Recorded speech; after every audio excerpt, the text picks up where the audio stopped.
Nak lebih power? Jom!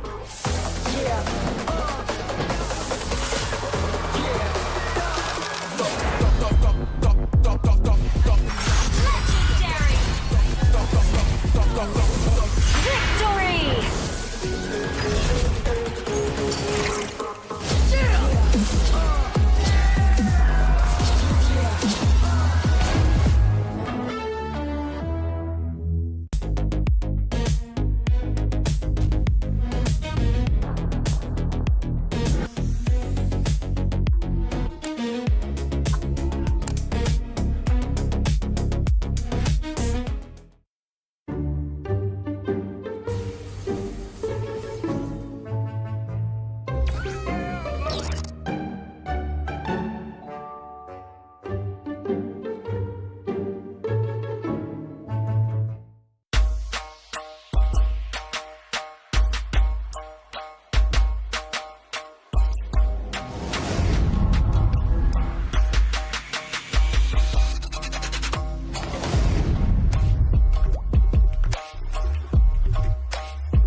Cherry.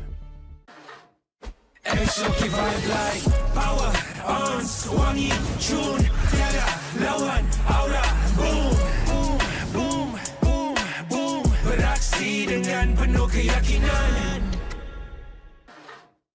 Exotic vibe like power on wangi tune tiada lawan aura boom boom boom boom boom beraksi dengan penuh keyakinan. Find a really cheap Mobile Legend top-up but the diamond never come? Don't worry, Joytify is here. Your top-up? Dijamin instan. If we're late, you'll get a voucher. Wanna get more? Wanna grab 1,000 diamonds and get Mobile Legend skin like him? Log in on Joytify now and get a chance to try Joytify MPL Lucky Spin. What are you waiting for? Try the MPL Lucky Spin on Joytify now.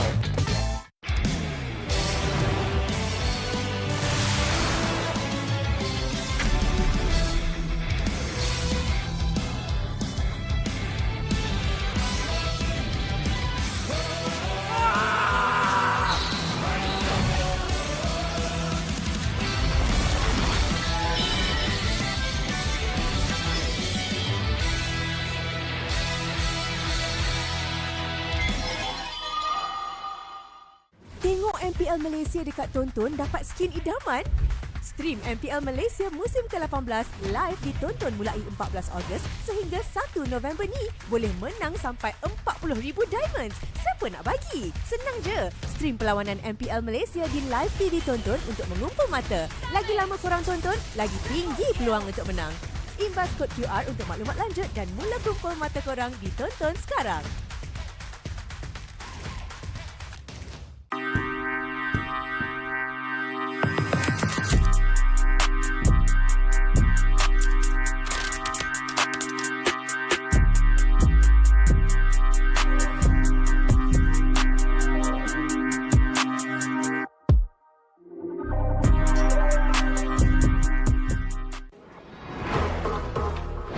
power? Jom.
Cherry. Exotic vibe like power, ons, wangi, tune, tiada lawan, aura, boom, boom, boom, boom, boom. Beraksi dengan penuh keyakinan.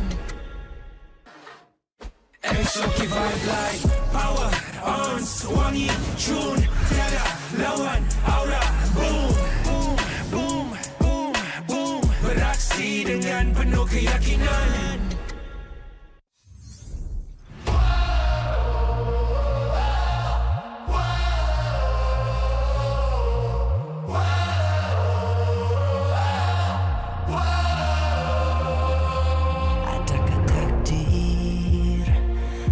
Ditelan air mata, selamanya ku takkan dibawa perjalananku sampai ke puncak. Dalam perjuangan, bila hati terang menyala, setiap luka jadi kekuatan, pengorbanan yang jauh ujungnya. Sudah tiba masanya melangkah takdir, jalan yang gentir ku tempuh. Bangkit bersama kita juara, membanggakan negara. Kita kawan pentas dunia, Wira Arena. Bangkit bersama kita juara, membanggakan negara. Kerana di hujung cerita pastinya kita Wira Arena.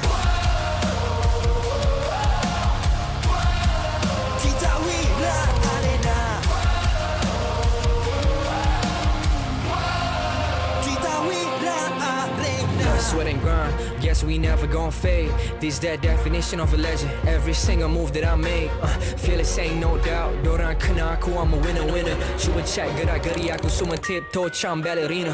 Genggam bara api, biasa berjadi ada. Mimpiku mula menjadi, tiada siapa je yang halang. Kalau bikin hari-hari, benda susah jadi senang. Segala cabaran aku ready, masa depan aku terang. Tiba masanya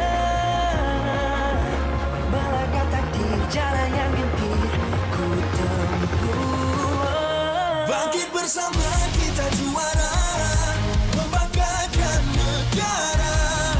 Kita kawan pentas dunia, Wira Arena. Bangkit bersama kita juara, membanggakan negara. Kerana di hujung cerita, pastinya kita Wira Arena.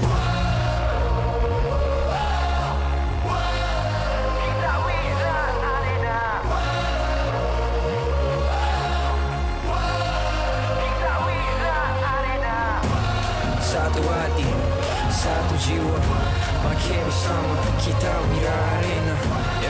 Dari bayang ke nyala api, nama kita terpahat di bumi.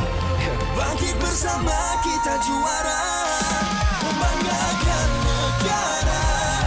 Kita kawan pentas dunia, Wira Arena. Bangkit bersama kita juara, membanggakan negara. Kerana di hujung cerita, pastinya kita Wira Arena. Kita Wira Arena. Kita Wira Arena.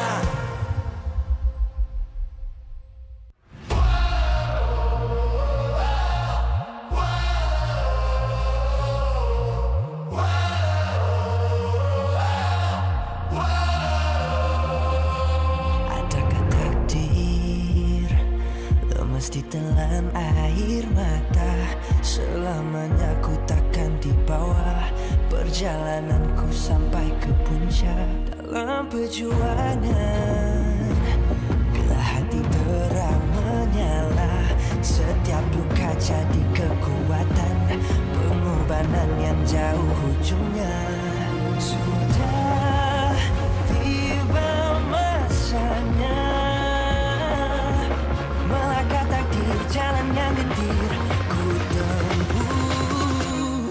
Bangkit bersama kita juara, membanggakan negara.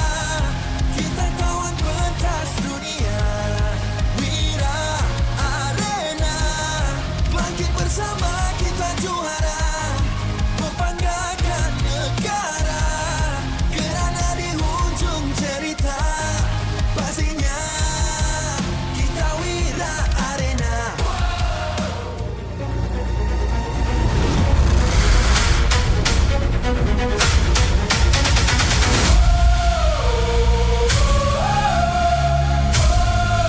Kita Wira Arena.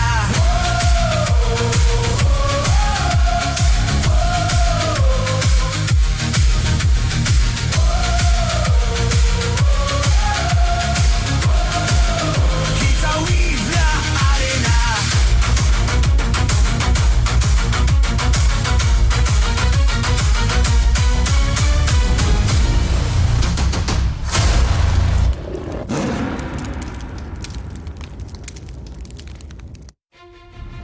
MPL Malaysia Season 18 is powered by Muntan.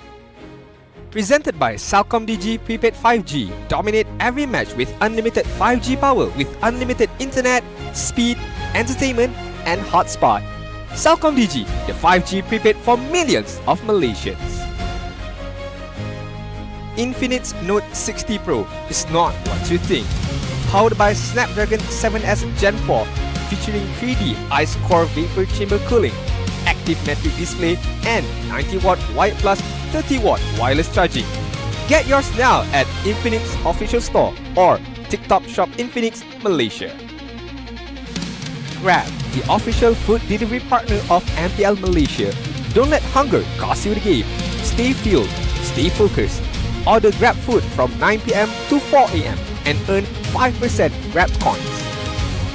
Todak Academy, a leader in digital creative education where potential becomes success, powering their future with industry-driven STEM and TVET. Official automotive partner Cherry. Official deodorant and fragrance sponsor X. Official top-up partner Joytify. Official content partner Media Prima. Official streaming partner Tonton. Strategic partners Yamaha, Nandos, TNT Co, Quill City Mall. Official camera partner Opsbot. Supported by KBS, ESI, Rakan Muda, MESF. Welcome to the MPL Arena at Quill City Mall. It is currently 4:47 GMT plus 8 live in Malaysia. We've got our teams ready to play here for week number 2 to impress you, the audience from all over the world. MPL MY continues here today on week number 2, day number 1. It's the week where we're expecting upsets. It's the week we are expecting a new level of gameplay as they get more and more comfortable playing in our professional league. Once again, my name is Getting Q. This is Sadafa here at the desk to make sure that you guys get all the action here at MPL MY. This season has been kind of interesting. A lot of ups and downs already in week number 1. But what are you hoping for, Sadafa, for this week compared to the last? I gotta be honest, I'm just kind of hoping that our teams look a little better.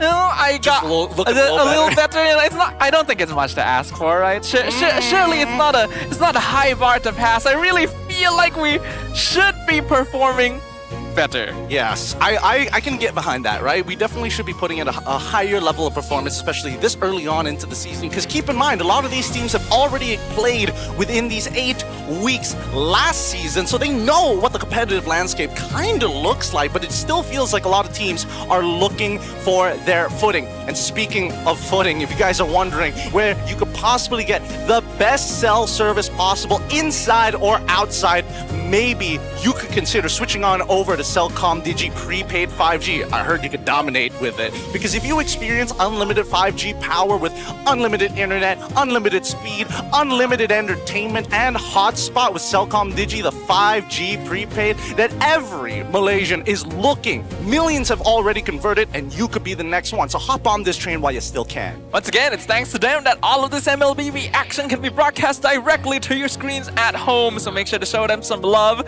Consider switching if you guys are looking for the best service you can get.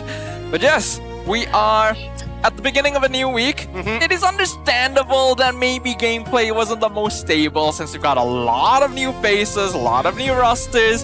What I'm the most, I guess, disappointed about is that a lot of the veterans don't seem to be quite hitting the same peaks we expect from them. See, here's the thing. This season, we're expecting a lot more out of our teams, from the executional side to actually just communicating, because the early to mid game is so prominent.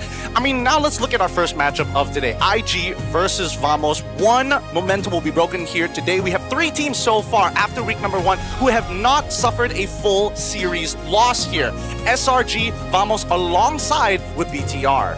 These are teams that have definitely been standing out, and personally, my unofficial tier list after week 1, I would consider these to be the top teams as well. So we'll see whether or not BTR will be able to keep that going. We'll see whether Vamos will be able to keep that going, but we've got other things going on as well, right, Gideon? Just to update you guys, Sukma has been going on within the country. States have been battling it out continuously, and we do have the results. For gold, it's Malacca. For silver, it's Sabah. Let's go! And of course, bronze going over to Johor. Selangor did not make that list. Yeah, I think that's a really shocking thing as well. Now, I gotta admit, I have not been keeping up with the tournament. I know some people are not gonna be happy about that, but I definitely did hear the news that Selangor was not able to make it onto the podium, and that is a big shock considering the number of familiar names we have on that lineup. You would have expected that state to do a little bit better here, but some of the other I wouldn't even say unknown states, but some of the lesser states here really showing that they've got MLBB players ready to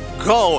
With that being said, let us introduce to you what's going to be happening here today. 3 still standing, only one of them is going to be walking away with a clean record. We have SRG facing up against BTRM later today, and now we're looking at Vamos, whether they can maintain their overall proficiency against IG. I think a lot of people are expecting Vamos to be the favorites going into this. They are one of the few teams that have kept their roster going since last season and have performed very admirably on the international stage during their recent outings.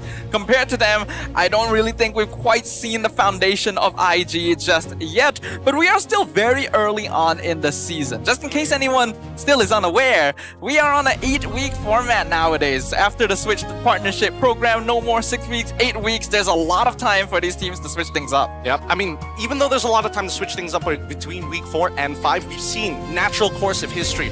First couple of weeks when we were still on the 6-week system, man, those were rough weeks, those first 3. But in hopes to change this around, we actually have a bit of a sneak peek backstage. Hey guys, Rose here. Sebelum kita mulakan perlawanan pertama di minggu kedua MPL Malaysia, Rose actually nak kacau sikit players Invictus Gaming. I think we kind of want to know the new players yang baru masuk MPL Malaysia. Of course, we'll start with Coach Bam. Hi Coach Bam. Hello. Coach, last season, everybody knew IG as, the team to watch because you guys are so entertaining. This time, you brought 3 rookies with you. Can you tell us a little fun fact about them? First, my number 1, my jungle. Fun fact, as you can see his body build, he loves food, like me. And the second one, Tricky. He is so competitive playing card games. And my very favorite to scold one, Atan. He doesn't love to eat. Dia tak suka makan dan selalu kena marah. So, Coach Bam, what drives you crazy about Atan? I think his emotion. You emotional. Betul ke Atan? You emotional? You just like emo? A strong emotion. So, Atan, apa yang membuat you macam koyak dengan Coach Bam ni? Tak nak dengar apa dia cakap. Apa yang dia selalu buat untuk you macam tak nak dengar dia? Poyo. Jangan risau, aku takkan translate, nanti kena marah. Okay, now, Loon dengan Tricky pula. Mungkin kita boleh start dengan Loon. Loon, any fun fact tentang Tricky yang kita semua tak tahu? Fun fact tentang Tricky. Ya, he loves to fart. He loves to fart! Okay, that's a very fun fact. Tricky, betul ke?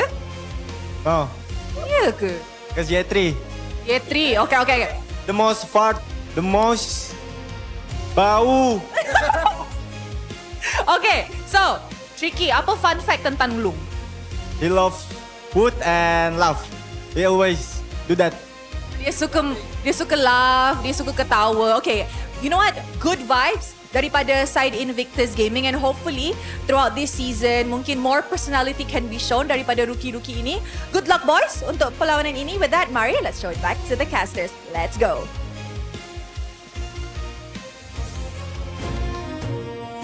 Thanks so much, Rose. Here we have the Invictus Gaming lineup. We had a backstage interview with Coach Bam and an introduction to some of their newer players because they are looking towards the future. With Rocky, used to be called Rough. Still don't like the name. It could have just been Rough. That would have been fine. Could have been Rough. Atan, Tricky, Loon, as well as Ye3, part of the main lineup. And even Reza at the back. I did see him there, part of that lineup. And it makes a lot of sense. These guys are all young. Reza, he's going to be the one looking at the back. He could be put in for a sub at any point in time, but he is leadership and direction for the team outside of the game. Yeah, we've been seeing him holding those papers as part of the coaching desk as well during the draft, so definitely taking a bit of a back position, but participating in the raising of these new players. I think that IG has potential, right? Alone's gameplay seems pretty solid, but I'm still hoping to see a bit more from Atan and Tricky overall, and IG's looking towards the future, but before that can happen, they gotta deal with the present, the Titans that are Team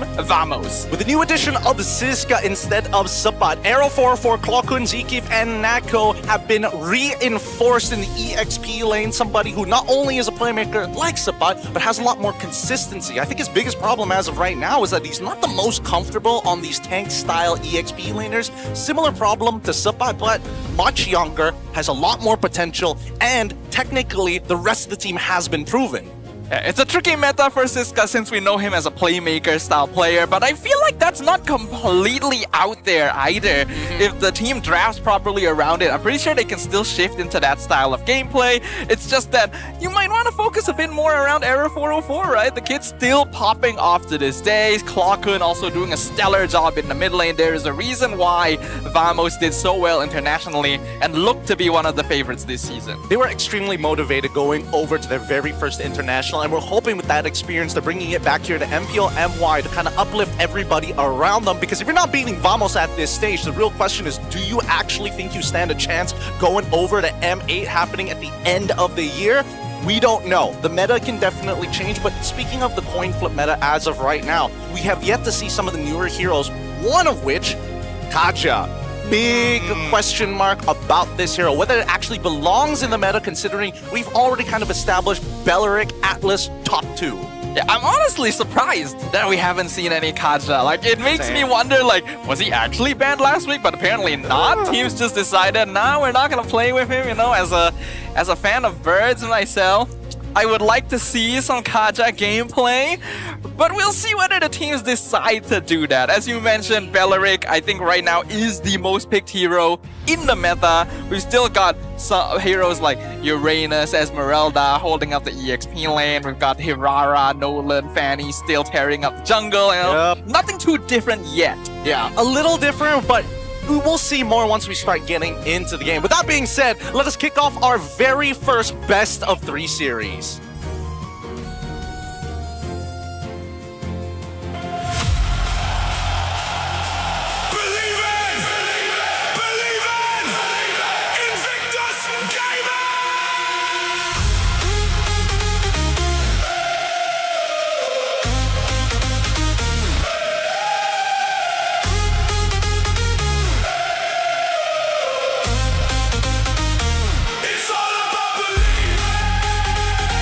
They stumbled out of the gates, but they fought back and got the win. Now, it's a new week, a new chance for this young Invictus Gaming squad to level up. Lun, Tricky, Atan, the youngsters have had their warm-up. Now, it's time to turn potential into power and show us what they can really do.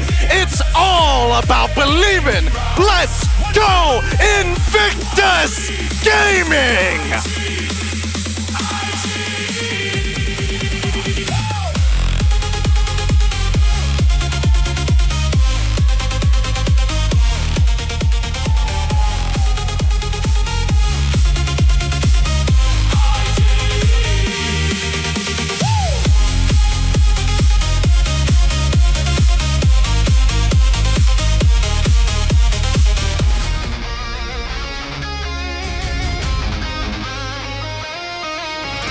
The Season 17 first runner-up came out swinging in Week 1. Now, with the squad finding their rhythm and growing stronger together, the villainous arc continues. Error 404, Natko, and Siska are the core, standing between Vamos and true dominance. Can they take it to the next level? Say it with me! Hello, Team Vamos!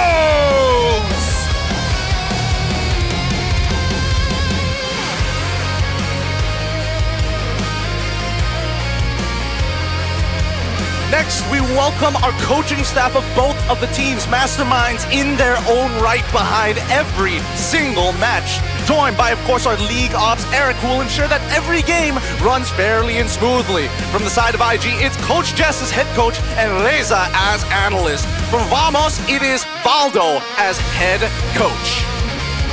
I love that picture that Reza's holding right there. It almost distracts me from the fact that we gotta get those fist bumps going, ladies and gentlemen. A true sign of professionalism.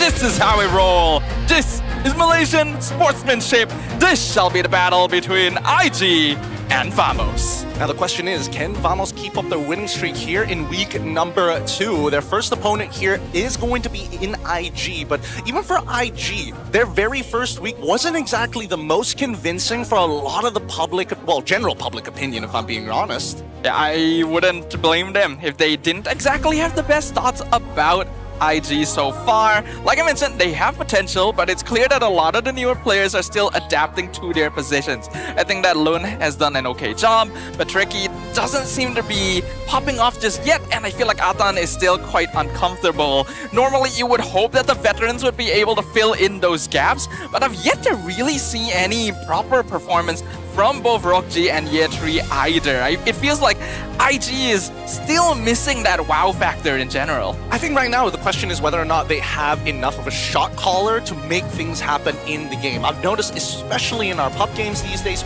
most people don't want to be the one who makes the mistake. Yet, unfortunately, with a lot of compositions playing the anti-engagement, you always have to counter-engage your opponents.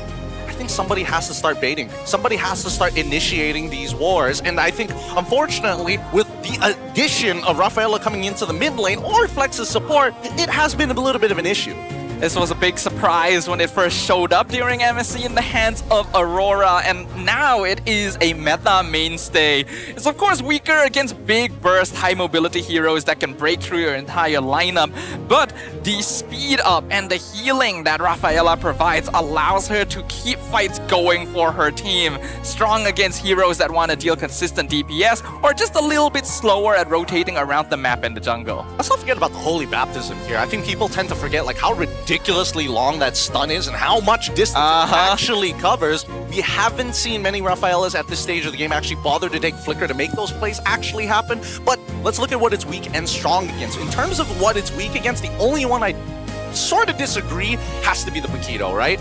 Because it comes down to whether or not you can time that ult to cancel it out. And even when the strong against, there is certain arguments that can be made with specifically Yi Shinshin because of that traceless. But I think we can all agree that Rafaela's best partners are the big bulky boys. Oh, it's yeah. more like, you can't pick Rafaela without them. You gotta have a Belleric on your team. Ideally a Uranus or Esme in the EXP lane. Somebody who can fight forever. Like Freya as well, but well, we never see Freya let through the bans these days, so we'll see whether that actually happens, but it's because of heroes like this that kind of amplify your staying power, and not to mention the revive mechanic, right? Oh, yeah. Bringing people back even after mistakes, particularly effective on flying clouds, really changes up the way you want to play the game. It does. Sometimes trading 1-for-1 into a Rafa comp sucks because then now you're going to be late to your lane. He loses no EXP, no goal whatsoever, is able to get priority. This whole current metagame is based around tempo. And if you're not able to find tempo in your lanes, it becomes a lot harder to regain it until you get to the latter half.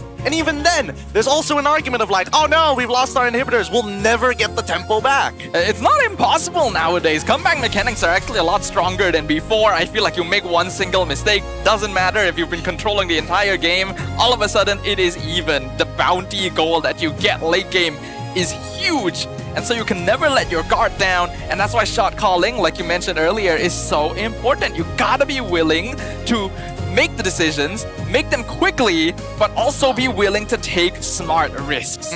Yep, trading is going to be the #1 concept we're looking here at MPL MY, because as much as our fans are going to be looking to support, it may be necessary to take a death so your team can actually get a better trade in the future or within the next 2 or 3 minutes. And I think that's the one thing that I was really disappointed in week #1. Lack of battle spells? Why aren't we hurting them? We can see though in the audience, lots of love for our new rookie, right? Atan, the roamer of IG, didn't have the best debut performance in week 1, but it's also understandable, right? Rookies are going to have a very difficult time in this meta because of how flexible you have to be. And the roam position is so crucial as well. Multiple rookie roamers have not really found what they needed to do yet. Exactly. Let's not forget that IG's very first match with their new lineup was against SRG. Yep. So again, SRG... Trial by fire. The trial by fire, but SRG at that point in time were looking to create the cleanest game possible. So we didn't really get to see what the identity of IG was supposed to be. Vamos, on the other hand, we've seen them play. We know that they like to be a little coin flippy. other times, once they get the lead, then it becomes cleaner. But putting them behind on the opposite side, if IG can set that pace, I think it's already a good start. Yeah, it would be a big statement if IG is able to take games or even the series against a much more experienced roster. Now they will be starting off on the blue side. We got Coach Jess and Reza on the stage. So Coach Bam not actually playing a role in the draft here.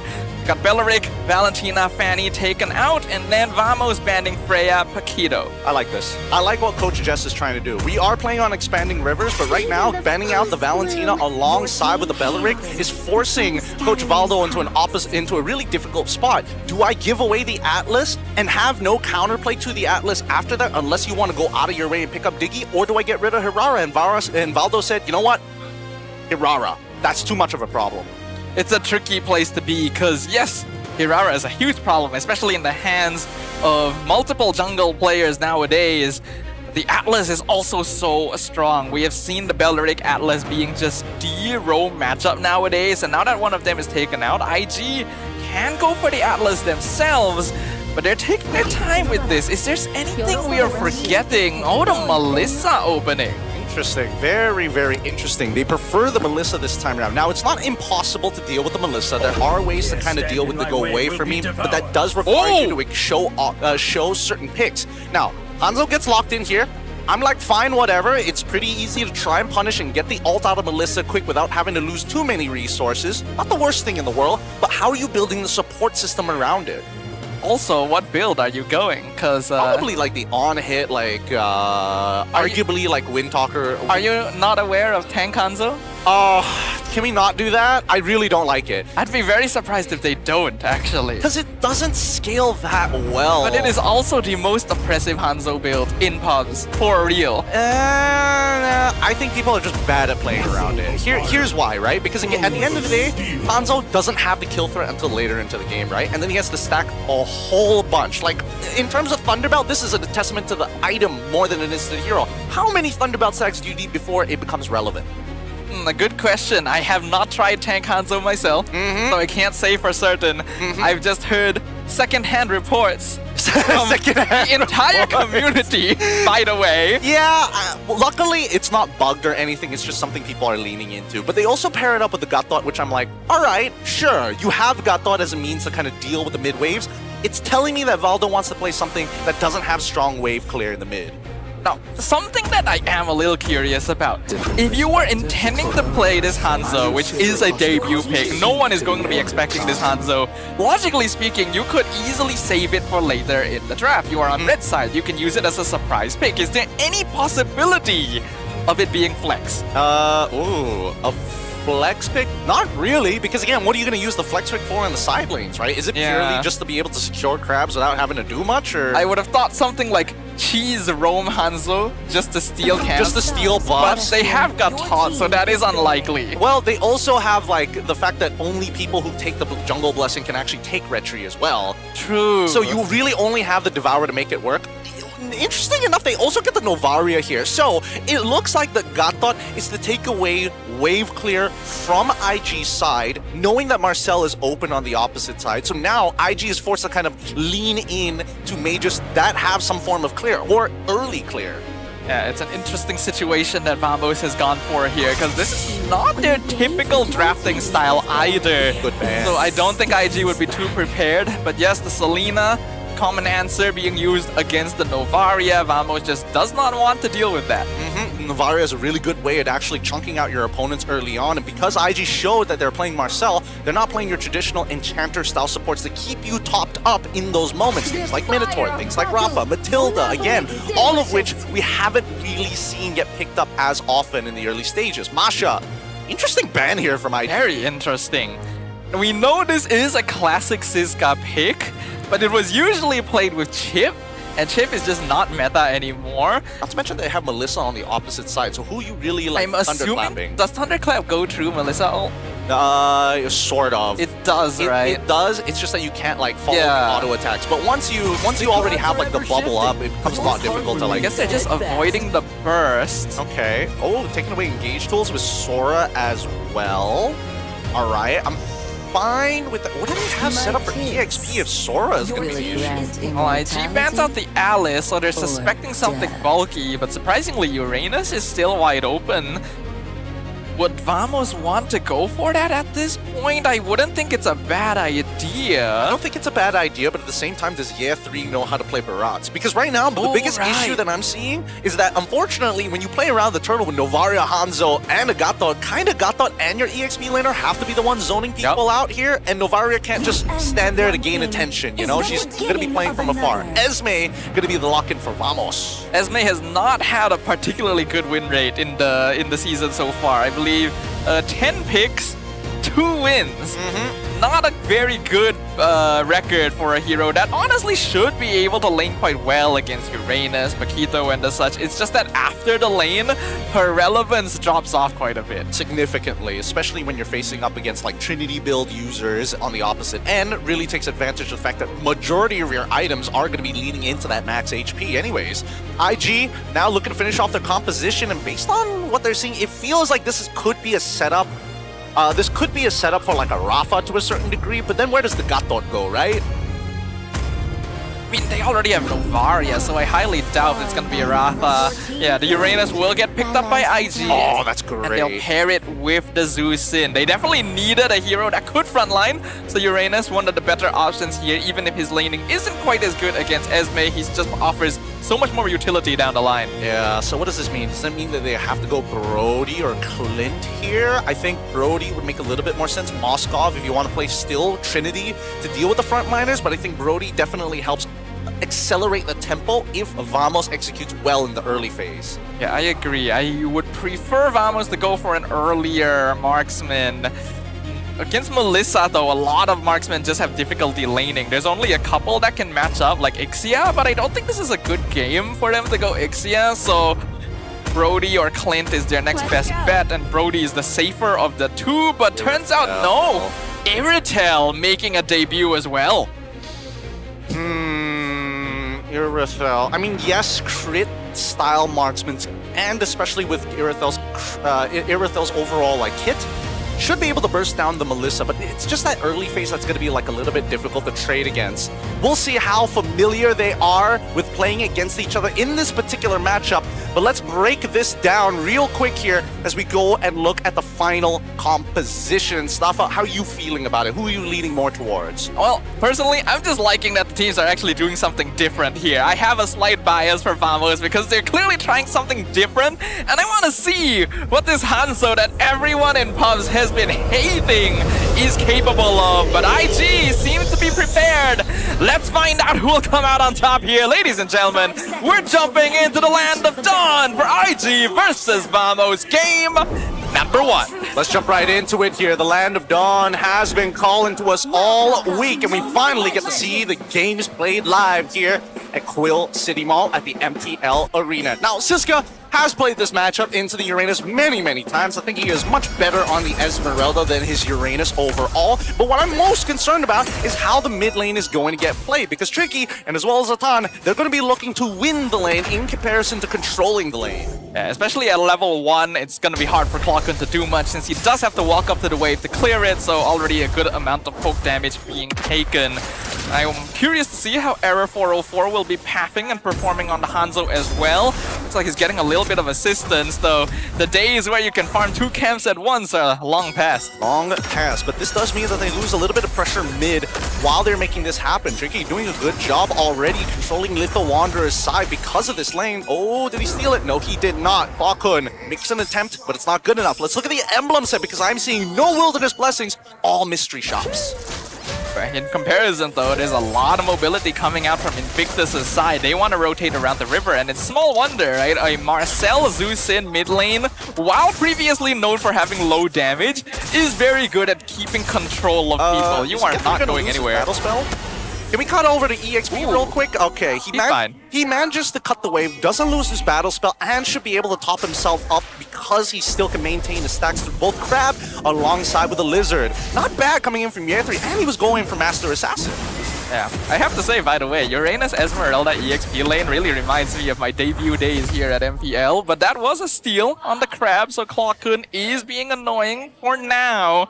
First turtle, gonna be an interesting thing to witness. How does a Hanzo match up against Nolan, considering how fast he farms? Well, I think at the end of the day, they can't really keep Nolan out. They don't have like hard CC other than the Matilda to kind of control that space. They're gonna try and burst it down. Lun still secures turtle. Retry timing is on point. Revitalize comes out. They're trying to focus on Atan since he's not level 4. Will be able to walk away. Hanekage goes down. Zkeef now in a terrible spot. No ultimate. First blood to Lun. Beautifully played by the mid trio coming in from Invictus Gaming. That's going to be first blood. Nako? Nako gets one back here. Thank God for Master Assassin and even popping his sprint for the extra damage. Have that mobility coming into play. Ever trying to go for tricky. I don't think he's expecting a kill, just being annoying as Hanzo will typically do, but that evens things up a little bit, and Nako getting an early kill like that is pretty good too. Nice. Era 4-4 knows the tech, especially when he has his Devour to be able to efficiently take his camps. But so far, Adana's getting free engagements here. Able to kind of walk up. Nobody's able to really punish him at this point of time. That's why the Zushin is so good. It's a very easy way to actually maintain your presence. Yeah, it's a very oppressive pair in the mid lane. In the previous meta, it actually wasn't particularly good, since junglers typically lean towards tanks. But now that they're damaged, that kind of makes up for the DPS loss in the mid lane. And Invictus doing a good job of working around that. Yep, they have to maintain tempo here because Vamos, knowing that they have Novaria on the opposite side, watch this. Bam! That's the whole wave gone. 2 abilities. I've been seeing so much Novaria in my pubs recently, and unfortunately not a lot of them are as good as these pro players, so it ends up being a little bit difficult when those Star Shatters don't connect. The later game it goes, the more Claw-kun is going to be able to contribute to. Yeah, there it is. So dirty. I told you. So dirty. I mean, he's playing to scale, and if he wants to scale, sure, but let's see whether or not it's going to be worthwhile, because so far, the gold lane actually leading into Invictus Gaming, and by this time, it seems like a majority of their lanes are actually doing well. I would argue the Nako lane is doing a little more poorly, but Rochi is doing a phenomenal job being isolated. I will say, though, personally, I feel like there's a bit of a timer on IG this game. The later it goes, the more annoying Ever and Claw-kun are going to be. And I'm not sure if they have enough burst damage to keep taking down a tanky Hanekage. Well, we'll find out in just a bit here, because now the next turtle is going to get contested. IG take first position as Suzuka's trying to look for a way around. Zkeef already dealing with Ye3, but he's already losing a majority of his HP. He can sustain, but now that they've opened it up, it's too late. And now they got to just start walking away. This is the problem with tempo. But Era 4-4, not wasting any time. Knew it was a non-contest, steals the purple.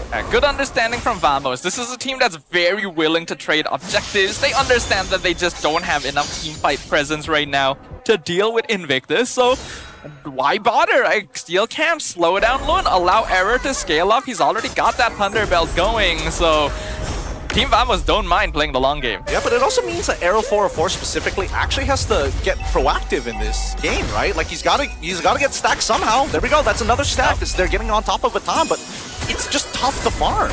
Zkeef gonna get dragged back. AOG back out. He'll be okay. Vamos playing largely passively currently. Very, very passively. They understand that, unfortunately, they don't have control over this mid-game. The mid-trio are not designed to act... Wait, hold on, Nako getting ganked. Looks like he is able to escape, but it looks like Tricky jumps forward with the ultimate. Nako trying to escape, is healing a lot through the minions, and beautifully dodging Muddles, clears the minion wave. Absolutely fine. Revitalize tops him up. Good maneuvers from Nako. It looks like it might be a first item Has Claw for Nako. I'm not sure. We'll check the items in just a little bit if we can get an item check here real soon. No, we can just look behind us. Oh, that works too. Yep, it's Has Claws. It's Has Claws first item. No wonder he wasn't proactively trading. This makes a lot more sense because it depends on... Wait, hold on. Okay. Yo, Falcon? Alright, he just lost so much HP to Ye3. That's kind of crazy with just Master Assassin. That's Uranus for you. He's tanky, he does damage too. Hero's a little bit dumb right now. But Vamos continuing their passive play, not really trying too hard to fight, just controlling their lanes, allowing Error to steal camps across the map, and putting the onus on Invictus. You guys are the ones that have to make things happen. They gotta be very, very proactive this game. I think that for Invictus, unfortunately, it's hard, right? I think they need to put this Hanzo on the back foot. They need to make sure that Aero 4-4 isn't really allowed to actually scale back up. Like, Lun wants to maintain this level lead against the first long as possible, but those Thunderbelt stacks, you also don't want to give too many of those. ZKeef gonna get poked down pretty low. Astral Echo hits basically the entire team, but Year 3 will come by, zone them out. Turtle still gets reset though. ZKeef at very low HP. He's got to be careful here. He has to AOG back out to avoid being lifted. Mid lane gonna be cleared up. Natko stuck in a bad spot. Tries to jump over the wall, but Year 3 follows. There's the Master Assassin, takes him out. Lun secures the turtle. Rockji takes down a tower. And then Victus finally break through. I'm surprised that Siska didn't die there. Year 3 now caught in the middle of 4 members. Doesn't mind, can actually power through a lot of the damage, waiting for his dash and even getting the golden hour to save his life. No, he gets eaten at the last second. A nice om-nom from Error. Looks like he wants to have dinner for seconds. Atan, will he be able to survive this? Looks like yes, Hanekage's duration runs out. But Rockji just getting free towers in the meantime. Yeah, ZKeef unfortunately unable to get what he was looking for. Especially considering that a lot of these weird moves that we see from Team Vamos, just keep in mind that Clocken can actually follow up upon it really, really fast because of how long range that Star Shatter actually is. And for the time being, I would like to get an update on how many Thunderbelt stacks Air 4-4 has in comparison to Atan. I'll tell you what, Atan probably will have more, but by how much is the question? Yeah, I'm kind of curious about that as well. We're gonna have to hope that the Observer is able to give us a bit of a look into that right now, but Invictus 2k goal lead, finally able to break through the defenses of Vamos and punish them for this scaling play. But they gotta keep stepping on the gas. Vamos have lost a bit, but they're still within range of just farming up. Still in the range of farming up, and even Natko taking an oddly long side to get to his build. He's building Windtalker, Haspal first item, Windtalker second. Okay, Aero 4-4 goes in, gets his Thunderbelt stacks, gets back out. We are expecting to see this the entirety of the game. This takes a cheeky bite out of Tricky. Zusin is pretty tanky, so he'll be fine. I kind of wonder if Natko going for the Windtalker is an indication of Vamos accepting that they might have to play base defense. Are they just intending to turtle to the late game? I think they are. Fortunately, like the laning phase, without the Berserker's Fury, you just do not have the burst. And it's kind of shocking that Natko didn't want to go Berserker's Fury as his second item, considering that he's running Sprint. On the opposite side, though, I did notice that Tricky actually is also using Sprint as well. So they understand, Vamos, they only want to slow us down. They don't have quote-unquote hard CC other than ZK. Oh, they will taunt down the tree, surround him with 5, slow him with the Astral Echo, but he's so tanky. That's Uranus for you.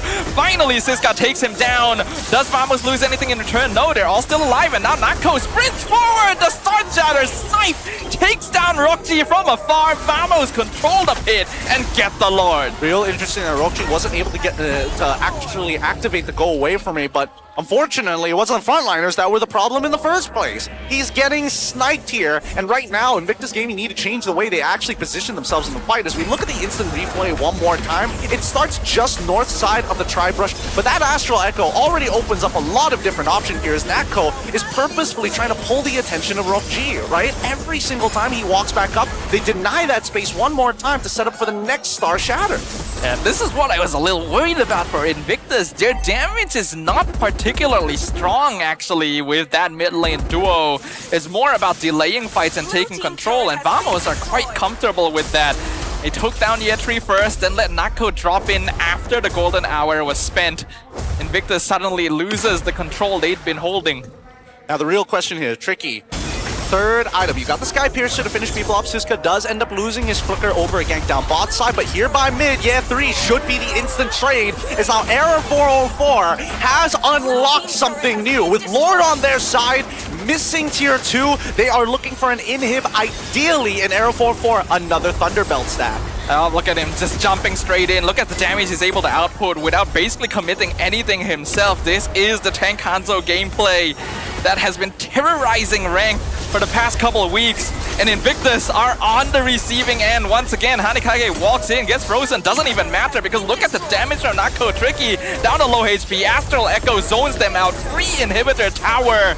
And we are starting to see the true form of this Vamos roster. So this is really a poke composition, right? Clockwork and Aero 4-4 can kind of independently do whatever they want. They need ZKeef and Siska, which is probably why they gave up on Siska's lane pretty early on, just so that there's extra space for Natko to play in. And now that the team finally is unlocked everybody from outside of the lane. Just look at this, right?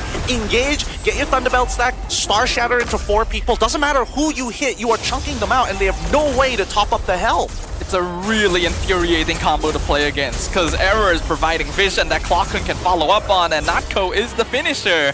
That's why they went for the Irritel. They wanted a marksman that could just basically handle themselves, go in and out of the fight easily when necessary.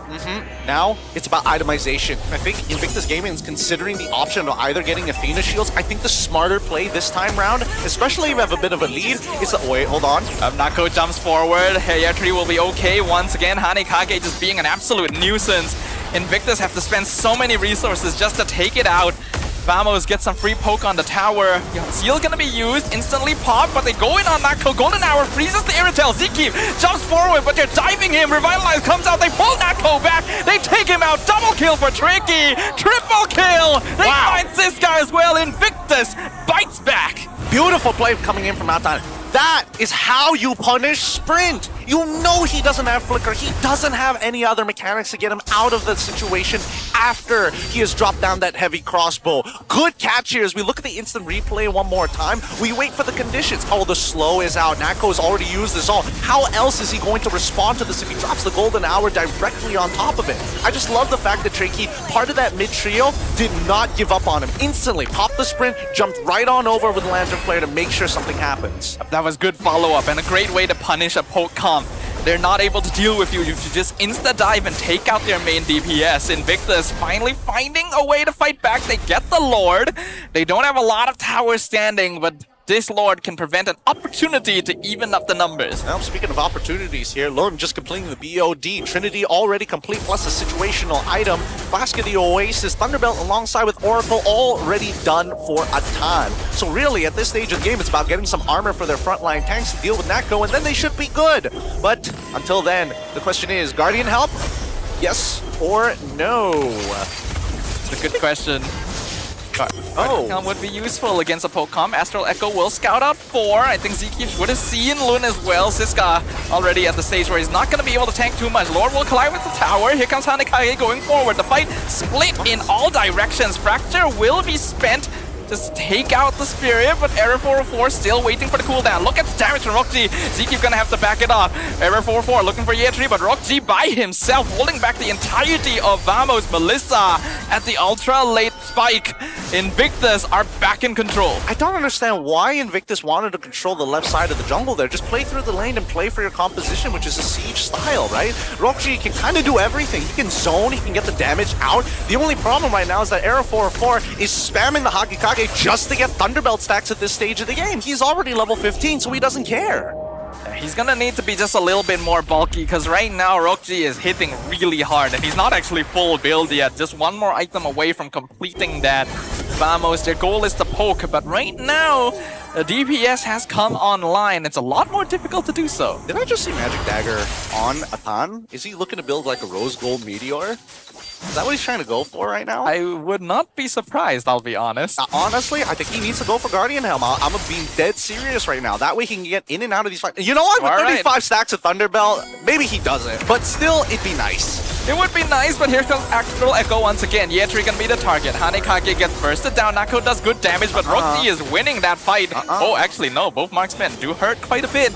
No casualties here. Yeah, but here's the thing. Rockji didn't have to use Flicker. Nako, every time he interacts with Rockji on this Melissa, he has to use the sprint. If not, he just does not have the damage unless he catches him out entirely, getting an advantage in like 1 or 2 auto attacks with a heavy crossbow into the armor shred, the Queen's Call, right? So Rockji, as long as he positions well and has full view of where Nako is, the only difference maker are Winds of Natures, and Nako just bought his. Yeah, both marksmen have their Wind of Natures now. Probably smart of Nako not to commit in the previous one, because only Rockji had it at the time. Next Lord will come out, but they found Tricky. How'd that happen? Golden Hour comes out just a bit too late. Error 404 still being annoying. Wind of Nature used on Rockji. Nako gonna be chased down by Yetri. AOG cuts off Rockji. He flickers into the flank. Yetri doing the work by himself. He takes down Nako. Siska, he wants to kill. He needs to even up the numbers, but he cannot find it. The Clockun! The sniper from behind finds the gold lane trade. Yetri looking to go for Zeke. Even it up just a little bit more, but he's still sustained sustaining off of that passive, and he's being delayed 1 hit away, and he can't find it. He gets chopped on by Error. Overchased and punished very, very hard. It's still a DHS into Golden Staff purchase for Error 4-4. No corrosive sight, but doesn't need it.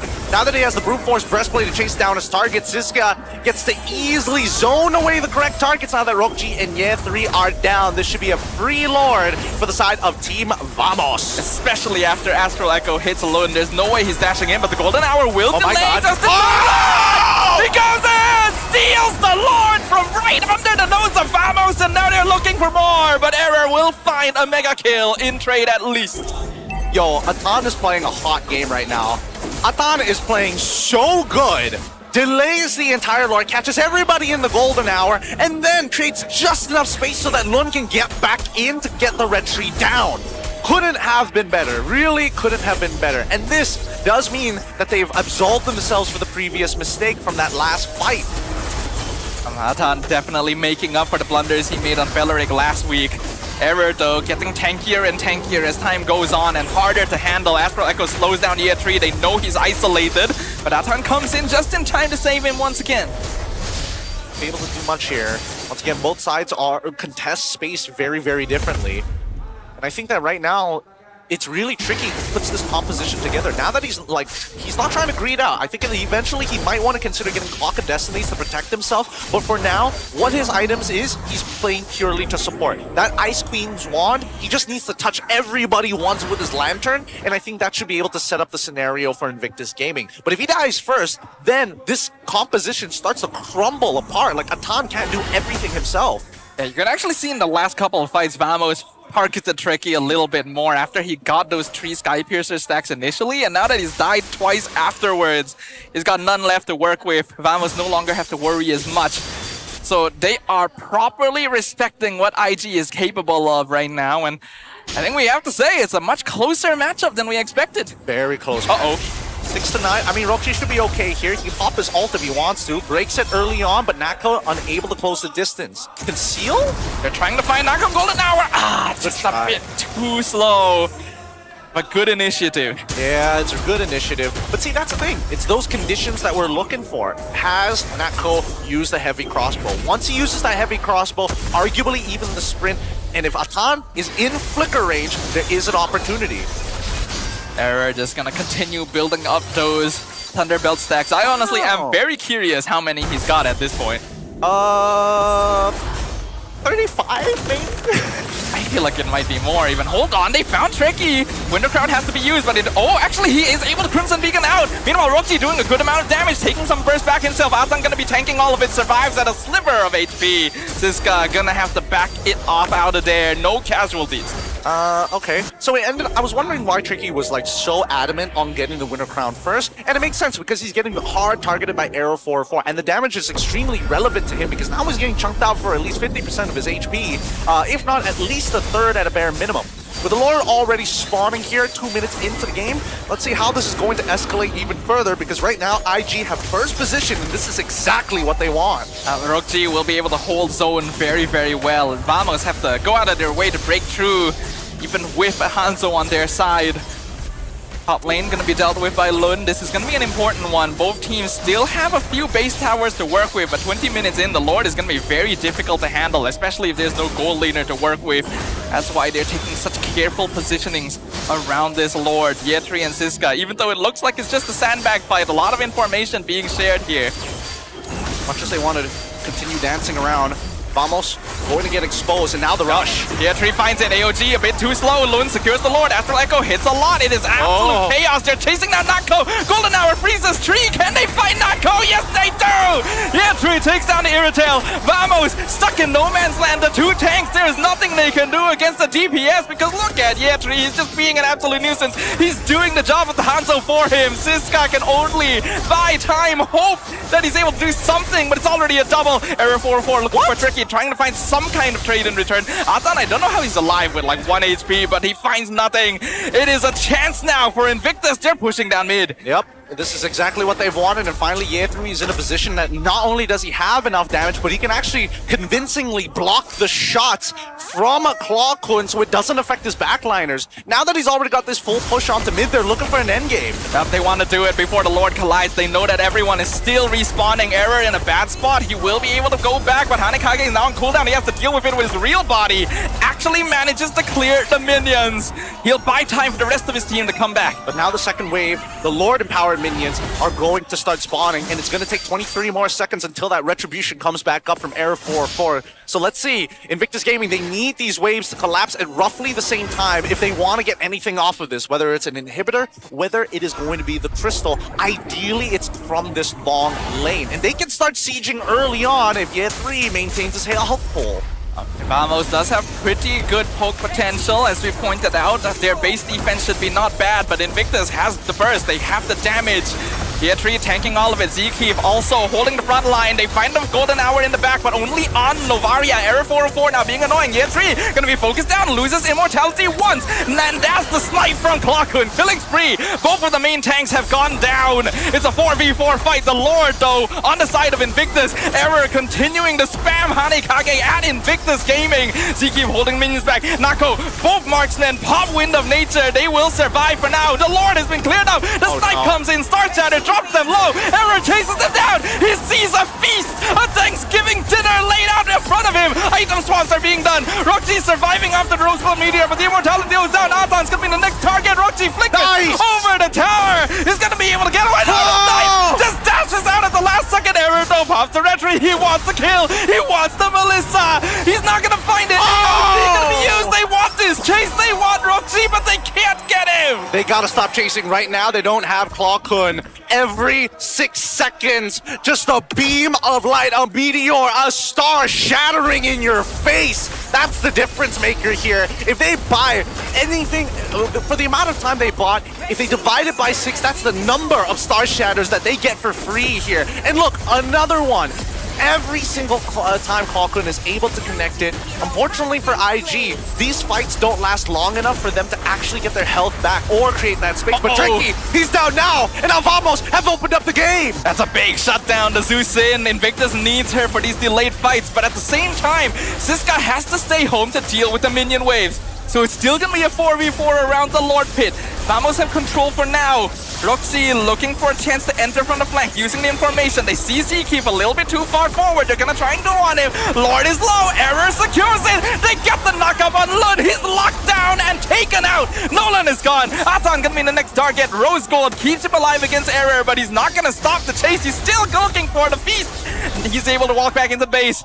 But dear Hanzo really becomes a problem. Yep, now Hanzo unstoppable at this stage of the game. How do you deal with this? The poke composition is alive, and unfortunately for Invictus Gaming, their few opportunities to try and close out this game was held back as Team Vamos put up an impeccable defense. They've got to block the shots! Roxy down to 10% from one hit. Atan gonna be knocked up by the AOG. No taunt though. Just enough time to get that mid tower. Year 3 buying time, but it's not enough. Roxy, can he swap items in time? He's gonna be targeted by Error 404. He can't find him. The ultimate keeps him safe, but the Lord is on the crystal. Golden hour from Atan. He's buying time, but is it enough? The Lord's still alive. They land the last hit. Vamos! Take game 1. That was hot. That was a pretty decent game. I'm not gonna lie, I was expecting a lot less this time round, but Vamos pull it back towards the end. It's very small moments in these games and the advantages in their compositions that really make the difference. But dear God, Year 3, please block the shots. Rockji took so many for no reason. If Roxy had his full HP there, might have been able to hold back the Lord a little more effectively. But Tricky, being the first one to die in that Lord fight, was definitely a big blow to Invictus. They'd been doing a good job up until then, but small mistakes like this, right? When you're past the 20-minute mark, the situation becomes so tense. Yeah, that's why I was thinking at some point, either the support or EXP laner needs to get a Guardian help just to be able to block shots, walk out of the fight, heal back up, and then come back in and then take another shot. Because again, it's 6 seconds. That's the problem. Every 6 seconds, you are expecting a Star Shatter. 8 seconds, if I'm being completely honest, because then it varies depending on whether you throw the Star Shatter forward, you know, like the little orb has to come back to you before you get the thing. So that's besides the point. It's just frustrating to see, because again, a lot of times, these catches don't necessarily need to happen. And funny enough, the battle spells ended up hurting their mid laner Tricky. Having that sprint didn't do much. Yeah, I feel like while you could see the idea behind it initially, the more the game goes, the more you realize like maneuverability is not the goal here, it is survivability. It's being able to survive the poke, stay alive, be annoying, because they're doing that to you, especially Clockhood, our MVP for this game. Showing why Novaria is going up in the stocks. It's going up high. Again, it is one of the few mid laners that can clear out mid like Vexana without actually putting themselves in danger. And a lot of the counterplay comes down to just blocking the shots. Like, somebody needs to do it. I cannot keep reiterating this. 4-0-10, 606 GPM. That's on the technical low side of what mid laners usually get in these moments. But not only is he playing as a dedicated support, he scales way harder than Zushin. At 93% kill participation tells you all you need to know. That Astral Echo doing a lot of work in slowing down and controlling these fights. And since he doesn't really need to get in the action, very easy for him to sell those shoes, get that other item, and do 90% of Rockji's HP in one shot. Disgusting. Some really disgusting work here. And also the accuracy of these shots is something that is commendable. This is one of the comfort picks coming in from Clockhood. He has played it in his time at MPL ID, and he still has the skills to play it here in MPL MY. Good thing, because in the draft itself, they were banning out things like Selena, and I was wondering, like, why do they want to get rid of Selena compared to some of the other stuff? Now, it makes a lot of sense. They want to be the ones controlling the tempo, right? They are the pokers. They don't want to have to deal with that themselves. Not to mention that Selena laying down traps will always give you a chance to find Hanzo and even snipe Hanzo if you time it correctly. So Vamos had a plan going into this, right? It meant that they had to play for a late game, which is something a little more unusual for them, but it worked out. It did work out, and here's why. A lot of it boils down to the drafting phase of this game, because this was really, really interesting, right? First pick, we see that Melissa gets locked in on the opposite end, and then for some reason, Irithel. Valdo was purposefully hiding away this Novaria. They hit this Novaria until later down the line. Wait, hold on. Is this even correct?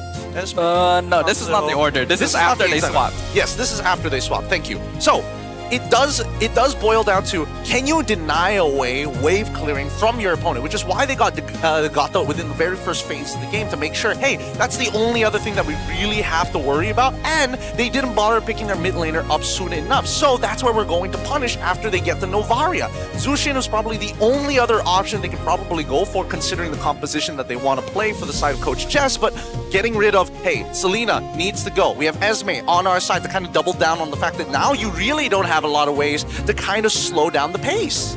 Yeah, picking up the Esme and the Gatot together was very necessary for Vamos, since a poke gameplay style means they need to be able to stay safe in the backline, right? That's why most of the time when they lost fights is because the backline got threatened instantly. So I think that Zkeep Siska played a particularly good game this time around. I think Atan though really is the standout for this game. Previously did not perform well during week 1.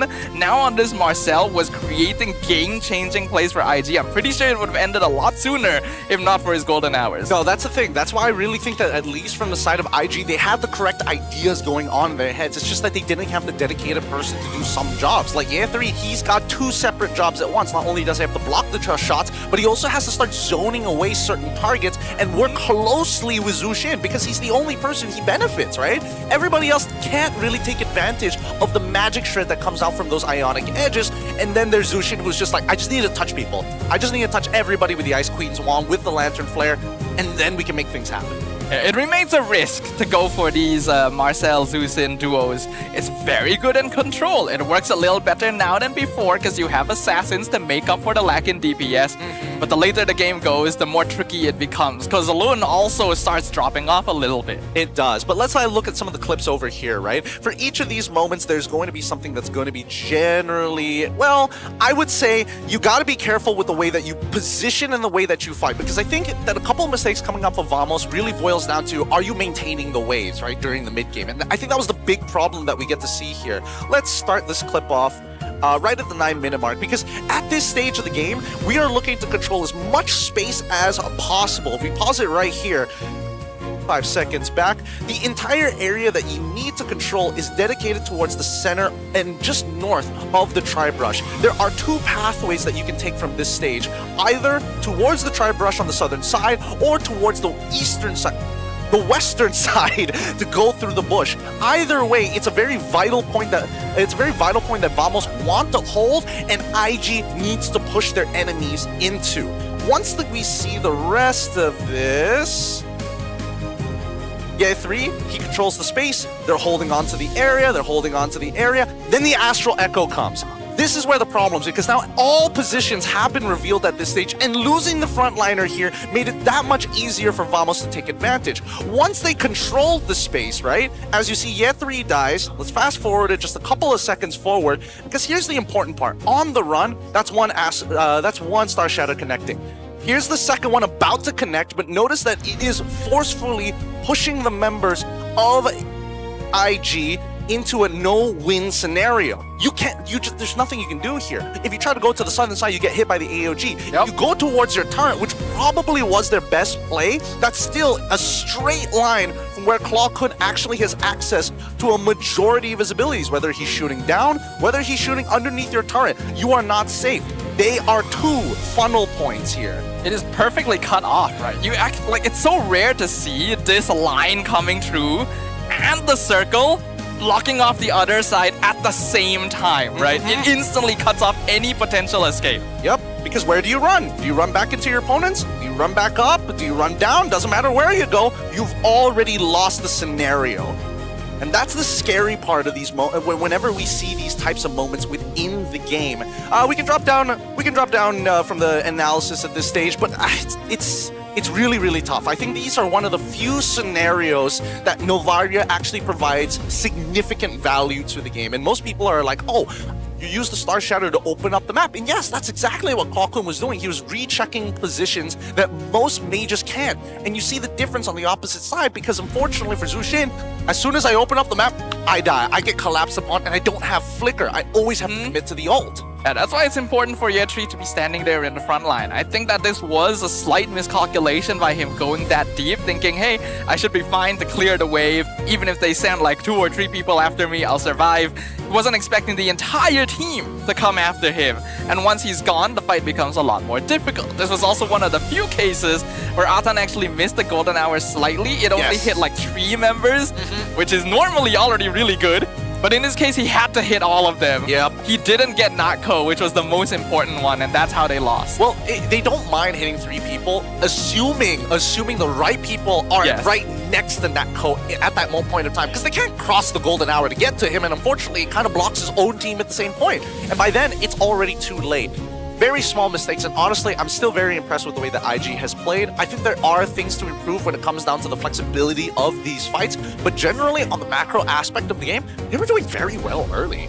Yeah, this is honestly a notable improvement considering what we saw before, which maybe isn't the best example either, since it was against SRG, of course. But yes, we gotta give this boy a highlight, right? Atan, our defeated MVP, while it was a loss, it was definitely a win in just how much he's improved. He has improved a lot here. Again, he feels a lot more confident. It feels like he was comfortable with the matchups, which is great to see. My only gripe was the Rose Gold Meteor. I really wish that was just a Guardian Helm, so you're able to tank through, just absorb the shots and then heal back up once you're outside of combat, and then get back in, start building up the stacks anyways with the Thunderbelt. Like, he had so many Thunderbelt stacks that game, like a crazy amount. And he was also playing with Quantum Charge, so it's like, it makes no sense for him to actually go for the extra shielding. It happens once, and then it's a long cooldown. Rose Gold is for Hanzo, basically, that's it. His goal was to survive Hanzo without really thinking about the Novaria. Because the Guardian Helmet doesn't actually help you much against Hanzo, right? No, it doesn't. So, especially if he had, I don't know if he had DHS. If he had DHS, even less so. Hanzo did have DHS. He did, okay. So yeah, Guardian Helmet doesn't help him against Hanzo. He figured, he's probably going to be eating me most of the time, so he went for the Rose Gold. I don't know, I think it's like a waste of a little bit of a waste, because again, no matter what, the frontliners are gonna get hit. Like, oh no, you got the Rose Gold. What does that mean? Does that mean that Ye3 has to get the Rose Gold as well? Like, no, he just taps him every single time, just fights him, beats him up in the face, punches him in the face constantly. Yeah, I think he just figured that oh, he's going to eventually get enough damage to one-shot me, so I need the rose gold, right? No. But not they were with playing a at all. poking style, so maybe that was a mistake in terms of itemization that could have helped. But again, still pretty new, this player. Yep, it is still pretty new, and I think, again, if it's just itemization being the only issue, that's not bad. With that being said, we're going to be throwing it over to Rose. Rose, what are you up to right now? Hey guys, Rose here sekali lagi. And of course, sebelum kita mulakan game kedua dalam perlawanan ini, we would like to interview Coach Valdo sedikit. Hi Coach. Hello. Okay Coach, kita ada beberapa soalan tentang lineup and of course Vamos pada musim ini. Starting with, dengar cerita daripada minggu ketiga ataupun minggu keempat, Era 4 dah tak akan main, betul ke? Ya, ada chance dia tak akan bisa main. So, bagi dia ruang untuk belajar and fokus untuk SPM lah kan? Ya benar, sebab kita kan sudah ada emal juga kan, dan kita juga dari segi training kita banyak ke emal ketimbang bocil. Bocil tak pernah kita bagi scrim di pukul 2. Oh. Ya, sebab school. So itu cara yang you guys actually split the training time. Ya, biar dia cepat lulus. Okay. Bosan tengok dia SPM terus. Okay, now coach, nak tanyalah kan, apa beza playstyle emal dan juga bocil? Sebenarnya kalau playstyle menurutku sama aja sih, sebab Emal kan juga pernah di international stage kan. Cuman yang membedakan Emal sama Bocil adalah Emal lebih ke arah sekarang mungkin belum dapat confidence-nya lah. Karena kan dia ada sempat jadi sub lama kan gitu. Jadi kita masih membantu Emal untuk mencari confidence-nya, sebab itu Emal belum main. Mungkin ya next week bisa. Okay, mungkin next week Emal akan debut di Team Vamos. And macam mana pula teammates dia tengah adapt dengan Emal dalam roster? Kalau dalam roster sih kita udah pasti cepat blend ya, karena dari anak-anak pun juga aku cakap kita tak boleh kayak berbedakan antara Bocil dan Emal dari segi out game atau in game sama aja. Dan dari yang empatnya juga banyak ngajarin Emal di in game, dan di out game juga Bocil ada borak sama Emal juga pasal game gitu-gitu. Sounds like a big family lah kan dalam Team Vamos. And of course, last question, Coach Valdo. Apa yang Team Vamos kena buat untuk pastikan game ni boleh tutup dengan baik? Sebab kita tengok tadi game pertama macam agak shaky. Hampir-hampir kena comeback. So, apa yang you guys have to do? Tak ada sih, main kayak biasa aja dan jangan hujat god laner saya ya. Karena god laner saya bisa carry, tenang aja. Alright, tenang aja. Terima kasih Coach Valdo. Good luck untuk perlawanan ini. With that, mari let's throw it back to the casters untuk mulakan perlawanan ini. And we are back. Let's talk about some of the items here. We did get some words from Coach Valdo itself. Don't worry about Natco. He will be fine. And I mean, he's got to sharpen up. After looking at him in the internationals, a couple of small mistakes here and there did cost them. And even in this game, getting caught by a Tan like that should not have occurred. Should not have happened. But overall, still a very solid performance, I think. Being able to trade up against Rockji, who was outputting quite a ridiculous amount of DPS, is not easy. And I think that both sides deserve praise for what they were able to pull out this game. Very nice timeline as well. 25 minutes on the dot. And it didn't really feel that way. Very close match, very intense. Item builds mostly complete on both sides. As we already pointed out earlier, maybe some slight mistakes in what items were purchased, but also small mistakes that in other circumstances would not have been a big deal. Yeah, here's the thing, right? Because even Lun was a little scared of getting in and out of these fights. Even he himself decided to go for like a GDS. And no Nolan player realistically is like, oh yeah, GDS is my favorite item. Oh my god, crit chance? No way. But really it's for that passive to give him the extra movement speed to get in and out of specifically the Lord pits, right? But on the opposite end, right? You look at Arrow 404, he's coming up with a DHS. He's making sure he's even got a brute force breastplate. He's poking out throughout the entire game. Damage dealt almost comparable, but nowhere close to the likes of Natco as well as Clawhood. Clawhood just being an absolute beast the entire game, sniping them left and right, and neither of them honestly holding a candle to Rock G. 200,000 damage done. It's just unfortunate the rest of his team isn't able to do the same. He's the only one able to DPS safely because Vamos is just gonna keep throwing stuff at them. Yep, and there's nothing much they can really do about that, right? The poke composition, it's expected that their damage is going to look like this. I'm still pretty surprised at Natco actually having a pretty outstanding amount of damage, like almost comparable to Clawhood, who was landing shot after shot after shot. That's Novaria things, you know what I'm saying? I mean, also look at Error tanking 300,000 damage. He tanked more damage than Siska and Zeke, by the way. That's Tank Hanzo for you. Oh, this Tank Hanzo. We're gonna see it so much. We're gonna see it so much in public play. And the worst part about we already do. We already do, but even worse now, where people are just gonna first pick it. They're not even gonna wait for the right scenario. They're just gonna pick it. It's time to ban Hanzo, everyone. This is your PSA! Hanzo ban! Oh, just a quick PSA here. But as the teams get ready for game at number 2 at this leg of the race, I think no team is going to be disappointed with the overall performance. It's like, yes, small mistakes can lead to bigger things, but I think they both need to work on that early game. Essentially, I want to see more oppressive play, specifically coming out from IG's side. On the opposite end, I think that Vamos played it well throughout the mid game, but they got to be really careful, right? With compositions like these, they need more set plays involving that mid lane. We remember that Vamos has always been an early game team, right? So this is very out of left field for them. It's a scaling turtle comp where they're specifically avoiding fighting until they have Thunderbelt, then they can start poking, and then once they have 2 or 3 items, then maybe they brawl a little bit.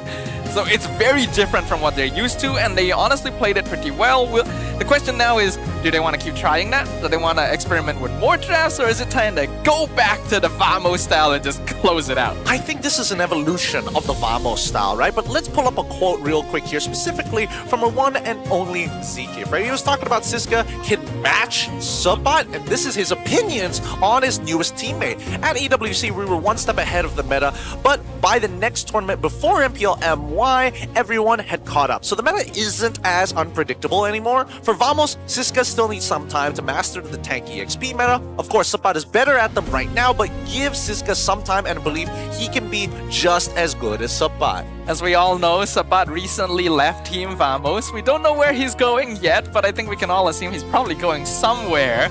And he's right. Subbot has a lot more experience with playing both Playmaker and Tank style EXP since he's been here since, what, Season 7, compared to Siska, who only joined like 2-3 seasons ago and has mostly been playing aggressive EXP. I believe that he will be able to adapt as time goes on, but let's see what he brings to the table for Vamos to decide, yeah, we're gonna stick with Siska going forward. Yeah, again, I just think that the focus of where these drafts are leading to, Coach Valdo, I think he's got like he's got a pretty good mind. Like that draft wasn't half bad. It's just unfortunate that second pick is just one of those like uncomfortable positions where you don't get to complete your composition if you're on blue side, and the opposite side is able to find that counter pick right at the very end. Thank you, Reza, making sure that Coach Bam is getting his shout-outs whenever he gets the opportunity. But with that being said, it's time for game number 2. Let's jump right into it, of course, as we have Badang coming onto the stage. Make sure you get your MPL skins while you still can. Now let's look at the drafting phase. But first off, it's going to be the random map draw. Please no flying clouds. Please no flying clouds. Okay, thank God, broken walls. No. I'll take it. Broken walls. It's funny to think that, like, Flying Cloud was always one of those maps where you didn't really feel the most impact overall, but ever since the Rafaela introduction, it's like, oh, we don't want to deal with this map. This is annoying. I don't know. I think most people tend to forget what the impact is, right? That means you can make some real big mistakes in the lane, and it doesn't matter. True, you know, true. As long as you get, especially if it's early, you just respawn, fly back to the lane. It's like, oh no, I lost 1 minion. Oh, no. Yeah, I do definitely enjoy some Flying Cloud gameplay myself. It's like, I can go home, I get a taxi ride straight into my lane again. Oh, this feels good. Yeah, back to full HP. Doesn't matter how bad the trade was. Feels like I'm being ferried around. Yeah, one of those fancy carriages. Oh, duh. If only the clock would strike midnight sooner rather than later, then it all turns back to normal. Back into the broken wall. Back into the broken wall. All right. Looks like Vamos is still back. Is going to be back on that first pick. IG on that second pick here. Marcel, the Uranus, the Hirara gets banned out. What's your Kind of command? interesting seeing that Your Hirara team getting banned is out on leaving. blue side. Coach Jess opting to go for the Fanny, Melissa, as well as the Freya ban. Huh. Ooh, okay, so Belleric Atlas are open, Paquito is open, Vamos says no, Hanzo is better than them all. first pick. Okay. All right, that's fine. That's fine. We'll really see whether or not this is the game-changing. This is meta game-changing, because a lot of the early game ganks that happened in game number 1 didn't exactly go as planned. So the snowball wasn't like super heavy. It was kind of tilting, but like not like an avalanche just yet. I wonder if this means IG needs to consider prioritizing heroes like Selena early on before they can be banned. Maybe, but I think there's still like, you know, there's still Nova. She's good. They could take Nova themselves, but they will. Oh, yeah, there it is. The Belleric Rafaela. Even if it's not Flying Cloud, look like IG is comfortable. It's fine. That's already a start. How are they going to pair it up with now? Because the biggest issue that we have with Rafa is that she can't clear waves to save her life. She can fight and she loves to actually freeze the waves and harass. On the opposite end, Vamos, very smart options here, right? Belleric could be a flex pick. You might as well go for the Barats at this stage of the game. If Coach just does reveal the Uranus, then at least you know what your lane matchup is going to be and who is going to be the support on top of the mid laner, right? Eudora on the opposite side, really good into Rafaela, especially once she gets the, like, I want to say level 5, level 6, where your cooldowns on your Fork Lightning is short enough to be able to use 2 of them while maintaining the superconductor stack. In lane, Rafaela is able to out-heal Eudora's damage, but as you enter the team fight phases, Eudora being able to insta-stun a good chunk of the team is a very good way of slowing down that holy healing speed-up tempo. So Vamos is already setting up their lineup to slow things down, right? They want to play around Tank Han, so they want to allow him to keep jumping into fights, getting Thunderbelt stacks, poking them down. So these heroes will be able to fulfill those responsibilities. Talking about responsibilities here, right now I'm seeing that IG has one of the thickest lineups possible. Just hardwood, Queen of the Demons and an Angel at this stage of the game. I played against a comp like this in rank the other day. All my teammates didn't build anti-heal. Oh my god, that's the first mistake. All of them. And I was telling them to do it too. I swear to God, I feel like people are undervaluing Dom Ice at this stage of the series, of the scene, you know? Like, people are like, oh, it's gotta be glowing wand every single time. You see your glue players also building glowing wand. Dude, I would have liked if they even did build glowing wand. Honestly, it sounds like a good idea, but I think that Dom Ice is just easier to apply the anti-heal, and I think that actually works really, really well into the Rafa matchup compared to unless you're playing like Novaria. Then it's like, okay, I can apply it to everybody, no problem, or like Farsa or Loyi, things like that. Well, for now, IG does have a plan. They're banning out the Atlas and the glue, getting rid of the big bulky guys that will be able to continue slowing down their team fight, because that was their issue previously. They had the breakthrough in Esme and a Gatot. Right now, they already have a Barat to deal with. They ideally don't want to add a second on top of that. Vamos, go ahead and ban the Paquito. Surprisingly led through pretty far in the draft. And they also removed the Harley. Okay, that just means that available junglers that play early can kind of fight for forever. Would probably be like Suyo, Kirara's already gone, Fanny's already gone, Nolan maybe, but that's very purple buff dependent, and that's not something you generally want unless you have like a high skill ceiling. I generally like playing healers with fighter junglers. We have been seeing like Leomore jungle make a return just a little bit. I mean, it's okay, but you can't fight forever. You're so like ult dependent in those moments. You need something where your basic hit can kind of like get away with everything. That's why I was thinking like Paquito, but it gets banned out instantly. Alpha then. Ooh, Alpha's actually not a bad shout here. But the only problem is that if he's your like dedicated jungler, he's very susceptible to stuns, very susceptible to getting eaten by the Barats, even though he does well against the Barats. True. So then it becomes a matter of like, can you out-sustain the overall burst? And Rafa doesn't have the biggest heal. Yeah, I'm trying to think if there's any other niche junglers, because I'm hoping for something a little different instead of just going back to like Nolan. But they go for the Moskov for now. I don't think that there's any... Well, I mean, unless it's like, honestly, off of everything that was mentioned, I think Alpha kind of fits the build the most. Martis, if you want to play purely for the early game, right?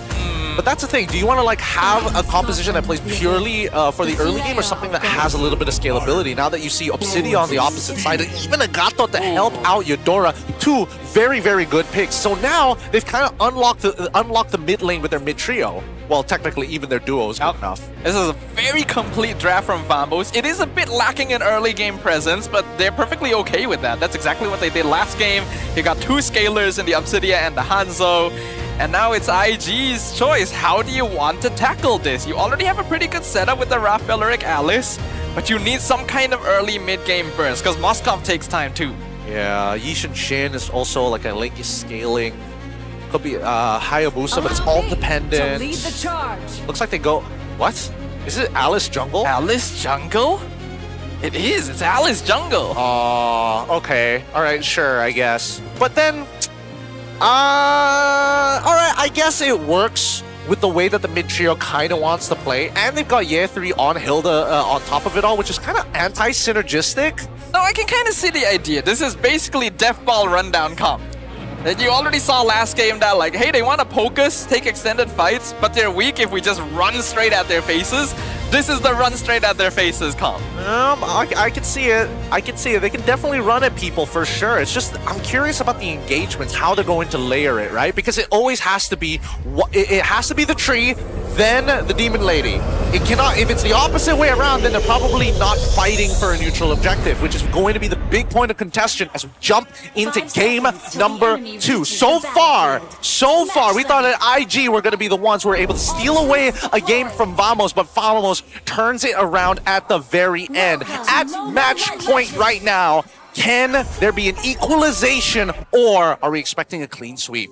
It's gonna be a fun one to watch. Ye3 already starting things off by trying to cut wave, instantly stop. The mid lane trade's gonna be fairly even as well, especially early on, since that's before the healing from Raph really starts kicking in. But Invictus are definitely the ones that have to make things happen this game once again. Vamos just wanna wait for Error and Natko to skill up. Dude, I wish I was playing in Natko's shoes right now, because he is such an easy matchup here in the mid lane. He hits level 2 instantaneously because of Zekif, has concussive blast as well, so they melt this lane. And Tricky already missed 1 minion because of that trade. That is kind of a slight risk as well. I think that Rafaela does do okay against Eudora, but you gotta be very careful about that level 1. And most of these mid lane players know it's like, level 1, you gotta poke this Angel as much as possible. Oh yeah, and they're gonna be able to do that for free. Now realizing the mid lane is kind of lost at this stage and there's no real way to save it, better to just focus purely on harassing their opponents and then speed up your jungler every once in a while. Because let's not forget, Luna is playing on Alice. She is not the greatest jungle camp clear compared to her counterpart in Hanzo. Yeah, big concerns here for Invictus is that they're trying to play the mid-game rundown comp, but they don't really have lane prio on most of the map, and their jungle clear is not that quick either. So they're not really able to make that happen for a while. Oh, wasn't able to take away the EXP crab. Yeah, 3 hits level 4 ahead of time, which is great for him. Turtle does finally spawn here, and I'm wondering, Air 4-4, what are you doing up here? Are we still content? Oh, there's the flicker. Daytona's welcome. They chomp up Tricky. Ever goes straight in. Can he get the bite as well? Nope. Unfortunately, Tricky flickers away. Nice 2-man stun. Lands on both. Throne of Ruin only hits 1. Luna 10%. He's got to have to back it out of there. Spirit of Destruction, just only a little bit of added damage at the end. Yeah, and Year 3, he should be able to tank through all the damage, but the same can be said about Siska. It looks like Siska is actually opted to go for the for fighter emblems here. Looks like he was getting a little bit of a... Yep, definitely went for the fighter emblems. At this stage of the game, getting some early spell vamp is nice to have. Natko and as well as Rupchi going to be basically doing nothing here, just farming for a good chunk of time. I kind of feel like IG might need to consider not going for objectives and instead just hard camping gold lane, cause they don't have damage outside of Moskov, dude. Wrath of Dryad comes out, lockdown 2, Lun secures the turtle, Daytona's welcome, gets the eat, doesn't hit a wall, kind of strange. Error not able to finish off his vegetables either, but yeah, Tree gets taunted, has to flicker out of the mid lane. Good flicker, just in time as well. This does state that at least, hey, no first blood achieved for either one of these teams. As Team Vamos able to actually have a slight gold lead, despite the fact that Invictus Gaming were the ones who actually secured this hurdle. Now, as expected, Ye3, he's leaving his lane. He doesn't care about this, right? He leaves his lane. He knows that unfortunately Barat takes a little bit of time, and he will be able to make it back into his lane without much EXP loss. The important thing is that he's helping with the tempo of that mid lane. Without priority, without that tempo, they can't really get much done. And even for Atan, right? He moves around the map. Zkeef is there to actually guard where Arrow 404 is going to be. It's important to note here that Zkeef, at this stage of the game, doesn't necessarily have to help the mid lane. He's here to just clear the mid wave and allow enough space for Arrow 404 to start looking for camps of his own. Yeah, Vamos is moving around the map quicker right now, despite Invictus having the Hilda, having the Raph on their side, and that is not particularly ideal. Again, I feel like they should be emphasizing a bit more on getting that side lane pressure, especially giving Roxy a little bit of early help, just to maybe speed things up, because right now they are playing right into Vamos' hands. I really think it's the opposite. I think that Invictus need to invade the jungle. Like, who's stopping them from walking it? Like, especially if it's down south on the bottom lane, like, instead of just going into the gold lane straight away, steal all the camps on that side of the map, right? Change Lun's pathing to end up on that side, not even by the turtle, but as soon as turtle ends, just to make sure that Air 404, sure, you're giving him a Thunderbelt stack, but at the end of the day, if he falls further and further behind, he's not going to make the DHS Golden Staff in time. You might be right about that. I can certainly see the value about invading jungle, but I think on first point, Invictus is probably afraid of the Clawcoon counterattack. If they just dive in, the Eudora can actually do a lot of burst. And secondly, they're not moving fast enough to get all their members into the jungle first. They just don't have the lane control to do it yet. I don't think Clawcoon has enough damage to one-shot anybody, but maybe Tricky, and even then he might have to commit like a flicker to make something happen. But here we go. Second turtle being contested for. Yeah, they do get the taunt. Lun secures the turtle, but Adan's gonna be the first one down. Nice wrap of Dryad though. Lockdown 2. Lands the Spear of Misery. AOG doesn't happen. Zkeef goes down first and they're chasing down the rest. They find Error 404. That's gonna be 2 kills for 1 in favor of IG. That's exactly what I was hoping for. They also get the turtle as well. And now that they got tempo, let's keep moving. Let's keep moving, right? Keep Vamos on their toes. Keep Vamos chasing your tail and not the other way around. Are they lane swapping? Oh, they are lane swapping. Oh. But it doesn't actually look like Hilda's going down bottom. They're sending Lun to handle the wave. Okay, so they're giving him the farm, but at the same time, Vamos is actually there to defend. Like, Siska doesn't mind taking a little bit of damage from Rokji at this stage now that, Rokji doesn't have the DHS at all. Hasn't even built the Golden Staff at this stage of the game, so way too early to Get the stun, 4-man surround on Ye3 while he's rotating. Hilda falls. Unfortunate, gets picked off in the middle of his rotation as well. Has to be careful of that. And more importantly, where was Tricky in that particular situation? Where were they going? I don't think they were expecting that. Invictus was able to get a nice dive in the previous fight, but it feels like they've just settled back and not really attempted to push that lead. Rotations felt a bit too slow there. Not sure whether they have. Now I'm really questioning whether or not IG are aware of the fact that they probably don't have the damage. Okay. One hit! Nako survives on 10%. AOG just for good measure. All right. So they spear! Roxy from the other side of the map. Nicely done, nicely done. Vamos did not react in time, and this should mean that they get a free turret down on the bot side. They could have gotten one more, but guess who's there? It's Air 404 to make sure that he defends that turret, but it's taken significant damage this game. That was beautiful, honestly. I can revel in the high of that play for a while. Very nice snipe, good kill. Allows Invictus to maintain control despite not getting the initial pick off. Now they can translate that to turtle positioning. Datona's welcome, instantly purified. Lun secures the turtle, Raph with Dryad, locks down Siska. He has to walk away. Error 44 jumps in, tries to go on the Moskov, gets stunned, not able to stop his barrage from going down. And now he's separated from the team. They've run him down, and this is exactly what IG should have been doing. Nicely done.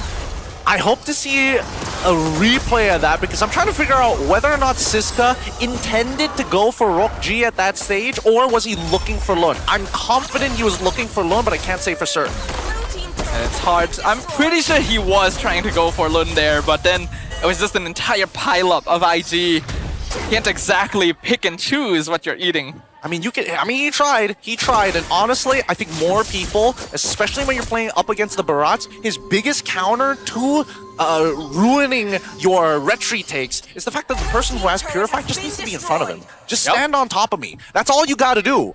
Most people just don't do that, which is rather frustrating. But now look at the item progression build here. We look at Error 4-4. He's already got the Brute Force Breastplate already done, and now is starting to build up into the Golden Staff. Hopefully he gets it sooner rather than later because his team desperately needs him with this 3.6k lead that IG has developed. Yeah, it's a comfortable advantage for Invictus right now. Sorry, what is Yan3 trying to build?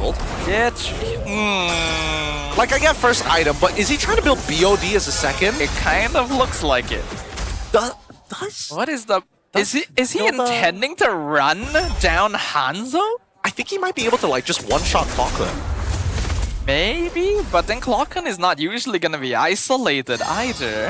Or Nako. Either way, like, with that first item, Nako is going to lose at least, like, 2/3 of his... If he full combos him, like, he might die right off the bat if he gets the empowered auto as well. But it does actually make sense on paper. I already mentioned earlier, the only damage from Invictus is Rockji, so they probably need some DPS from elsewhere, so they just decided, yeah, Tree, you can do that. Really? Okay. I would have imagined that to be something else, like, I don't know, a Hunter Strike to get, like, a little bit of speed or early penetration, but I guess that just doesn't scale as well as a BOD at the end of the day, right? You're just looking for targets to finish off. Siska in trouble now. He's eating a lot of damage. Error 404 though instantly jumps in, instantly gets stunned. Hanekage not able to do anything.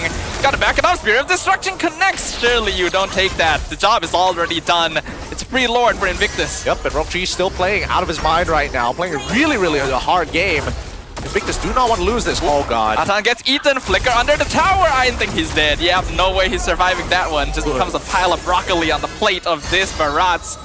Lund though coming back in. Respawn on the Belleric. Once again gets pulled in by the missiles for the second time, but Holy Baptism is there to help him get out. They gotta be careful. So far, Siska, he is not hesitating. Wait, tricky. Force the flicker out early on. AOG committed as well. No more Hanekage, which means Zkeef is kind of overcommitted. He has to use the Revitalize. Here's the Throne of Ruin. Connects with the two frontline tanks into the Wrath of Dryad. Zkeef tries to get away, but he's taken down. Killing spree for Rockji. Lund continuing to chase Vamos into their base. The worst part is that Yan3 was zoning out two important members of Vamos the entire fight. It was difficult for Nako to even get close. Clockun committed everything just to try and zone Yan3 away, and even then, Yan3 walks into the bush, comes back out like nothing ever happened. Now this time Invictus understand. We don't need to delay this game. We're gonna push our advantage. We are not letting you scale. Mid inhibitor down at 11 minutes. Two-man smart missile into the eat on Belleric. Two-man stun, but the Holy Baptism finds Siska because they're all going for the opposite side. They find Roxy pushing the lane by himself. They get the shutdown, but the rest of Invictus are still alive. They found Nako. They've taken down the main DPS. Zkeef able to AOG out with 10%. The minions waves are slowly streaking in, but Invictus doesn't have the most damage. Wrath of Dryad slows them down. Gets a 3-man taunt while they're working on the crystal trick. He's trying to tank it. They're keeping the minions alive. They're going for the end game, and Invictus will find game 2. They played it clean. Big punishes, and finally a way to actually hurt the early game of this Hanzo. They didn't drag it out, and they didn't want to drag it out, but finally the opening was presented to them once Vamos decided to give respect. And I think that was the issue here. They were giving too much respect to Vamos' side. In the previous game, you could tell they weren't too certain of what they were up against here. Hanzo making his first debut, but they were able to learn a lot through those 25 minutes, and they instantly put it all into play. Rundown composition, aim for early, and the moment you get any sort of advantage, and cleanly done.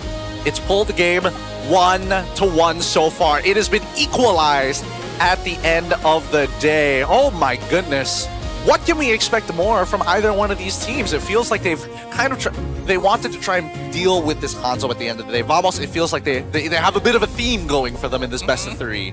I'm assuming they were just seeing how far they could push the hero. Personally, to me, after game 1, I was already thinking probably best not to pick Hanzo a second time. It's clear that IG has figured out like how to deal with it, but they first picked him over Belleric, Atlas, Paquito, and then they don't have the Novaria this time around to slow down team fights and continue to be annoying with him. So once you see all those big bulky heroes get locked in by IG, you know that this is going to be a rough one for Vamos.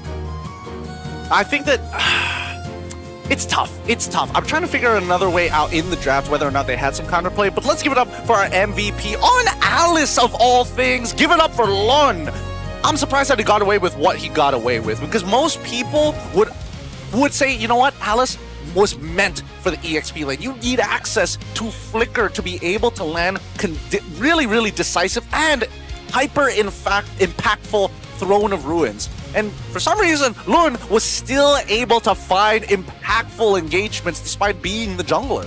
Yeah, you would normally think that Alice is just way too slow to play in this meta, right? The heroes are clearing jungle so quickly, but it's made up for by the fact that Vamos is specifically playing a slower comp, and they also have a Rafaela to help manage that mobility.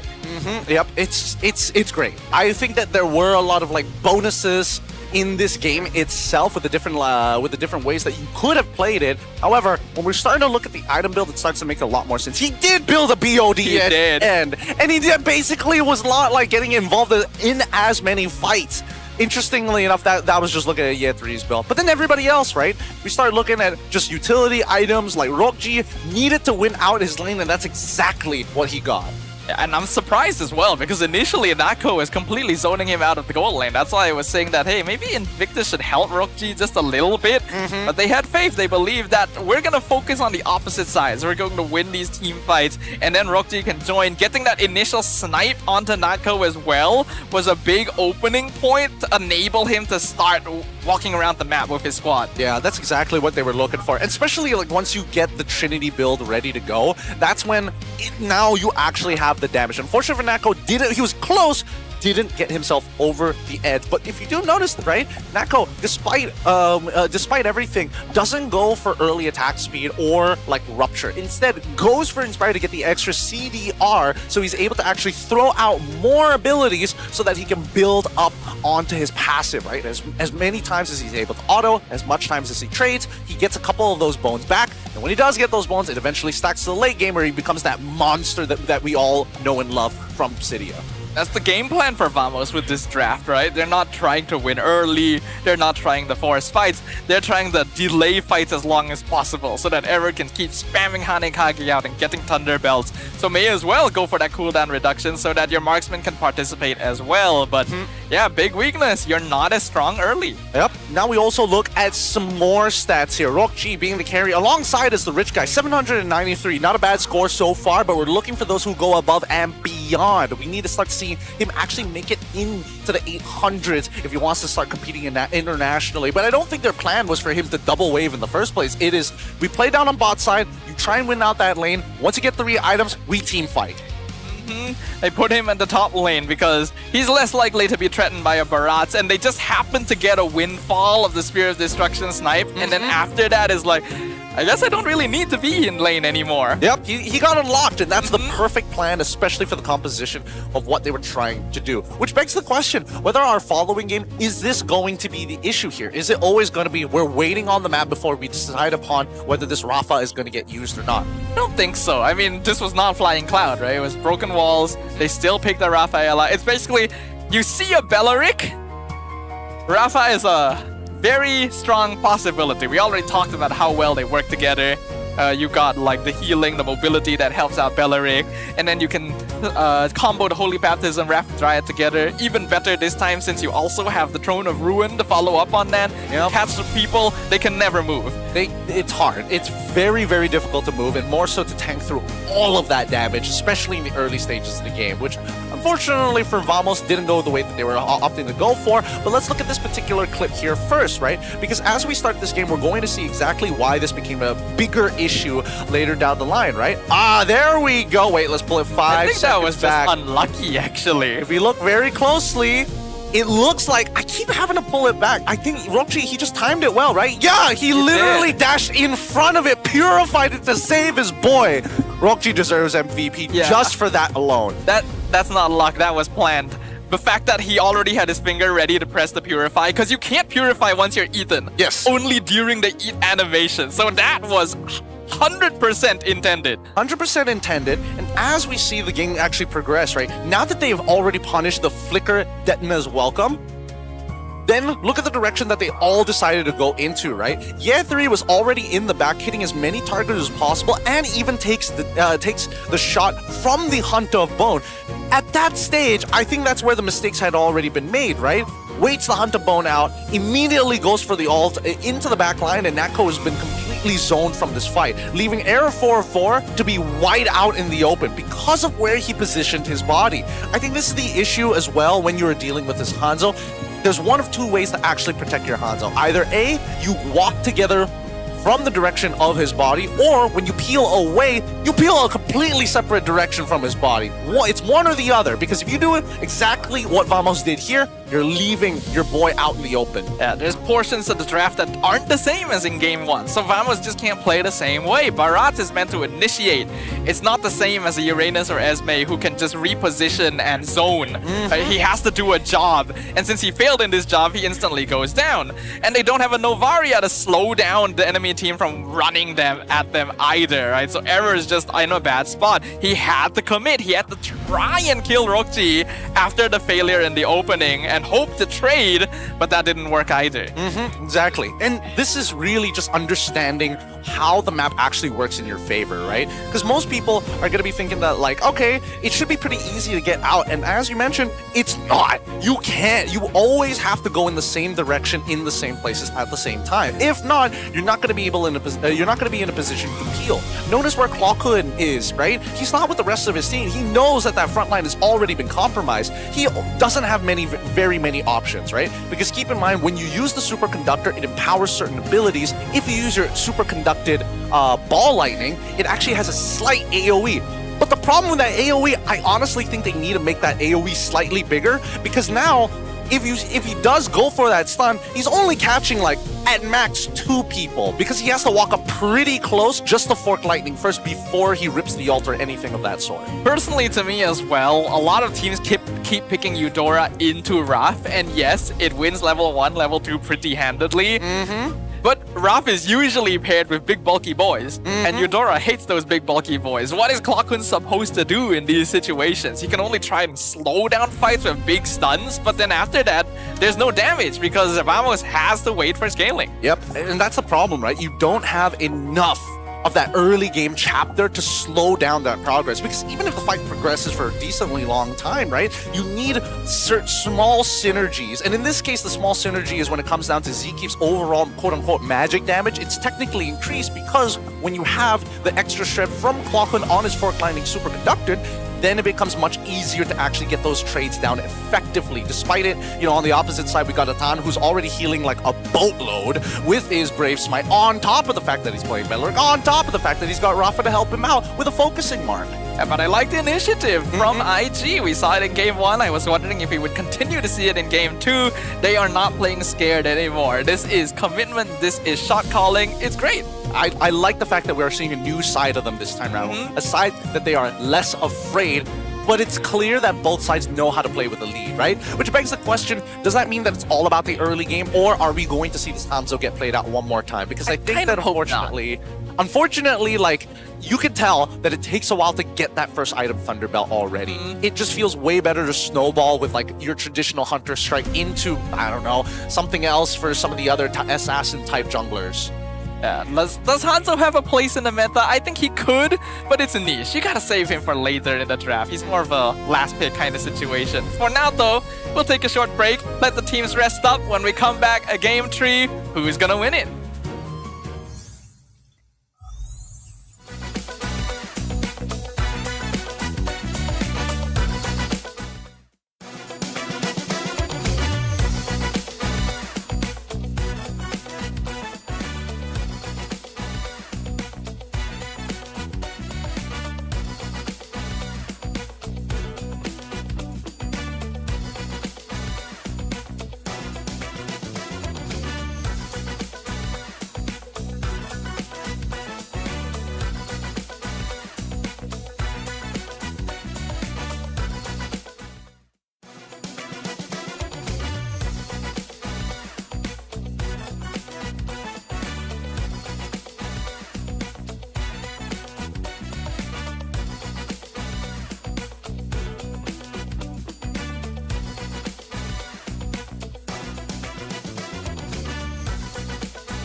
kita kena start. And of course, top 3, like I've mentioned, akan dapat hadiah daripada MPL MY. Nama-nama tu jangan yang bukan-bukan behave sikit pasal nama. Alright guys, jom masuk. Let's go. Kita ada Shasha, kita ada Man, kita ada Mushroom. Masuk, kita nak test lah you guys punya knowledge tentang MPL dan juga Muton, MPL, ML, everything. Okay, masuk.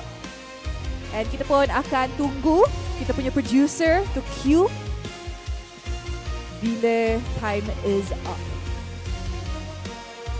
Alright, let's go. Siapa yang lambat tadi? Rose dah cakap cepat-cepat. Apakah maksud MPL? What does MPL stand for? Adakah Malaysia Professional League ataupun Mobile Legends Bang Bang Professional League? Right or left? Cepat-cepat. Uish, ada juga yang salah. Alright. Siapa yang nombor 1, 2, 3? Walawe, Echa dan UITM Jazin. Roar dan Rembik. Wow. Okay, you guys have to step up. Yang manakah bukan role dalam MLBB? Mage, Assassin, Tank, Sniper. Mana yang bukan role dalam MLBB? Kalau ni ada yang salah, maksud tu tak sistem ya? Serious. Wey!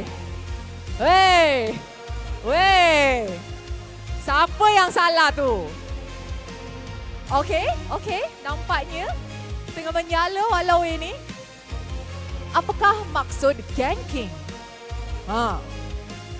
Adakah dia mengambil lord, membeli item, menyerang musuh secara mengejut dengan bantuan rakan sepasukan ataupun menghancurkan turret? Apa maksud gank? Biasanya kita call dalam game. Ada yang salah tapi tak apa. Ramai yang betul. Okay.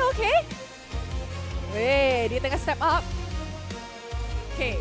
Hero manakah yang terkena dengan skill hook? Dia bocil. Franco, Nana ataupun Mia? Ni kalau salah, memang dark system. Woi, apa yang Nana? Aduh. Okay. Next question. Apakah maksud recall? Bukan! Zone bukan maksud recall. Kembali ke base, mendapatkan buff, menukar lane, menukar hero. Masalahnya Zone tak ada pun kena lagi dengan korang. Okay. Apakah maksud split push? Kenapa kita kena cakap split push?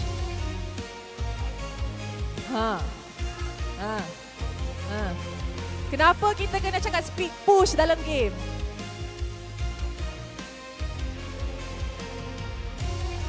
Okay. 100 yang betul. Last 3 questions. Apakah objektif utama untuk memenangi permainan ML?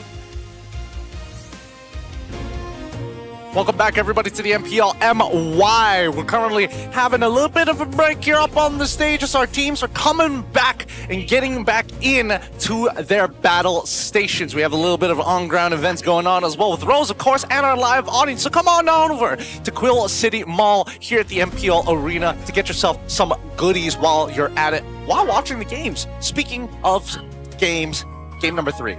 Adjustments. I feel like the Hanzo's going to show up again, and I don't think... You think so? I really think so. I really think so. I feel like at this point, it's like, okay, you know, he's had enough stage time. You know? I don't think he has, unfortunately. I really don't. It's time to rip up the contract. Oh, boy. No more Hanzo. That's the thing. I really feel like that's what they've been practicing a good chunk of the time. But the fact that Era 404, based on the way that they've been drafting in like their previous games and even in some of the internationals that we've seen, doesn't really go out of the ordinary unless the opponents are specifically targeting Era 404. I still don't like it. I feel like, yes, Hanzo is annoying. We've seen how much people complain in pubs. but he is still a hero that's not been seen in the meta much for a reason, right? You have to kind of build the draft around him, and when a hero requires the draft to be built around him in a meta where things are supposed to be flexible, that creates some issues. There's some friction there because it becomes very predictable. The opponent knows exactly what you are going to be doing just from seeing that one hero alone. Well, I mean, yes, but at the same time, I think you're absolutely right about building the support system, but I think they need some like actual winning lanes. Like we've seen 50-50 lanes at this stage of the game. Some people have like completely losing lanes as well. I think they were winning most of their lanes though. Like Gold was kind of like skill matchup 50-50. In game 1, it was more likely that Irtha was going to win out the trade. Moskov ended up losing in the early game of this for game number 2. So then that would mean that EXP, which was basically kind of like a nothing burger, because it was hilled up Barats, like nothing was going to happen in that lane. I do feel like Vamos was actually holding on to most of their lanes. It's just that it couldn't translate into team fighting because, yeah, all the big beefy boys can't really break through them in the early game, especially with 2 scaling DPSs and the Eudora. And so the draft already was not particularly useful for Vamos, and that in part largely because, hey, we gotta build around Hanzo. Maybe it's too demanding. Maybe if they only play for like only one side of the map, that could have like really focused down on what Hanzo needs to do in those moments. Okay, you know what they need to do? If they are going to early pick Hanzo again. Damage Hanzo. Damage Hanzo? Like traditional Trinity? Yeah, just switch it up. Okay. Make them think you're playing a slow game.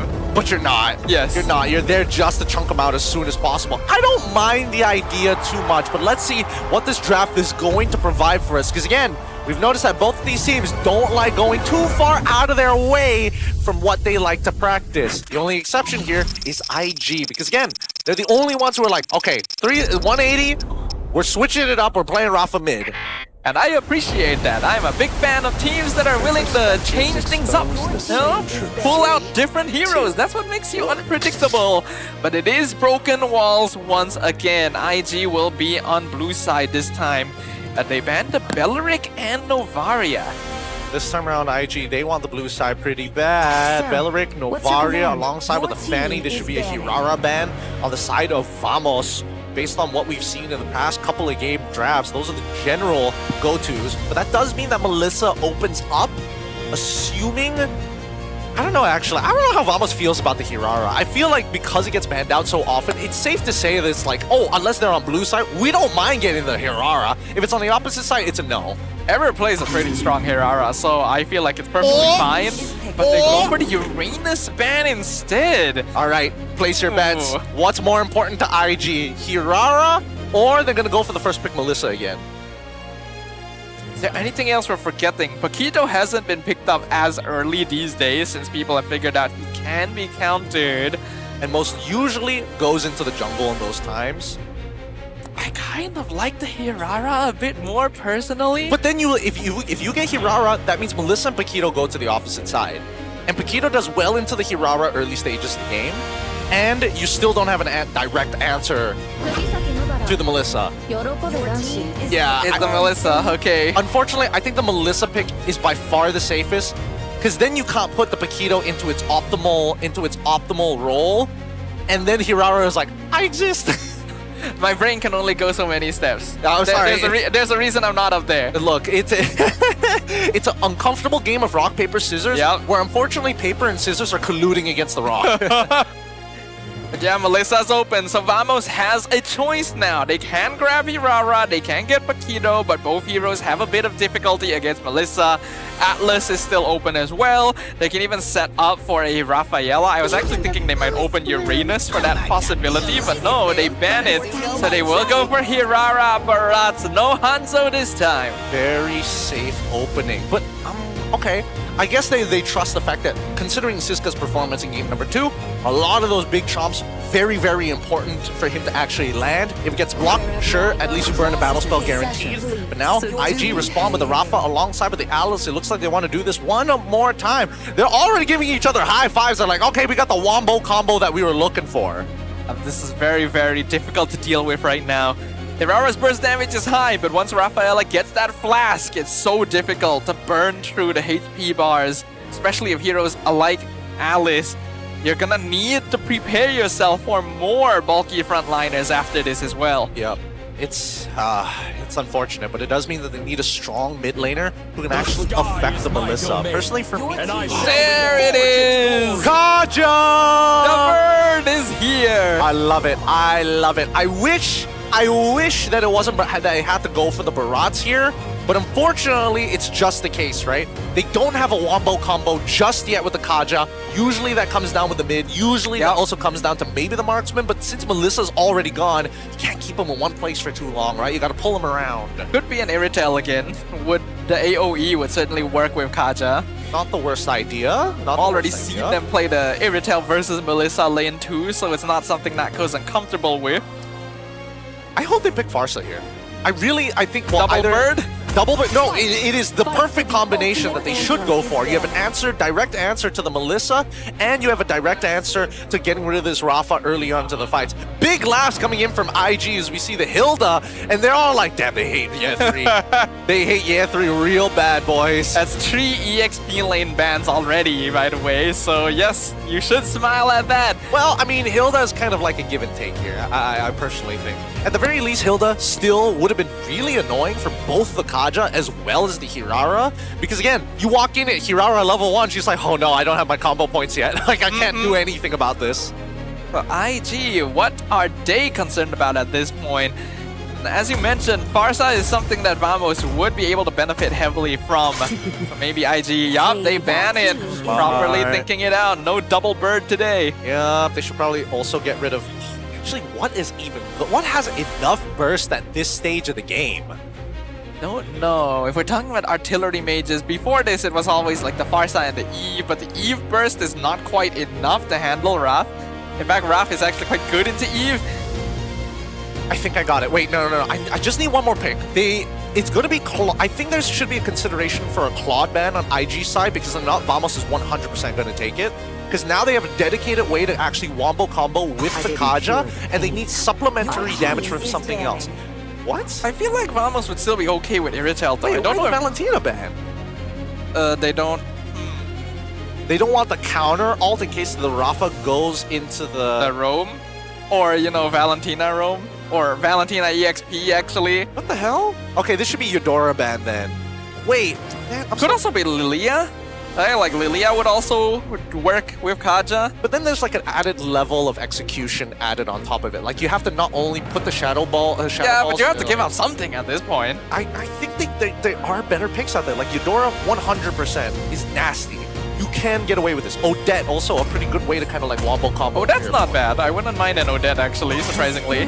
Oh, the Aurora. That would have also been an option. Okay. I'm kind of like 50-50 on the Aurora, if I'm being honest. I can see it actually. But I don't see her like one-shotting the whole team. She's not one-shotting the whole team. She is freezing everyone after they've been lassoed. That's a lot of control. That is a lot of control. That is fair. That is fair. I would have liked to see like, man, the Kaja plus Aurora, and then you just add a Arlet to it. Oh my god, that would yes. You'd be making popsicles out of them. It'd be so good. It'd be so good. All right, this should be the Eudora here. Either Claude or Eudora. Sounds like a Claude. Yep. Pretty straightforward. Pretty straightforward. Keeping the mid lane for last, which I think is a good idea at this point. That is what really ties this entire lineup together. Now ruin them, IG. Pick the Eudora now. Deny it off of them. Deny it off of them, and then after that, what would be the EXP? You're up against Barats. You generally have a majority magic, so you're... No, it's already banned out. Ooh, no, you can't do that as well. You do want frontline. I think it would just be Esme at that point. Yeah, right? Esme is open. Terizla feels a bit slow. Gatot makes sense. There is still a pretty high chance this is Alice jungle. I wouldn't be surprised they stuck with that, so I guess Esme? Are there any EXP laners that wouldn't get easily... Oh, there is the Paquito. And the persecuted. Okay, so it's Paquito jungle, Alice in the EXP to deal with the Barats. Great usage of flex picks here. I gotta give it to Coach S. He even blindsided me with that one. can't believe I completely forgot about the Potato this entire time. But it's not like it's going to be a very easy matchup no matter what. There's still a Kaja on the opposite side, and because you don't have Flicker, you're super susceptible after your combination to get pulled by the Divine Judgment. It's a tough spot now for Vamos. I still feel like heroes like Lilia would probably be the best to bet just for zone control. Because you need AoE for sure. You need to be able to clear wave quickly and rotate. Something like Valier technically works against tanks, but it's a bit too slow in my opinion. I think it kind of has to be. Yeah. You don't have much choice in this scenario. No, I feel like it's just not enough damage. It may not be enough damage, but eventually it'll come to a point where Eudora can 100-0 the Melissa, and that by itself is good enough, right? Fair enough. And that can be the same thing can be said about Rafaela if she gets lead. So, generally speaking, I don't mind it. I like the usage. I like the usage of flex picks, but this has been a particularly difficult situation for both of these teams. It just means that we have a close match on our hands, ladies and gentlemen. IG and Vamos have given us a show today at the very beginning of Week 2 of Season 18. And hopefully they can continue doing so, because it all comes down to this best of one. Will Vamos be able to keep their win streak going, or will IG show what the potential of rookies is truly capable of? Let's find out as we head on into the Land of Dawn. Let's see where these jungles actually want to start and where they're going to path. That's going to tell us a lot about how this game is going to get played. What? Paquito EXP. You what? But okay, I guess he clears the wave fast. We'll see his emblem setup. I'm pretty sure it's going to be like Quantum Charge, Fighter emblems or something like that. But you have to note, this is a Siska special. It is a Siska special. They don't have enough wave clear. What does Zeke go for his emblems if he didn't get Concussive Blast? That's a good question. Guess we'll have to wait a moment just to check on that. This is Kaja's debut in MPL MY, so we'll see whether Zeke can set the trend, right? Oh, well, while we were talking about that, first blood forever, insta-gank on the gold lane. Well played, well played. He took one camp, instantly ran down and found a level 2 gank, which is exactly what Hirara wants to start her snowball. Early game damage actually in favor of Vamos for the time being until Trekkie can actually leave the lane, but at least they're not losing any EXP. Let's look at the emblems, because this is so important. To pull yourselves together for the mid trio, of course. Assassin emblems, okay, nothing out of the ordinary. Traditional fighter, Quantum Charge, 4, yeah, 3, that's totally fine. And then everything else is standard. Oh wait, hold on, Melissa actually opting to go for Mystery Shop. Purify? Yeah, Purify. Yeah, looks like Gorokji is planning to scale this game. They know that Vamos playing for that late game. Best to make sure you have some way of matching them, since you are quite committed into the bulky Rafaela rundown comp in the mid-game phase. For now, Eudora definitely being as annoying as usual in that mid lane.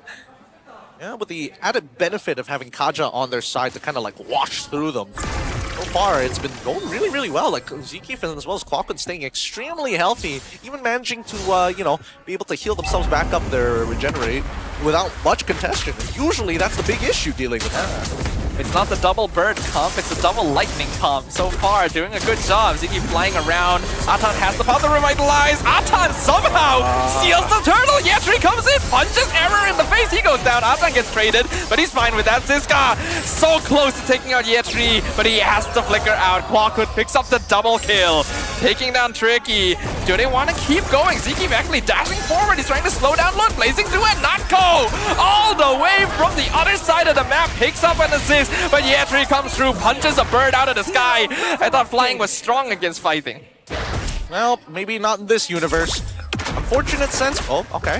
Atan getting some good damage on towards Nako's side, but man, it's really frustrating to see that despite Vamos doing everything correct, the only thing was that Siska didn't start channeling his ult earlier. He should have channeled his ult towards Gatot's side, or at least position himself to make sure that he is a legitimate threat. Like, you're going to have to do something about this. If not, I'm going to eat you early. Yeah, it's a little tricky. You can tell that Siska still is kind of adapting into the tank utility EXP style, especially with how crucial Daytona's welcome is to the composition. Vamos needs him to be able to land these a lot more effectively. We've seen how other players are able to use the hero. He needs presence. He doesn't necessarily have to hit the Daytona's welcome. He just needs to show as if he is going to. And considering the number of times he's landed the flicker Daytona's welcome, like, that should be enough behavioral analysis from Invictus Gaming to treat it like, okay, he's gonna hit it again, we gotta just respect it, or get somebody with Purify to block it, which Rockji is nowhere close to that fight. For now, Rockji gonna be the first one to hit that item. The corrosion scythe already completed, but the net worth lead still slightly in favor of Vamos. Things are pretty even right now. Gonna be dancing around for just a little bit of time as the next turtle is gonna spawn in 12 seconds, right? Now, I'm surprised that Air 44 has only gotten one successful gank at this stage of the game, but he has opted to make sure that he actually goes for two full clears rather than finding an opportunity just so that he can keep up the pace with Lun. That is unexpected as well. You would think that Hirara should be able to clear jungle a lot faster than an Alice, but Lun is showing that the hero still has value, especially with the Rafaela combo. They control the turtle. Siska waiting for a chance to get the stun on Atan. He eats up the Gatod. Revitalize comes out. Lun secures the turtle. They get dragged back in, but Siska's the first one down. Killing spree. Double kill for the Paquito. Blazing Duet doing good damage though. Clockwood finds a return snipe. Gatod will be the first one down. They're now re-engaging on Lun. He's tanky, but he's got the flowing blood. He gets out, and the Paquito comes in with old 1-2. Unstoppable for Yetri. Figure out what the play is exactly. Yetri should be able to get this no problem. Like, this was no questions asked. Like, his flicker was available. He had champion stance. Like, he was gonna die no matter what.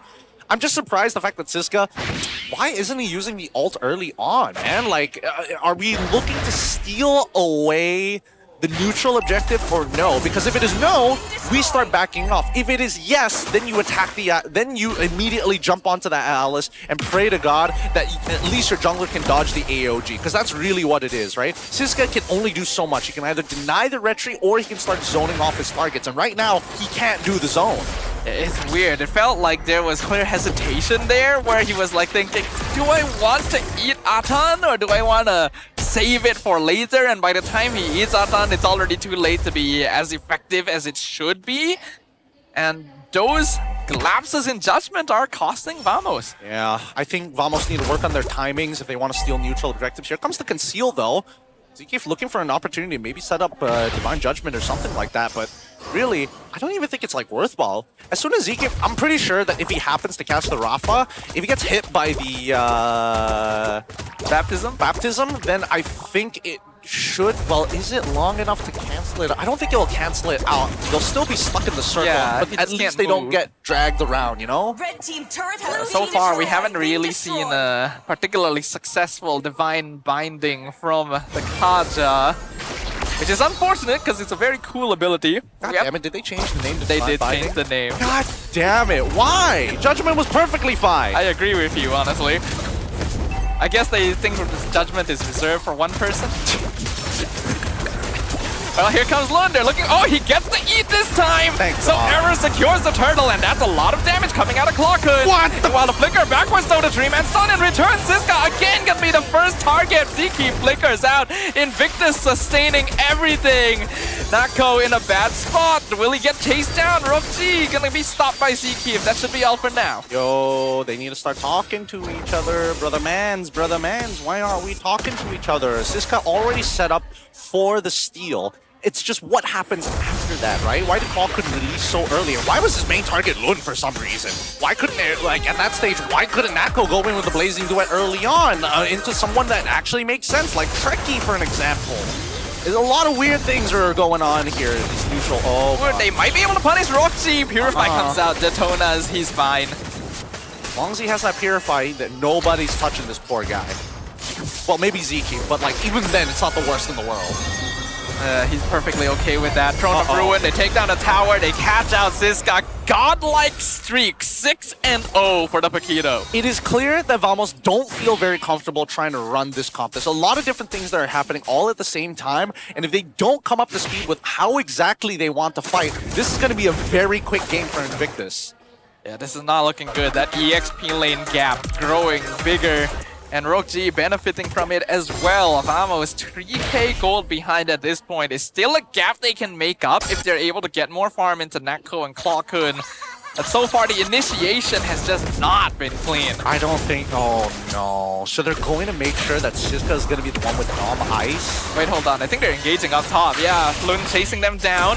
Vamos trying to run away, but Ziki a bit too slow. Legendary for Yetri. Throne of Ruin catches Siska, but they don't need to go for any more than that. Yep, don't need to move any further than this. They've already done all the work, and now they slowly start stealing camps away. Make sure that Siska actually has to join up with the rest of his team if he wants to stay big, but this should be a no contest. Error 4-4 down on the bottom side to actually get this push down, and hopefully gets a tier 2 off of it because they are blitzing the Lord. So far, this is the cleanest we've seen from IG since the season started. The confidence from the past couple games really building up on top of the mistakes that Vamos is making to turn this into a pretty one-sided performance. Kind of anticlimactic if it ends this way after what happened before. Really is. It really, really is. Not to mention that Yetri is actually sitting on 8-0-1. He is the main cleanup crew. Oh, Divine Binding, they catch Tricky, but he does have the Winter Crown. AOG comes through, Tricky's alive, they dive into the back. Atan is taking so much damage, and the damage is building up from Invictus. Lund follows Ziki under tower, picks up the double kill. Blazing Duet comes out though. They find a shutdown, flicker in, the Detona's welcome, ETF3 cuts him off midway. This got trades, the job is done. Bad shutdown on Year 3 though, pulling the score back to something that's actually desirable for Vamos. Like, they were losing a lot harder with the goal deficit, but now it's only 3.3, and with their holy shieldings, they should be able to prevent this Lord from getting an inhibitor and extending Invictus' lead even more.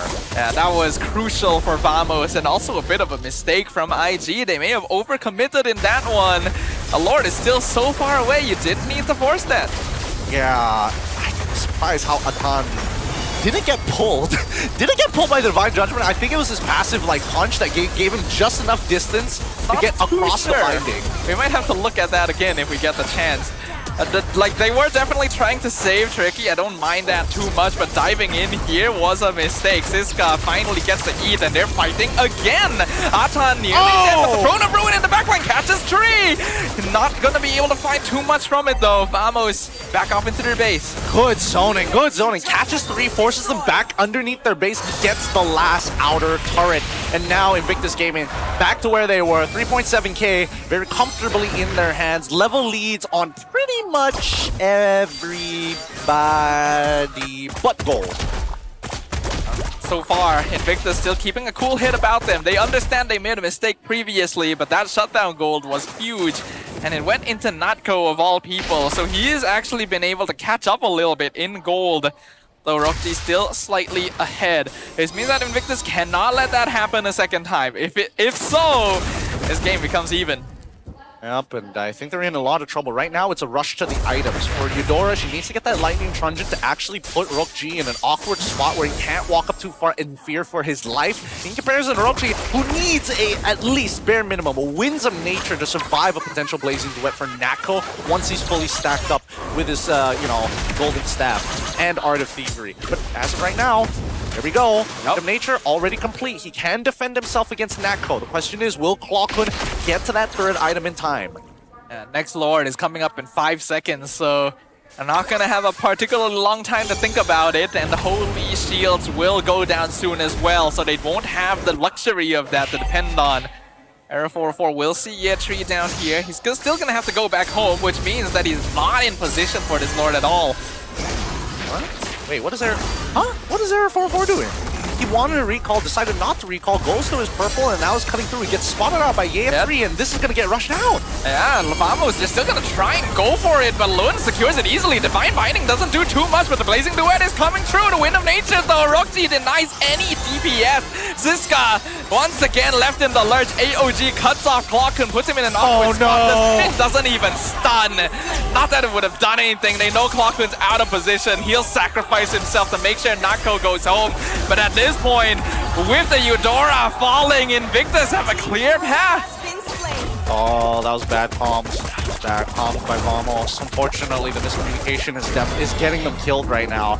Like, they're initiating fights in hopes that Invictus Gaming is going to back off, but if they know exactly where Hirara is, nobody's afraid of anything. Oh, instant taunt! Oh no! This of Error 404! Page not found! He goes down in an instant. Blazing Duet denied might win the crown. Double kill for the Rafaela of all people. Nako gets a killing spree, but the Lord is literally breaking straight in. Siska's being denied by the Melissa ult. Honestly, surviving a lot longer than it thought. Somehow gets the trade on the Ra. They're trying to hold, but the Lord will collide with the Crystal, and they just don't have any damage to stop it.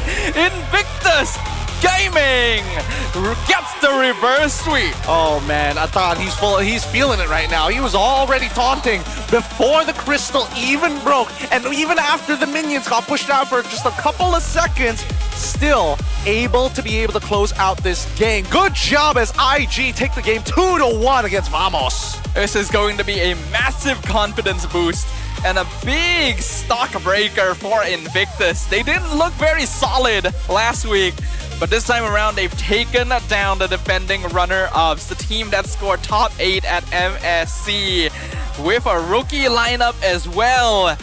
Looking good. Looking as good as they can possibly get here. And honestly, at least Ruff stepped up after game number 1. It was like, okay, you know, trying to play it fair. Decided it's time to not play fair anymore. There's just no point. We gotta get these wins. With that being said, let's have a conversation with our winners, IG with Rose up on stage.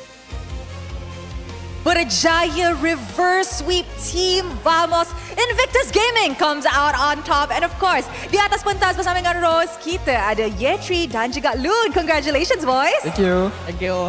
Okay, mungkin kita boleh start dulu kot dengan game pertama. Sebab game tu, first dia nampak macam Vamos ada upper hand. Tiba-tiba IG pula boleh fight back. So the question is it because of the Hanzo yang punca you guys kalah game pertama dan you guys dah dapat adapt game kedua ke memang it's just execution problem daripada It's just execution problem lah, bukan Hanzo. Hanzo bukan the problem. Problem dia dekat saya sebab saya mati tu. Saya terlalu disrespect enemy, so kalah. Okay, you mentioned that Hanzo is not a problem. So, pendapat Yetri tentang Hanzo, it's not really a good pick lah. Bukan viable sangat di meta ini. Bukan meta hero. Oh, okay. Now, mungkin kita pun boleh discuss tentang coaching staff IG lah kot. Sebab musim ni kita jarang nampak Coach Bam di pentas MPL. So, beza ke ada Coach Bam atas pentas dan tak ada Coach Bam? Tak ada, sebab orang dekat Game House pun dapat pressure daripada dia. Kat atas pun sama je dapat pressure. So, dia still ada kat dalam korang punya fikiran lah.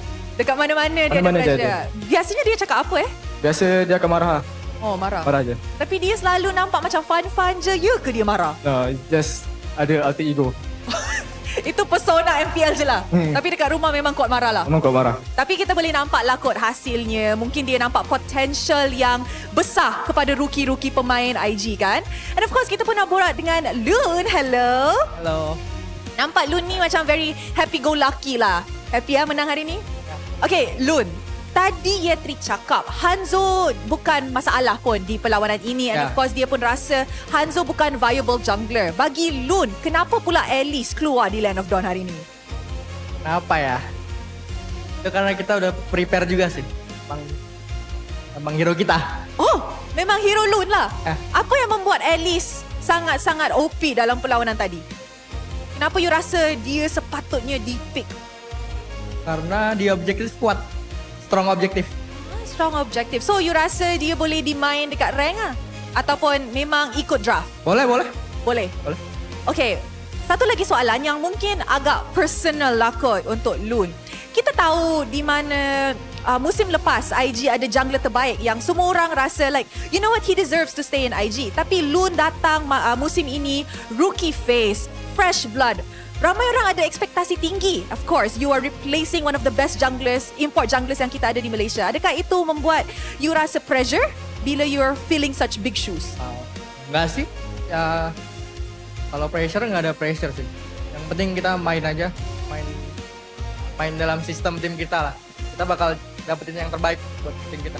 Buat yang terbaik, tak ada pressure, have fun. Betul? Yeah, have fun. Are you having fun? So far, okay ke dekat Malaysia? Okay. Fun? Yeah, fun. Very fun. Apa yang you suka dekat Malaysia? Ayam gebuk. Aduh, Loon. Alright guys, so kita pun sedang saksikan perlawanan reverse sweep, tapi hanya seorang yang boleh menjadi MVP. So agak-agaknya siapakah MVP anda? Mari kita tengok MVP perlawanan ini in 3, 2, 1. MVP jatuh kepada Yetri! Okay. Why? Apa ni? Memang, you know what? Very good vibes di Invictus Gaming. So, Year 3, your next match, AC. After berjaya reverse sweep Team Vamos hari ini, betapa confidentnya Year 3 untuk menentang dengan AC? Sorry? How confident are you to go up against AC as your next? 100%. 100%. Semua match 100%. Semua match 100%. Memang datang dengan mindset dan confidence lain lah untuk musim ini. So, does it mean you ada 110% confident dekat rookie-rookie player dalam IG? Betul. Saya semua sebab diorang deserve kan. Diorang deserve the spot. Diorang pun work hard dengan saya. So, saya confident je. Ini senior yang kita kena keep an eye on and of course keep an example on. Percaya dengan rookie-rookie player. Year 3, any words kepada fans? Untuk fans, supporter-supporter IG, supporter-supporter kawan-kawan yang datang hari ni, even dekat TikTok, live stream, thank you tengok kita orang, thank you support. Apa korang, tak ada MPL, tak ada e-sport, tak ada industri ni. Thank you so much. Alright, terima kasih Year 3 Loon dan sekali lagi tahniah atas kemenangan ini. With that, mari let's throw it back to the casters to analyse apa yang terjadi dalam perlawanan pertama kita hari ini. Thank you so much, Rose. Give it up for our MVP up on that stage. Yeah, 3 comes back to Malaysia after his some time of being transferred over to MPL ID. Didn't get much other than just the single game, but he comes back with a strong vengeance. 9-2-4. He was 8-0 at one point. Paqueto's still strong, man. It's still so difficult to handle. I'm sure a lot of us were wondering, hey, should Paqueto be in the EXP lane? But for me personally, he's always better as a laner than a jungler, and you can see the impact of that. And fighters do love a bit of healing. They do. They love a bit of healing, but also with the terms of his item build as well, making sure that he understands that there is tempo in this game and understanding that there is a cycle as they go through these fights. Getting the Winter Crown is actually a pretty smart option here as a means to kind of protect yourself from, from the Kaja, right? The Divine Binding. If you look on the opposite side, even Tricky opted to go for that third item Winter Crown as well, rather than being like, oh, I gotta focus on anti-heal and all that nonsense. It's a good idea and instantly shows why teams maybe aren't leaning too much towards the Kaja pick. There is already a known counterplay in terms of itemization, and it is honestly very difficult to maneuver this bird. You can see that Zkeep, even when he was able to get those Divine Bindings out, isn't really able to pull people anywhere because there's a lot of crowd control nowadays. A lot of people don't really even mind too much being pulled towards the enemy team since this is a rundown comp in the end. It is a rundown comp, but I think the scary thing that most people fail to recognize is what is the first item for Zkeep? He has to go Fleeting Time. And if he has to go Fleeting Time, that means he can't get the smaller components or build up into a Dom Ice, which is the natural counter to deal with Tricky. So in terms of items, right, you not only have to make sure that you have the Winsome nature to protect yourself, you need a Winter Crown on top of everything else, just so that you can avoid the big ult on one side from Vamos. And Vamos, unfortunately, didn't respect the opposite side enough to be like, hey, have the anti-heal at the right time, especially in the early phase of the game where they needed it the most. This is why we're seeing a lot of awkward moments between the team wanting to take the turtle and then realizing that all their poke damage is not really going anywhere. Yeah, a big issue this game, as you already pointed out, seems to be miscommunication, which is weird considering the experience Vamos is supposed to have. There were cases where some people were fighting here, some were fighting there. Siska clearly seemed uncomfortable on the Barats, wasn't really able to get Daytona's welcome at the right times or the right targets or the right place. There was the weird Error 404 bottom lane push at the late game where he just got instantly disrupted by Year 3. And then after that, like, what can Clawkun really do in this situation? I mean, Clawkun is just looking to get in position to one-shot people. But again, with the composition just designed to kind of run at you and kind of like break you apart into many different pieces, that's exactly what happened in the final fight where everybody was basically everywhere, That's right? why I was thinking, like, probably Lilia would have been a little better here. Honestly, like, if we're thinking about whether Lilia is going to be good enough to be able to not only handle the lane, honestly, it does the opposite because you'll never be able to, like, shadow ball down the Rafaela once she hits level 2. It's the exact same problem, if not worse. And you don't have the utility of the stun or wombo combo with the Kaja as well. So you're just kind of like, Kaja, you slow, and then I hope that I'm able to, like, land the shots. Perhaps. I think that Vamos unfortunately just didn't get the right pieces in this time around. Well, maybe here's the argument for the right pieces, right? Okay. With this particular clip, if I remember this correctly, we're gonna play this in slow-mo, of course. I'm looking at Siska specifically because his job is so vital in these fights. Once Atan has already gotten past, there's nothing that you can do at this stage of the game. However, shouldn't you already be charging your ult? As soon as they start moving within your zone of influence, this is where I think the mistake inevitably happened, right here. Siska, it doesn't matter if he goes up or down, he needs to control this area of the map. If he doesn't control it and he already sees the flowing blood through, at that point, you should already be charging your ultimate at that stage of the game. He wants to just hop over the wall, but I really think if he just held on to this ultimate, he can manipulate the timings of when it happens. And he needs to communicate this with his jungler to say, hey, slow down for half a second. I can guarantee you this Lord, if he presses his button sooner, you just need to make sure that the turtle is not low enough to be retreat yet. Yeah, I feel like if he had charged up the Daytona's welcome a little sooner, it might have made Lun second guess, actually, jumping to the flowing blood, right? If he did, he gets eaten. If he doesn't, I think this guy was just afraid of wasting it, right? It's the thought process of like, oh, I have to wait until he actually jumps to it before I commit the ult, but that's the wrong way of thinking already. I mean, that's the problem. It's hard to make those decisions because you only see the impact after it like 5-10 seconds later down the line, right? And that's the problem here. Every time I see this play, it's just, I wish he pulled it off earlier, but that's not the only thing that we're concerned about, because where is Zekif in this fight? He's sitting in like the middle of nowhere here, where he wants to deny the space away from Ye 3 specifically, but really, the fight has already begun at this start, and he moves a little too late. Because of this dispersed style and the fact that Trekkie comes in late into the fight, Zekif, by the time he actually gets this pick onto Rockji, it's too late. They've lost all the important parts of the composition, they've lost the neutral objective, and they're pulling Rockji in a position where he can actually affect all the remaining members. See, the flicker comes on through, Divine, the Holy Baptism comes through. Is huge. Yup, and then muddles instantly. A free fight just like that. The Divine Binding basically pulled Rockji into the position he wanted to be in anyway, because by then, Clockun's full combo had been spent on the front line, right? Exactly. Like, there's just no sync between the team fight from Vamos, and it's weird because they're normally good at this. Exactly. So when we see this next clip, you'll see a lot of the same similarities actually happen, except this time, it's already after, and the fight immediately breaks through. We see the big ultimates already pulling together the members, and unfortunately, once you see Natco actually jump in to try and go for it, what happened? I mentioned it in the game. Winds of Nature, Winter Crown. Those early rushes made all the difference in this game. Rockji, unfortunately, he can't rush it, but he already had enough of a lead to buy it for himself. Honestly, earlier there, you could also see that Siska was just kind of hovering awkwardly, like if you reverse it slightly to where the Blazing Duet was happening. Like, what is Siska really doing? Right? Sort of, like, at this point, Zekif is basically dead. He has to back off. Clockun's already spent all his resources. Nako goes in to try and do damage. Siska is attempting to back him up, but if you really look at what's happening, right? Walking into the wall. Yeah. Like, but if you just look at what's happening, the Blazing Duet is not doing any damage. Yep. At that point, it's like, there's nothing you can do here. It's time to go. Yep. And that's the thing, right? He wants to pull away the attention of everybody so they just start kiting down instead of running to the BMI direction so that Natco can get out of there, which I don't think is a bad idea. That's why you see that Atan, he's guessing where he is and obviously just jumps in with the AOG. But at that point, the entire positional composition has already been broken.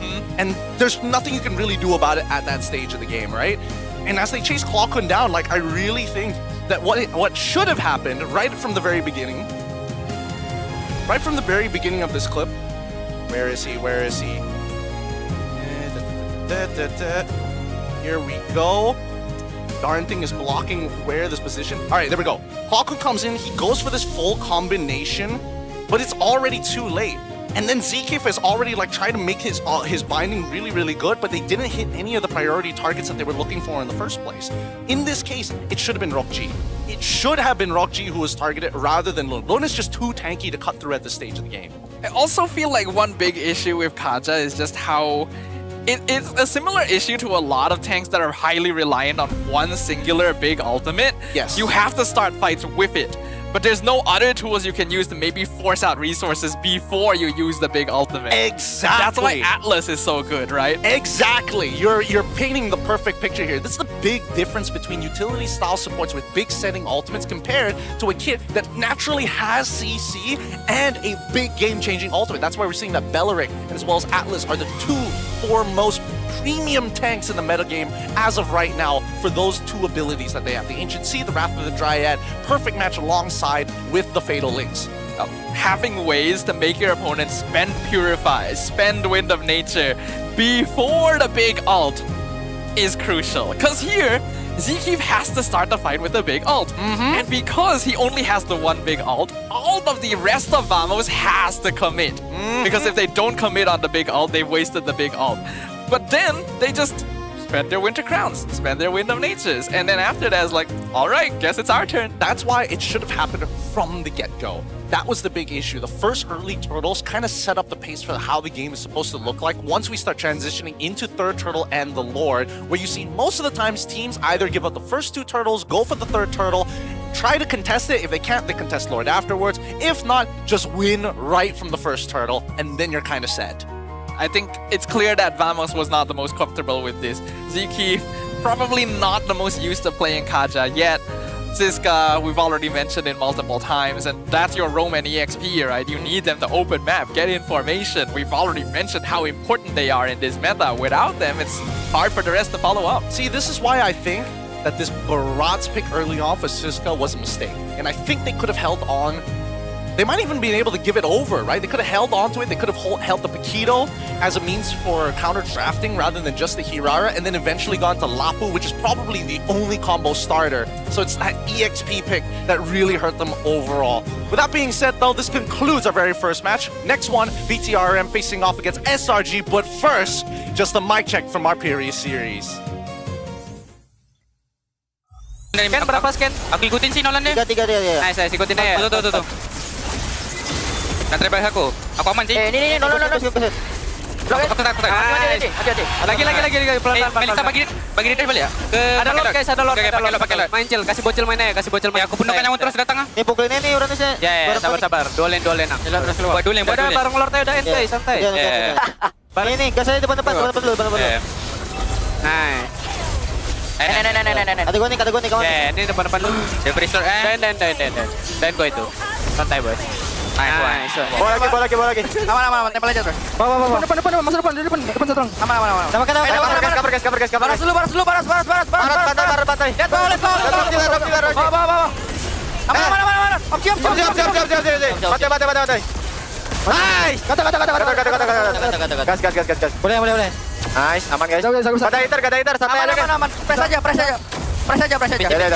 Tipis. Ete aja tipis. Tahu. Torlok. Dia nggak bisa clear. Tahu. Nice. Santai. Easy. Nice fun. Santai, nggak boleh habis lagi. Ada damage dia. Ya, aman. Respect ya guys, tapi ya. Aman, gak ada uang. Gua lagi.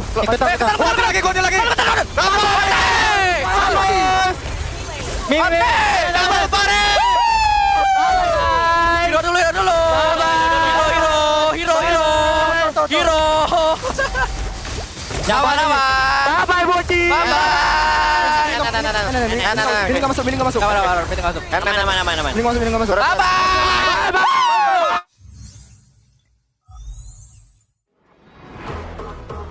Nak lebih power? Jom.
sharing.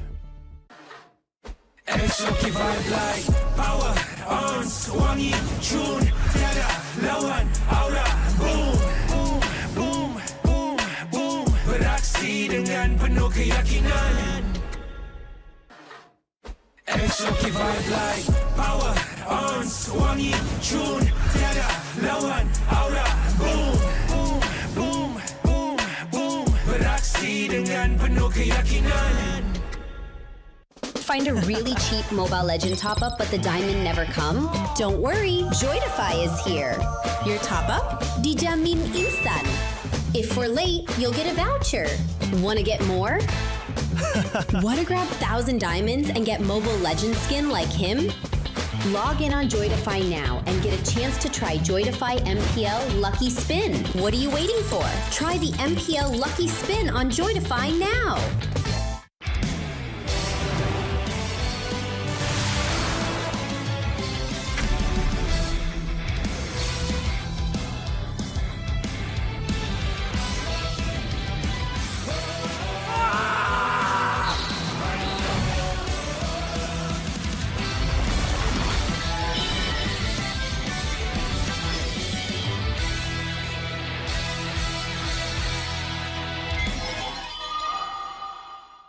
Tengok MPL Malaysia dekat Tonton dapat skin idaman? Stream MPL Malaysia musim ke-18 live ditonton mulai 14 Ogos sehingga 1 November ni. Boleh menang sampai 40,000 diamonds. Siapa nak bagi? Senang je. Stream perlawanan MPL Malaysia di live TV Tonton untuk mengumpul mata. Lagi lama korang tonton, lagi tinggi peluang untuk menang.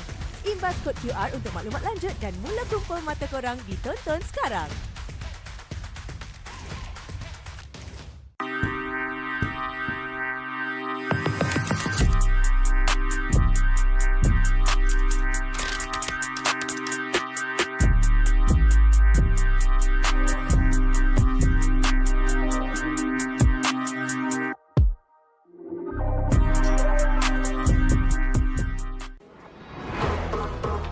Nak lebih power?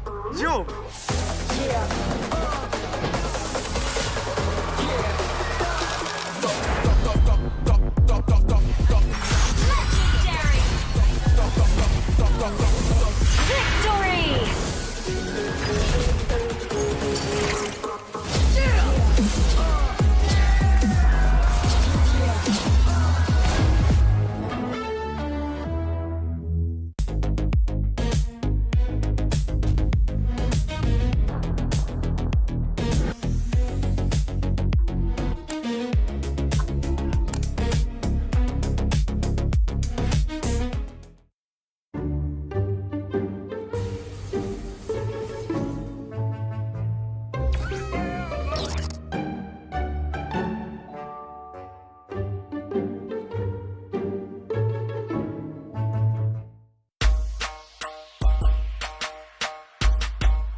legendary. Exotic vibe like power, ons, wangi, tune, tiada lawan, aura, boom, boom, boom, boom, boom. Beraksi dengan penuh keyakinan. Exotic vibe like power, ons, wangi, tune, tiada lawan, aura, boom, boom, boom, boom, boom. Beraksi dengan penuh keyakinan. Find a really cheap Mobile Legend top-up but the diamond never come? Don't worry, Joydify is here. Your top-up? Dijamin instan.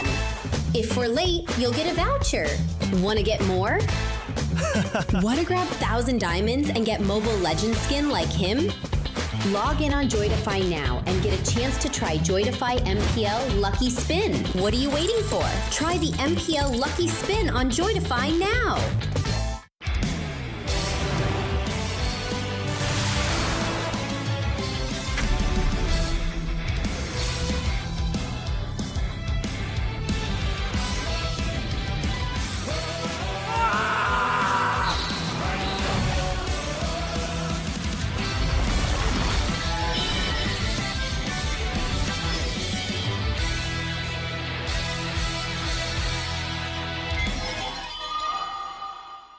Tengok MPL Malaysia dekat Tonton dapat skin idaman? Stream MPL Malaysia musim ke-18 live ditonton mulai 14 Ogos sehingga 1 November ni boleh menang sampai 40,000 diamonds. Siapa nak bagi? Senang je. Stream perlawanan MPL Malaysia di live TV Tonton untuk mengumpul mata. Lagi lama korang tonton, lagi tinggi peluang untuk menang. Imbas kod QR untuk maklumat lanjut dan mula kumpul mata korang di Tonton sekarang.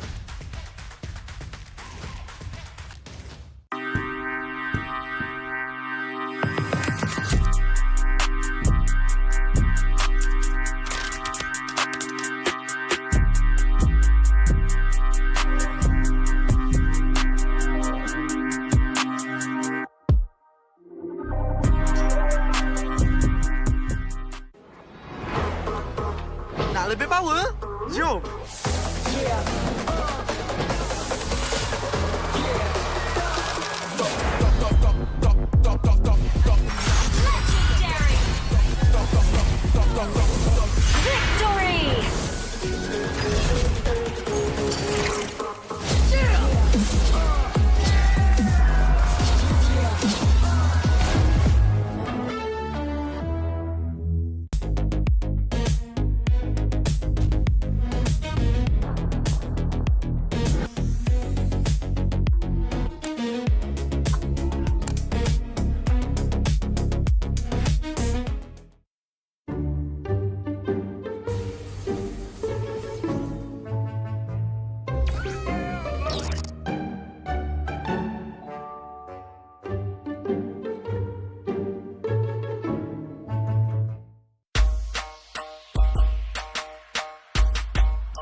cherry. Exotic vibe like power on wangi June tiada lawan aura boom boom boom boom boom beraksi dengan penuh keyakinan. Exotic vibe like power on wangi June tiada lawan aura boom boom boom boom boom beraksi dengan penuh keyakinan. Find a really cheap Mobile Legend top-up but the diamond never come? Don't worry, Joydify is here. Your top-up? Dijamin instan. If we're late, you'll get a voucher. Wanna get more? Wanna grab 1,000 diamonds and get Mobile Legend skin like him? Log in on Joydify now and get a chance to try Joydify MPL Lucky Spin. What are you waiting for? Try the MPL Lucky Spin on Joydify now.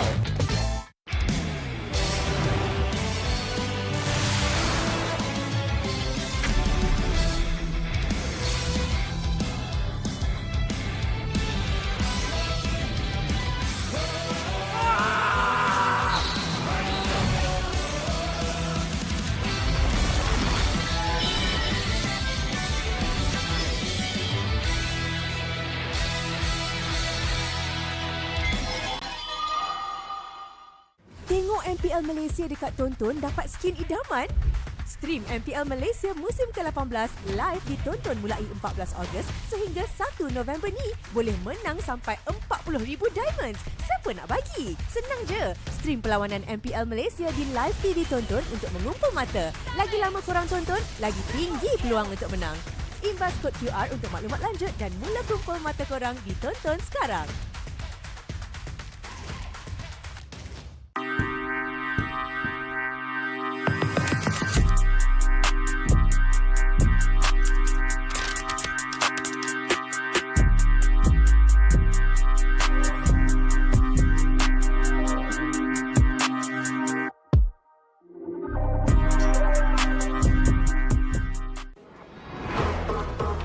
Nak lebih power?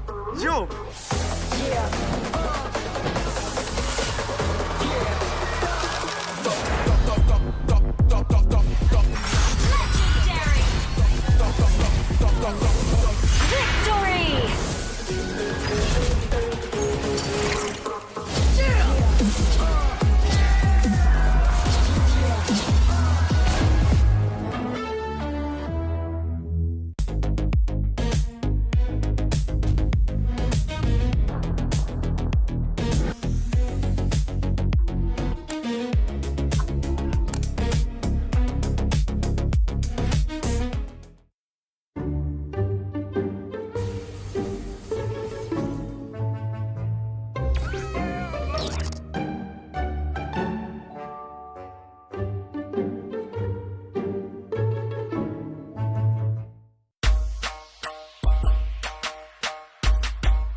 Cherry.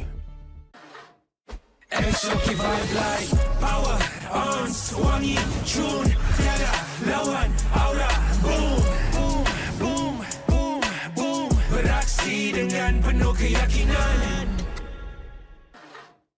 Exotic vibe like power, ons, wangi, tune, tiada, lawan, aura, boom, boom, boom, boom, boom. Beraksi dengan penuh keyakinan.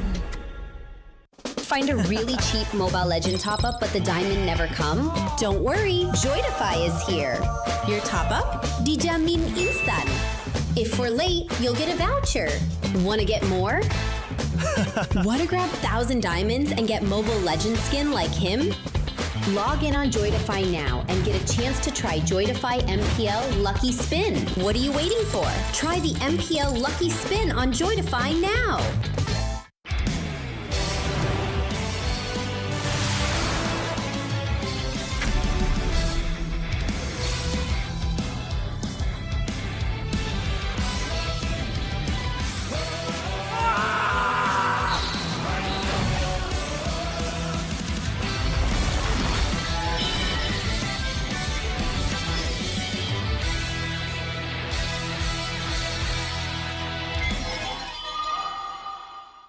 Tengok MPL Malaysia dekat Tonton dapat skin idaman?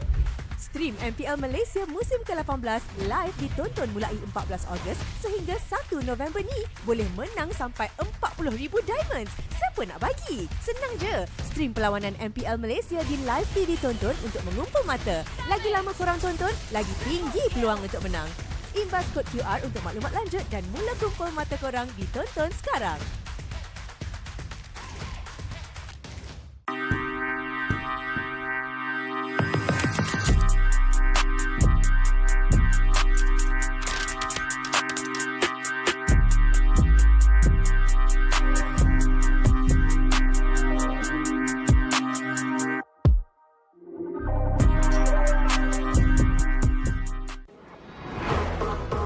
Nak lebih power?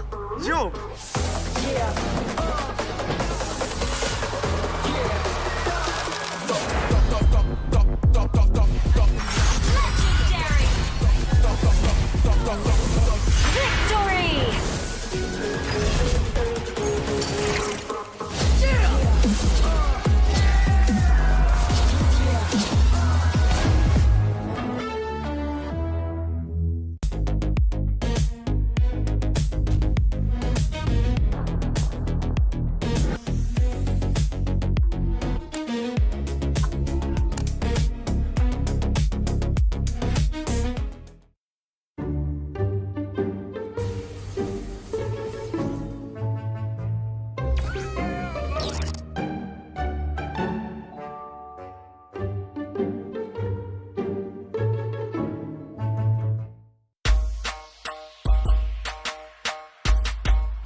cherry. Exoki vibe like power on, wangi tune, tiada lawan aura, boom, boom, boom, boom, boom, beraksi dengan penuh keyakinan. Exoki vibe like power on, wangi tune, tiada lawan aura, boom, boom, boom, boom, boom, beraksi dengan penuh keyakinan. Find a really cheap Mobile Legend top-up but the diamond never come? Don't worry, Joydify is here. Your top-up? Dijamin instan. If we're late, you'll get a voucher. Wanna get more? Wanna grab 1,000 diamonds and get Mobile Legend skin like him? Log in on Joydify now and get a chance to try Joydify MPL Lucky Spin. What are you waiting for? Try the MPL Lucky Spin on Joydify now.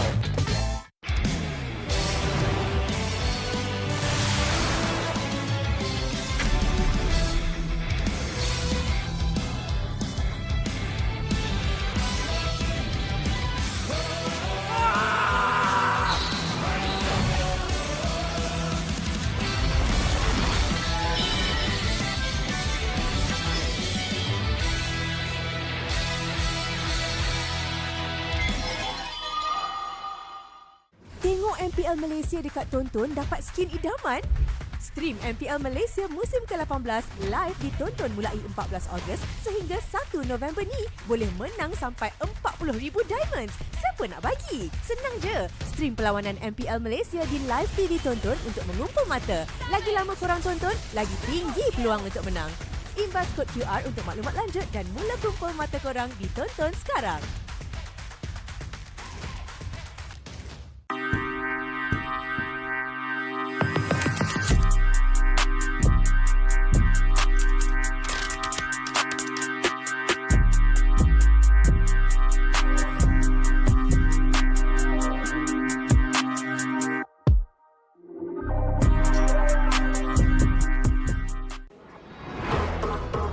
Nak lebih power?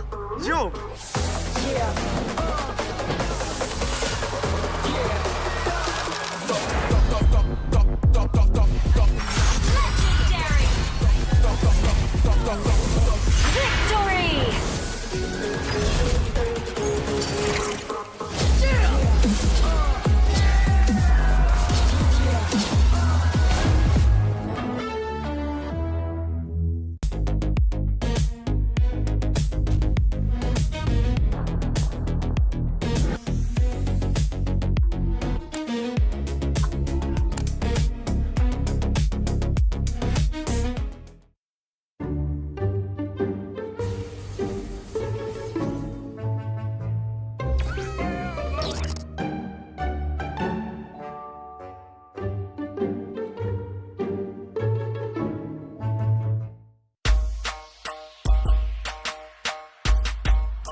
Cherry.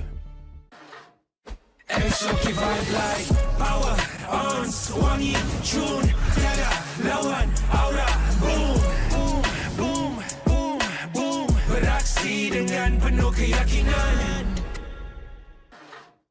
Exotic vibe like power on wangi tune tiada lawan aura boom boom boom boom boom beraksi dengan penuh keyakinan. Find a really cheap Mobile Legend top-up but the diamond never come? Don't worry, Joydify is here. Your top-up? Dijamin instan. If we're late, you'll get a voucher. Wanna get more? Wanna grab 1,000 diamonds and get Mobile Legend skin like him? Log in on Joydify now and get a chance to try Joydify MPL Lucky Spin. What are you waiting for? Try the MPL Lucky Spin on Joydify now.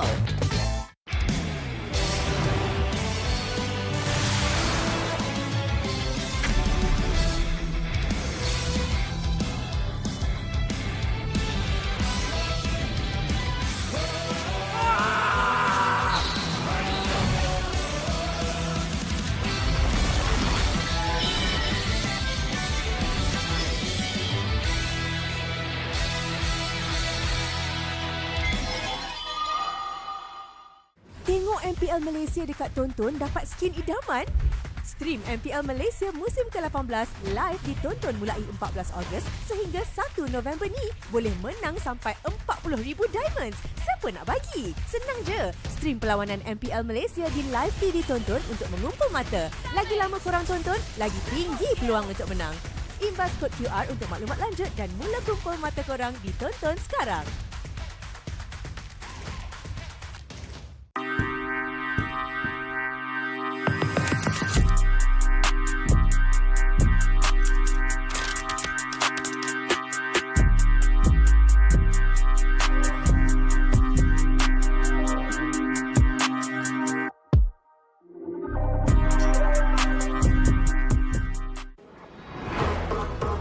Nak lebih power?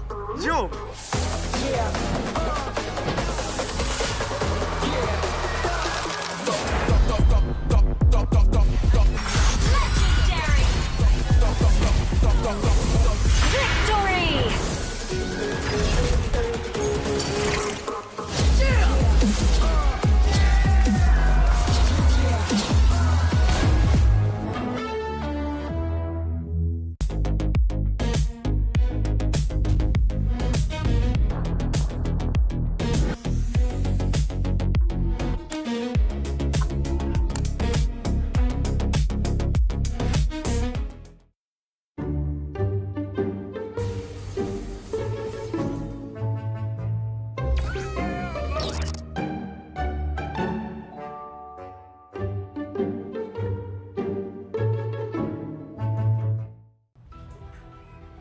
Gunakan dunia digital anda di sini. Di Toda Academy, anak saya berpeluang untuk belajar dan eksplor minat dia. Akademi kami mencorak masa depan industri game. Di Toda Academy, saya boleh eksplor banyak ilmu baru. Akademi kami merayakan juara e-sport masa harapan. Cipta impian anda bersama kami di Toda Academy. Cultured by Toda.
Cherry. Exotic vibe like power on wangi tune tiada lawan aura boom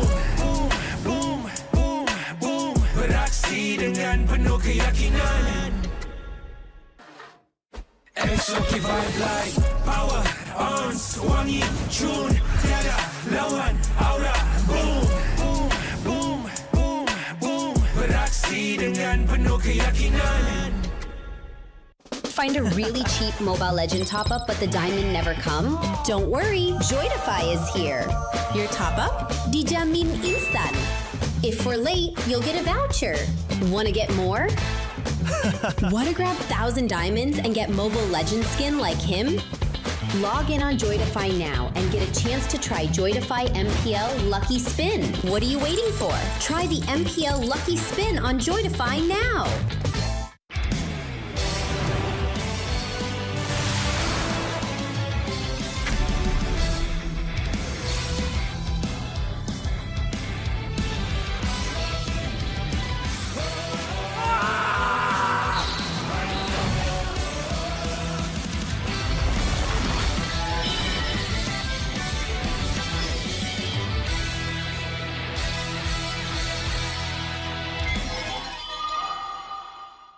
Tengok MPL Malaysia dekat Tonton dapat skin idaman?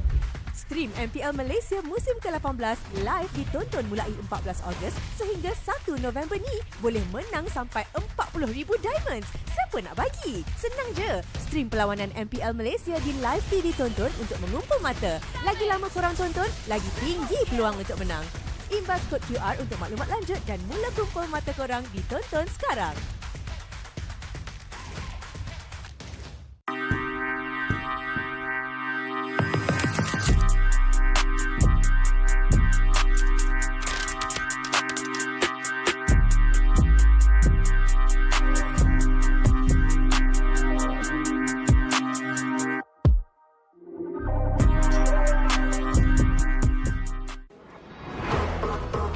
Nak lebih power? Jom!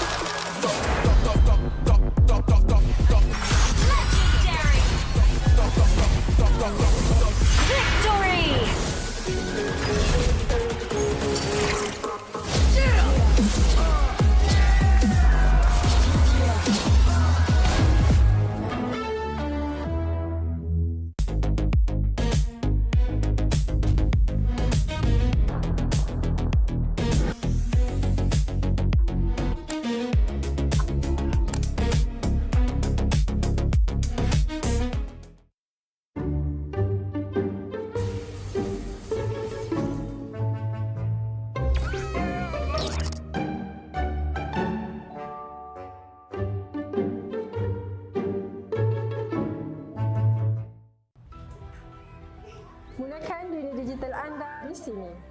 Di Toda Academy, anak saya berpeluang untuk belajar dan eksplor minat dia. Akademi kami mencorak masa depan industri game. Di Toda Academy, saya boleh eksplor banyak ilmu baru. Akademi kami merayakan juara e-sport masa hadapan.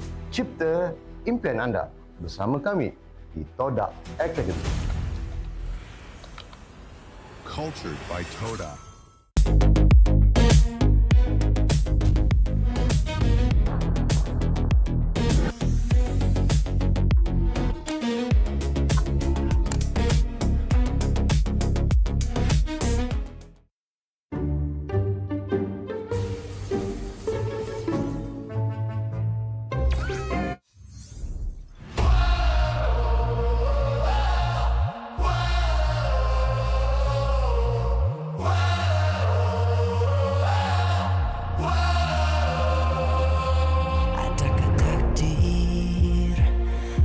Ditelan air mata, selamanya ku takkan di bawah. Perjalananku sampai ke puncak dalam perjuangan. Bila hati terang menyala, setiap luka jadi kekuatan. Pengorbanan yang jauh ujungnya. Sudah tiba masanya melangkah takdir, jalan yang getir ku tempuh. Bangkit bersama kita juara, membanggakan negara. Kita kawan pentas dunia, Wira Arena. Bangkit bersama kita juara, membanggakan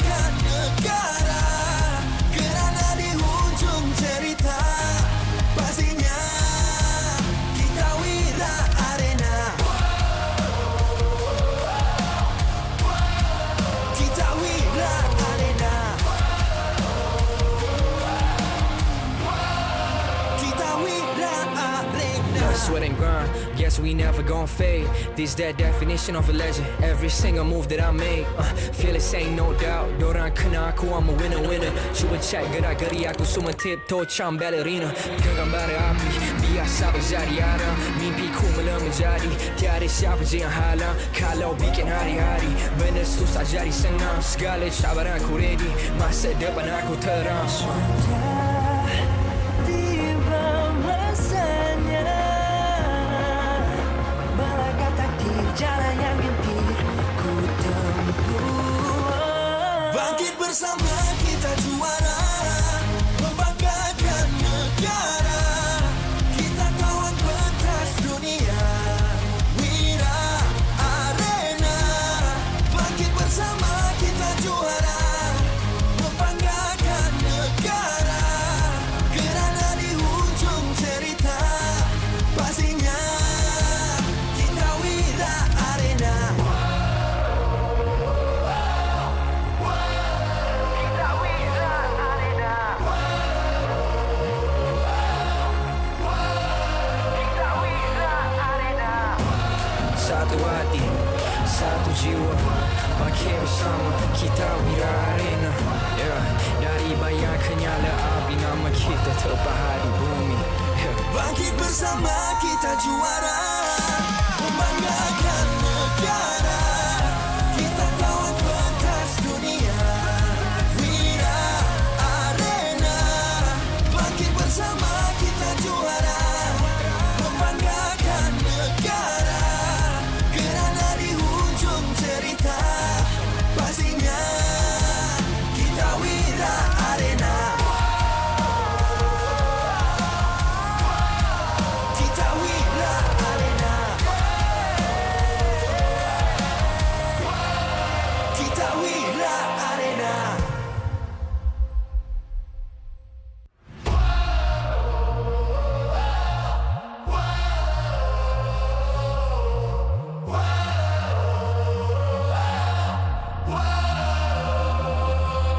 Adakah takdir lemas ditelan air mata? Selamanya ku takkan di bawah perjalananku sampai ke puncak. Dalam perjuangan, bila hati terang menyala, setiap luka jadi kekuatan. Pengorbanan yang jauh ujungnya. Sudah tiba masanya melangkah takdir, jalan yang gentir ku tempuh. Bangkit bersama kita juara, membanggakan negara. Kita kawan pentas dunia, Wira Arena. Bangkit bersama kita juara, membanggakan negara. Kerana di hujung cerita, pastinya kita Wira Arena.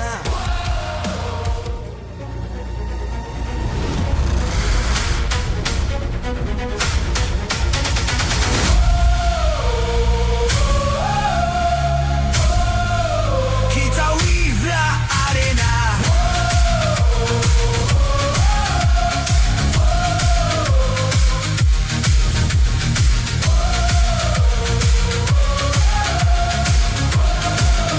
Kita Wira Arena.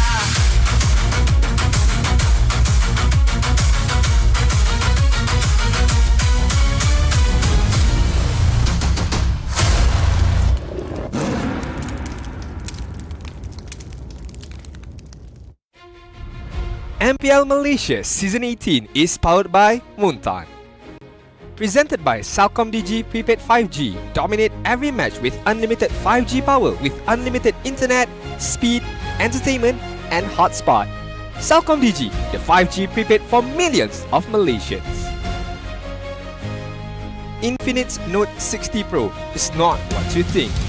Powered by Snapdragon 7S Gen 4, featuring 3D Ice Core Vapor Chamber Cooling, active metric display and 90-watt White Plus 30-watt wireless charging.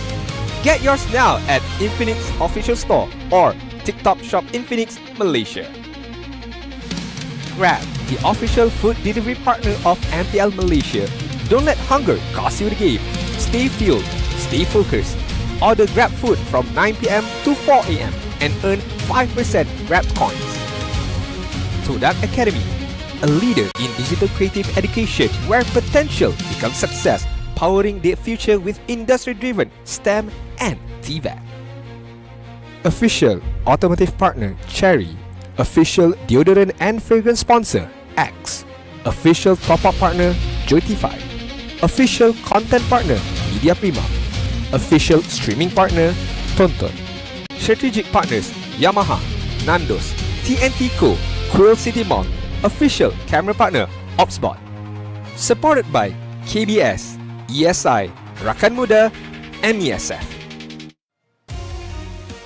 Okey lah Vel, aku rasa aku nak bagi tahu satu fakta yang di mana aku rasa SRG akan menang juga season ni. Engkau tak habis saja, tak habis saja. Kau ni macam netizen lah tu. Relax ah, BTR akan menang. Kau relax je, BTR ada siapa tu? Come on lah. Ciku, Cibi Savage bro. Kau ada apa? Kau nak cerita Cibi punya Savage? Kau nak cerita Cibi punya Savage? Habis Innocent tu bukan Savage ke? Alah tu senang je bro. Kita orang N, siapa kita yang N kan? Okey tak apa kalau kau nak cakap macam tu. Aku dah ada 5 piala. Kalau cerita pasal piala, kau tengok apa? Vamos yang akan menang week 4. SRG akan. Dia dah kenapa? Kau dah kenapa? Vamos dah. Kau dengar dia punya lagu. Alah vamos dah tak kuat lah sebab dia tak ada sepat. Betul lah, sepat je carry gila. Ini apa? Siska. Tapi Siska pun kuat agak sebenarnya. Kuat juga. Nanti Era tak ada. Era tak ada. And there you have it, our analyst desk. Honestly, I thought they'd be a lot nicer, but they weren't. So that's one of the few things that we have here at MPL MY live in MPL Arena at Quill City Mall. You're missing your opportunity if you haven't bought your tickets to come on and watch the show live, because let me tell you, everybody in this audience is pumped up for the game ahead of us here today. We've already witnessed one best of 3. We're looking at our second series of the day. It's going to be BTRM facing up against our very own Selangor Red Giants. My name is Gideon Q, of course. This is Sadafa here to bring you all the action that is going to be happening here today in week number 2, day number 1 of the MPL MY. Sadafa, we saw our very first game here and it was already looking pretty good, but do you think the community is going to agree with everything that's going to happen here today and our upcoming game? That's hard to say, you know, there's a lot of differing opinions, but I think one thing we can all agree on is that we can dominate every match with Cellcom TG prepaid 5G. You can experience unlimited 5G power with unlimited internet, speed, entertainment, and hotspot with Cellcom TG, the 5G prepaid for millions of Malaysians. And soon, maybe one day, around the world. Maybe, you never know. You never know. Huh? I'm telling you. They've already got a great system going on here in Malaysia. And that's why so many have already taken the change to convert on over to Cellcom DG as their main telco. Don't forget, their 5G plan looking something to be the greatest and the best that we've had in a while. Speaking of codes, you guys can also redeem yours here today to get some of the in-game rewards that we have for you. Redeem them, scan the QR code. You know the drill. It's the same as every other week. Now, let's talk about the upcoming games here, because BTRM and as well as SRG are now the only 2 teams that are currently at a 100% win rate here, and only one of them, unfortunately, is going to carry that momentum. All right, it's quite the impactful day having 2 winning streaks be broken just like that, but it really was quite a surprise, our first match of the day. I think everyone were expecting Vamos to be the favorites going into it, but IG has shown that there is potential in the newbies. But if we're talking about rising names versus established veterans, we look no further than this matchup right here. Oh yeah, we're looking at the EXP alongside with the supports. It's James in comparison to Cram, GR Boy in comparison to Yums, and the numbers are staggering because they're a lot closer after their first weeks of the MPL. And to be fair, at least they played a decent amount of games at the same time.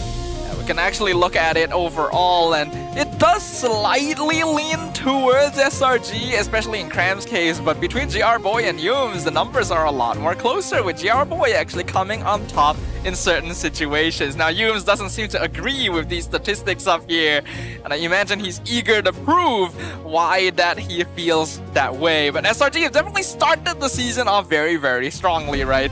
No holds barred, no messing around. They were merciless in their first match. And that's exactly what I want to see here, especially with a brand new lineup like this. Let's pull it up onto the screen right now, because if we're talking about Vitality, we have to talk about Bigatron Malaysia by Vitality. With Chiku guys, GR Boy, Zay, Chibi, and along as Jameis as the dedicated main lineup. The two standouts here have to be Chiku guys and Chibi as the main win conditions of the team. If Chibi's doing badly, eventually Chiku will do well. If Chiku's doing badly, somehow Chibi is able to drag the game out long enough for him to be relevant. The Chi-Chi combo has definitely been winning hearts for a long time at this point, but I do think it's great that Chibi's presence allows the team to play not always around Chiku. He is the CEO, but he doesn't have to be the one always closing things out.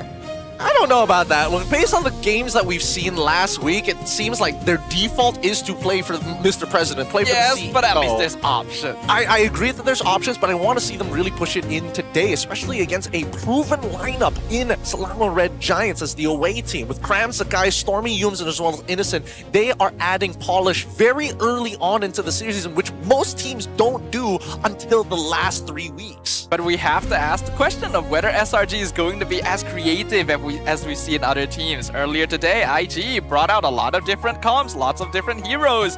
SRG hasn't quite done that yet. And of course, you could say they don't really need to, but I'm hoping we get to see that old classic SRG creativity. Oof. They also have Skies still remaining on the Rain lineup, so are they not taking turns this season? Or maybe they're just waiting for Uni at the very end. Oh, who knows? Maybe playoffs will see him maybe in the next international. Maybe. We already have Yubes by the caster desk already looking over to what the PM is up to. You know, Mars last time had the opportunity to see him. Now it's Sunfrost. He's focused, man. Yeah, he wants to know. Dude. He wants to know what's up. Okay. I love getting a reaction out of the players just before we start getting into the game. But yeah, that's the scary part right now. Do they have to depend on the Chi-Chi combo? Are they going to be playing to improve themselves, or are they looking to play just for the win? I'm hoping to see a little bit more from BTR as well, right? Only, have they played 2 matches? I can't remember which teams have played 2 matches. BTR? Yeah, BTR has played 2 matches. Okay, well, my memory is not what it used to be, but I want to see a little more, right? I think Chiku, Chibi are established. I want to see more from GR Boy, James. I really like what Z has been doing. I really enjoy his growth. Yep, he's been looking great, but can he reach the greatness that Cram has established here in MPL MY? But it's time to walk out.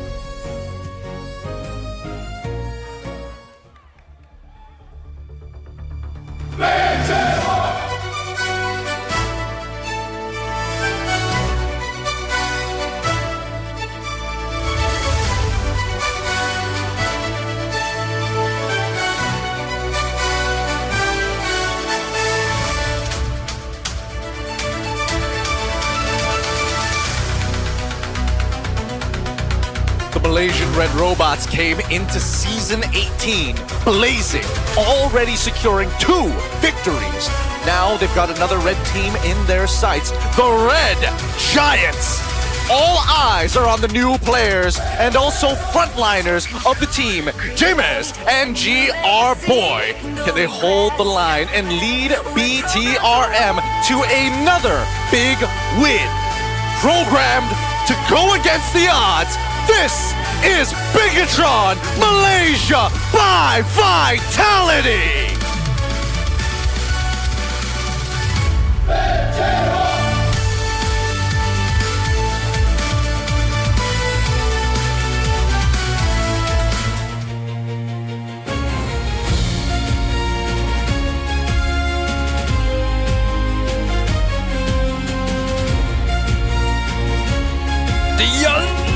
Unstoppable Giants are here! Still undefeated and still hungry for more W's in the regular season. With an all-star roster and Yums and Cram ready to take command, the Red Giants are here to put another challenger in their place. The throne is theirs. The battlefield is theirs. Always confident, always ready. Make some noise. Selangor Red Giants.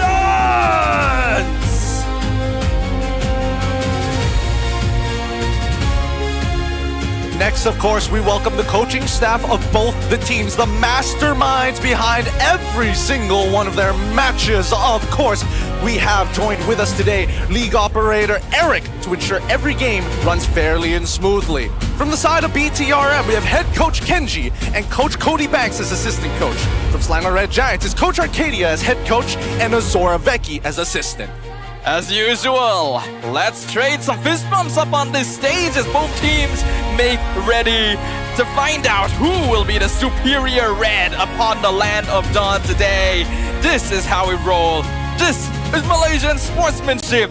This shall be the tale of how the red robots take on the red giants. Now, considering everything that we've seen here already in week number 1 and some of the behaviors from some of these players from last season, it feels clear to me that at least I don't see a different direction for BTRM. They have yet to show me. They've shown glimpses, but not enough to say this is a dedicated strategy that we will whip out. I will agree with you so far. While they have options outside of Chiku, it still does seem to go back to making sure he's able to scale up and take over that late game. I do think that most of the players have improved. I've already shouted out how Z looks very good for being still a very new player himself, only like half a season here. GR Boy and James have performed solidly, and I'm eager to see if they can continue working on that chemistry. Funny enough, we actually had a bit of a conversation with GR Boy. We asked him, do you have an idol here in MPL MY? And guess what he said? He said Yums! I like his Badang and Cho against him. I can't really say how the match will go, but SRG is still very strong. So obviously, there's idols, there's Yums who knows how to mess around a little bit, but GR Boy, the fact that he idolizes Yums, from idols to rivals, we come to this point again. Yeah, it's great to see players being able to face off against people that they've looked up to, that they've inspired, and potentially have a chance of taking them down. But it's not going to be an easy journey. Badang and Cho, definitely not heroes you get to see very often anymore. The few times they've showed up haven't exactly been the most successful, but we do know that SRG likes to fall back to the classics. The Badang is still something they like to pick up from time to time, but a lot of other heroes have gained traction, and I'm eager to see what they will want to go for this time around. You know, speaking of interesting heroes, I think so far Chiku guys has been the one who's been whipping out some of the more interesting stuff. That's true. The Ixia, for an example, has been, you know, one and done. He's also shown that he's capable of playing Irithel. We just saw Irithel earlier today into the Melissa matchup, so that could change a couple of things up. And then there is Chibi, the Fanny-less player, and yet somehow, teams have been giving him either all the attention or none of the attention. He does command a strong presence. This guy has been making a name for himself ever since he debuted at MPL MY so many seasons ago. And despite not having Fanny within his repertoire, somehow still finding a way to make things work. He definitely specialized in the utility junglers, but he's no slouch when it comes to assassins outside of Fanny either. Sorry, I'm trying to figure out, did he join in Season 6 or was it Season 7 with Orange at first? No, with Homeboys. With Homeboys immediately? Yeah, I'm pretty sure. Or was it? Actually? I feel like it was Orange and then there was a bit of a transition. No, sorry, I'm thinking of Stormy. That's my bad. Yeah. That's my bad. With that being said, it is time to get this drafting phase started. Let's figure out where exactly we're going to be playing. Of course, we've got Badang to initiate us as we start heading on into the most important phase some people may have considered as we get into the arena here. Let's figure out what map we're going to go on. I hope it's gonna be something fun here. I still enjoy expanding rivers myself, you know, accelerate the game state. Not that it needs to be nowadays. Everything is determined through that early state. But it looks like it is the rivers today. I think that's a very good testing ground for BTR against the Red Giants. My only problem with the expanding rivers splash art, why is Lapu so skinny? He's not like jacked. Right? Compared to like our Badangs, like he's always jacked no matter how you see him. Maybe water has a slimming effect. Need some stitches? I can help. No, technically it does, right? Like if you look underwater, you're all wavy or like differently shaped. You're telling me that he's refracted from his actual size? I don't think that's the case. He's not even completely underneath the water as well. But just built different. He's just built different. He's not ulting right now. That's why. Yes. BTRM find themselves on the blue side. SRG find themselves on the red side on second pick. And immediately the bans are coming through and they're looking very standard here. Melissa alongside with the Atlas. First couple of bans from Kenji. And Coach Arcadia is like, wait, I just realized. Wait a minute.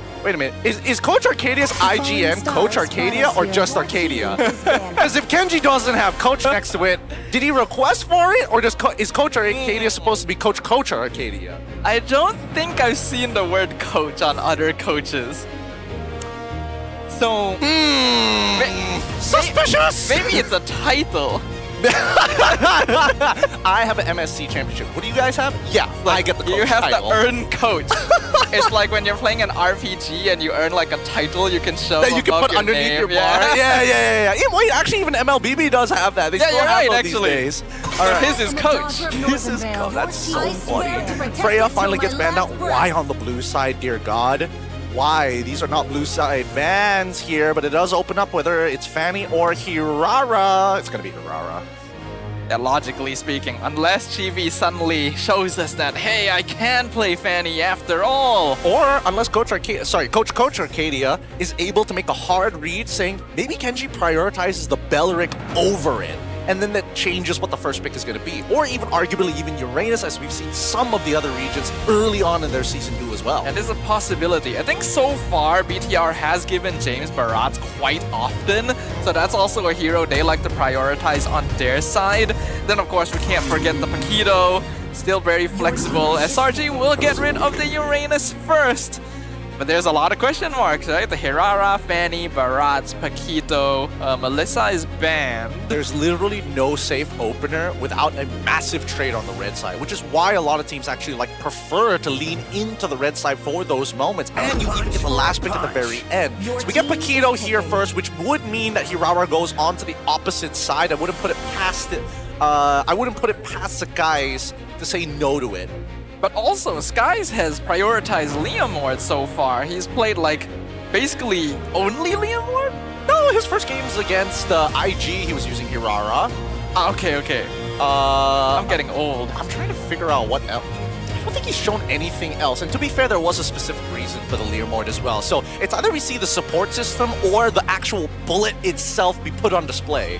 There is still the possibility of, like, Belleric Raph as well, right? That duo is still here, but I hear a Barats being locked in along with the Raph, so not quite Belleric. They're going for the big dinosaur, which means that BTR kind of has to pick Belleric here to avoid SRG grabbing it too. I think first you got to get the Esme, unless you really want to like put Paquito in a position where you're just going to clear waves and you have to out-tempo. The Barats, and Cram is pretty good at manipulating his waves. Like, there's a lot of times where he dies for his waves, knowing that he's going to lose basically nothing for it, for the sake of tempo for his team and his own lane. He's a very decisive player. While I don't think he's quite been popping off the same way he used to. I mean, it's hard with outside of Uranus. Yeah, you know? I mean, with so many tanks, it's like, how do you quote-unquote pop off? Yeah, it's basically just Uranus, and it's already banned over.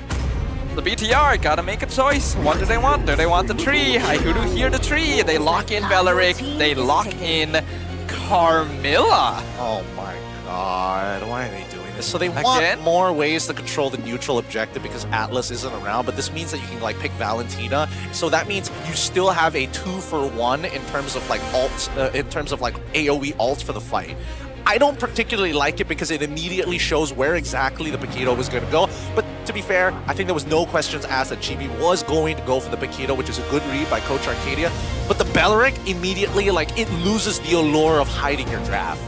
But I mean, they don't really have much of a choice. It's either you pick the Belleric now or you let SRG have Raph, Belleric, Barats, and That's gonna be a hard time for anyone, especially against with the Paquito already too.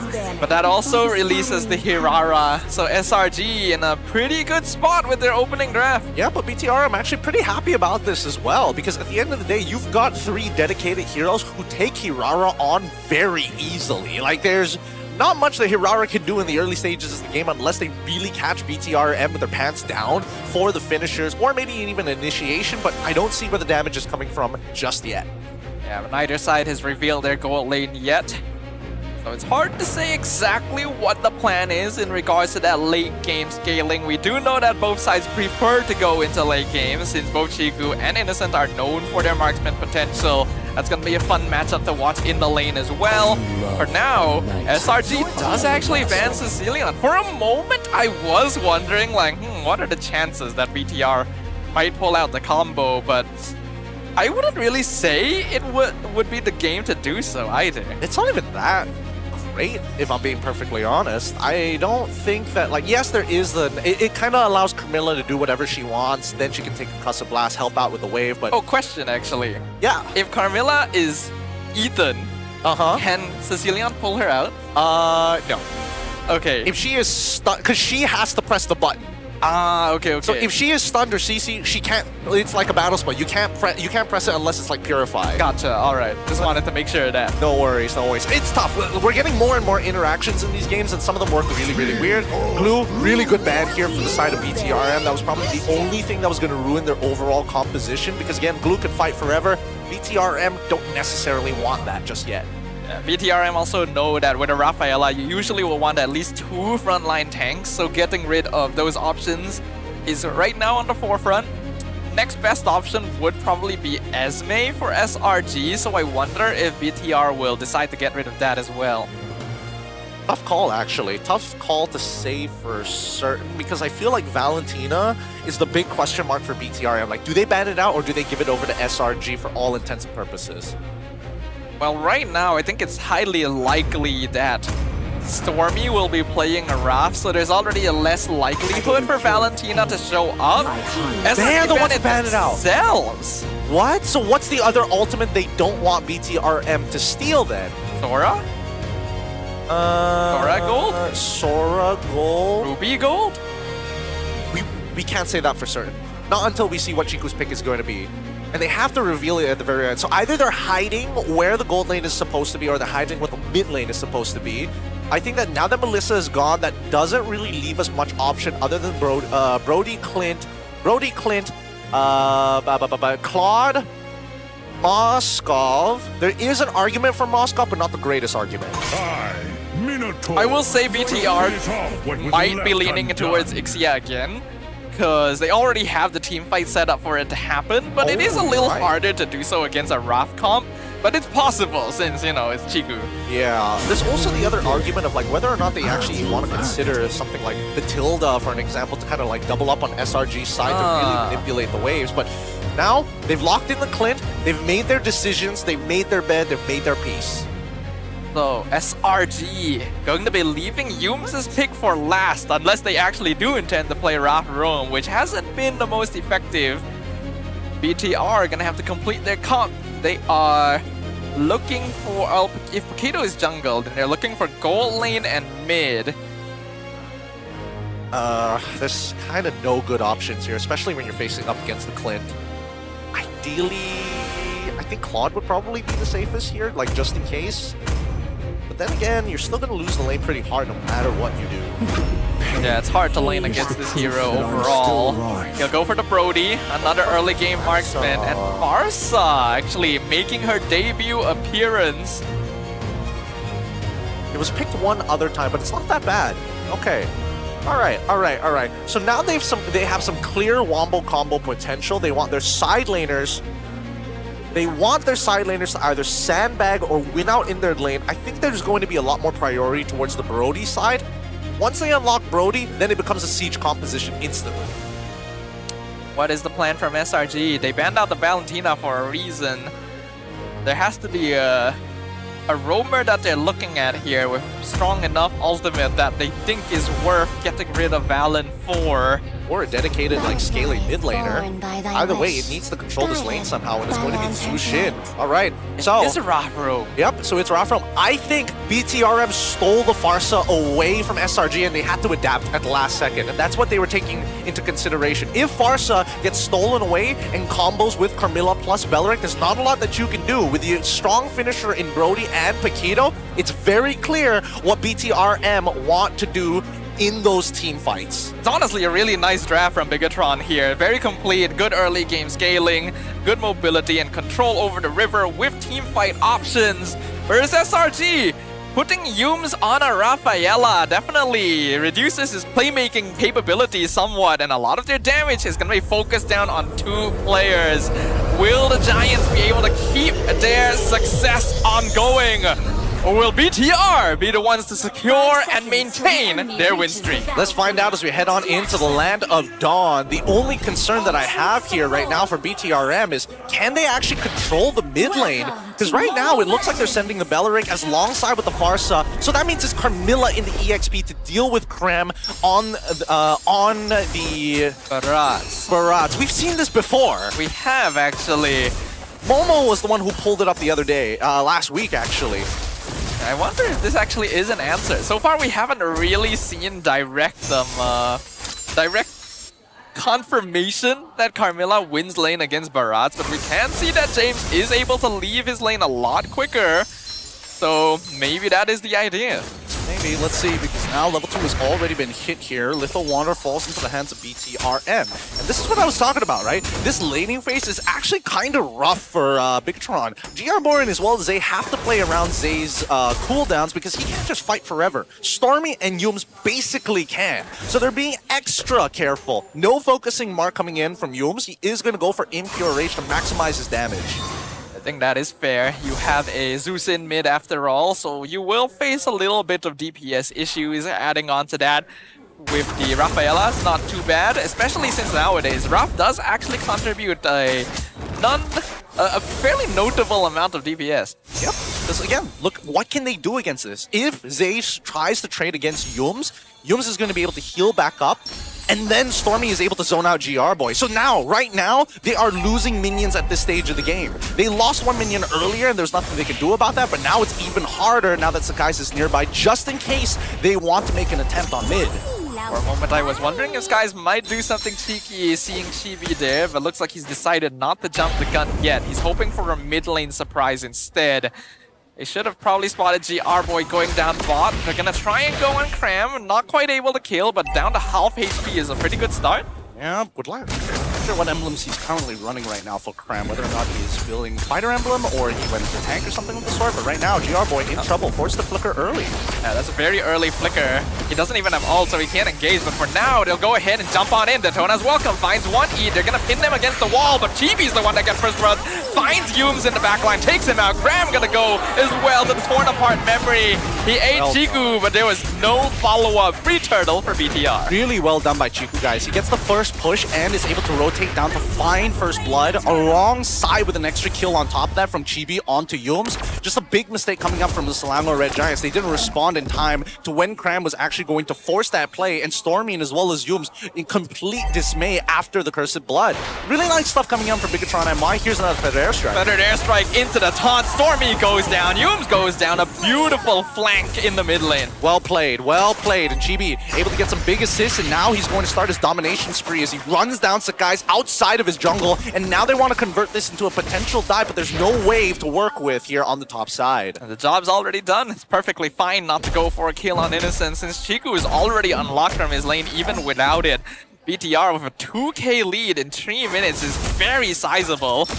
They're already converting to more pressure mid. Look at the damage from Chiku. Yep, he's doing some good damage, and that's expected from a Brody, right? Brody is supposed to dominate in the early stages of the game, but with Sky Piercer, you will be able to scale very nicely as long as you don't lose those stacks all the way to the very end of the game. But at this stage, the real question is, where does SRG actually look to punish? Now that they've lost their win condition in their mid lane for the early stages, now trying to steal away camp sounds like a good idea, but guess what? Jameis, he's instantly there, right? It does force out the treachery early, but it feels like all pressure is getting neutralized, whether it's a bounce back here from Brody or whether it's Carmilla leading the lane first.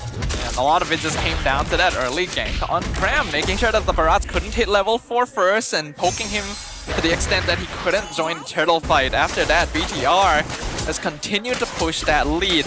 Now, SRG are definitely more behind than they would like to be, but it's still fairly early into the game.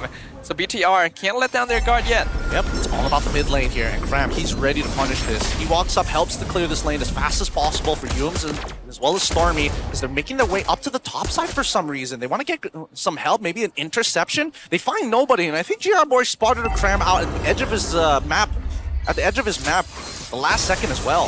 Yeah, good reactions overall. Ooh, Fettered Airstrike is wasted a bit early though. Hold him hostage. That's it. Oh, GB just gets that free turtle. Honestly, good positioning from BTR. SRG tried to go for the cutoff. They knew that Chiku would try to rotate to join the turtle fight.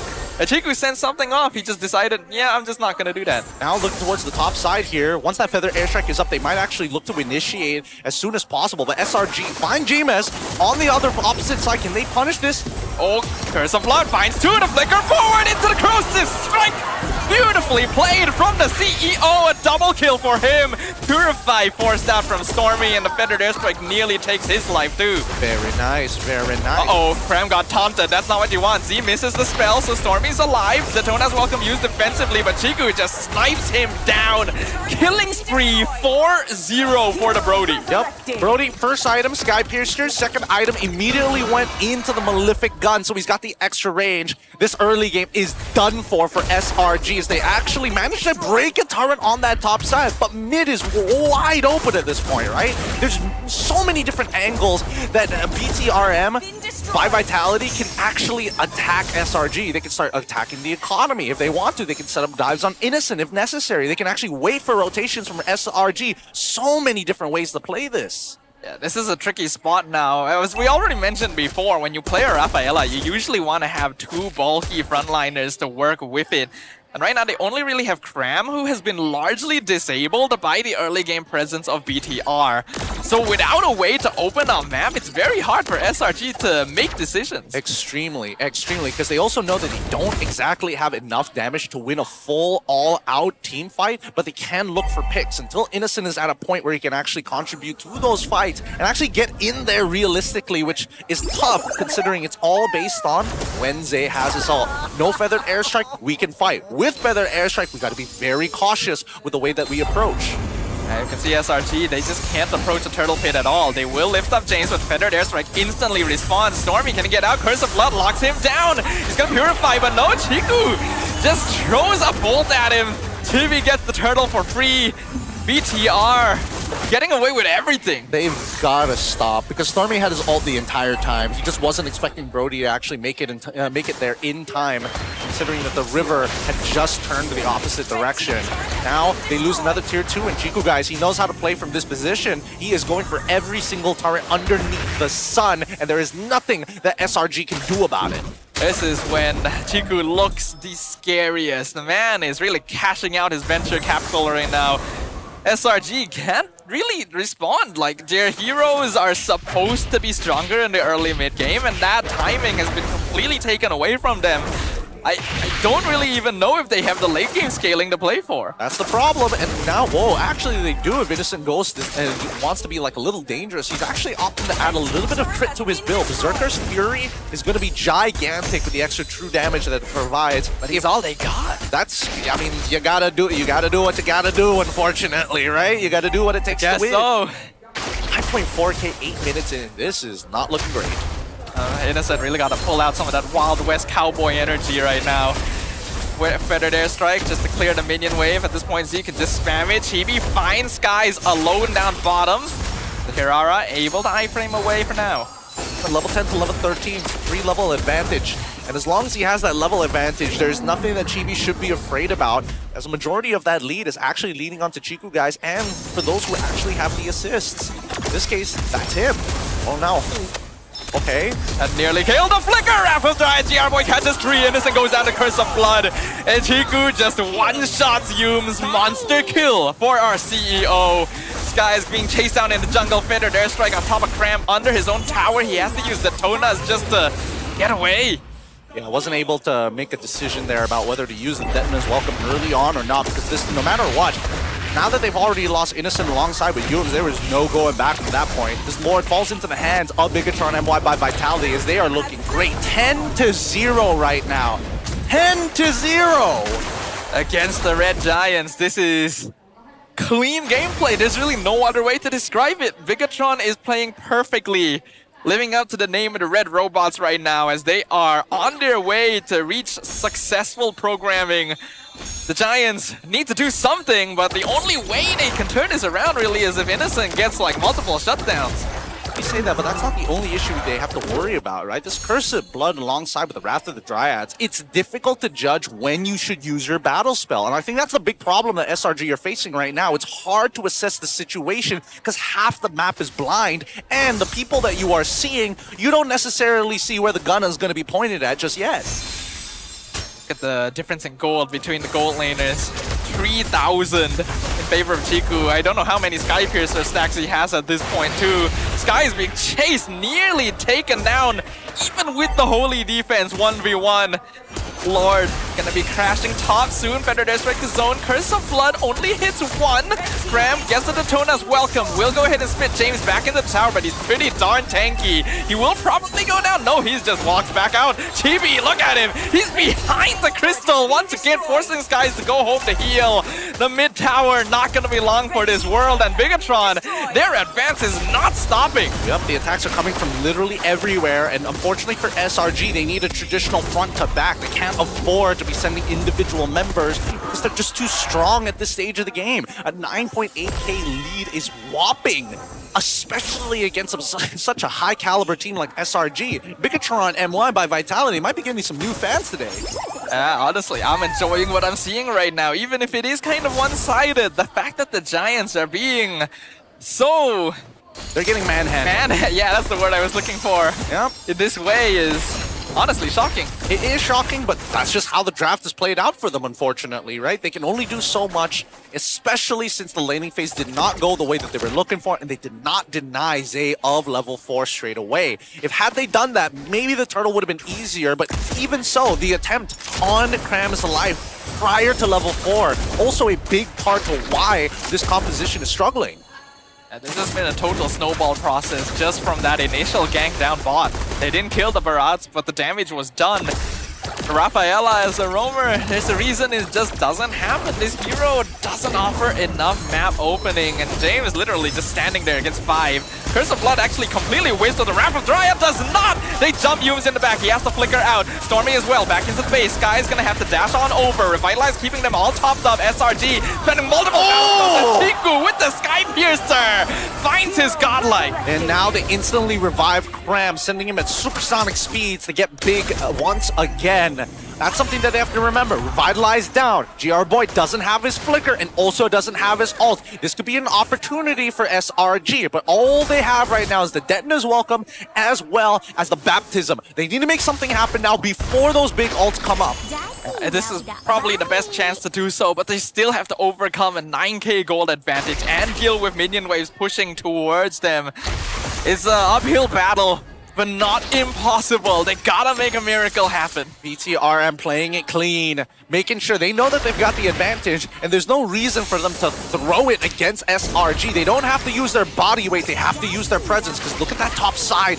That wave is building up real fat, and SRG must send somebody up there to clean it up. BTR will pop the conceal, instantly zone. Stormy chased away with the feathered airstrike. The minions are crashing in. SRG has to send people to deal with it.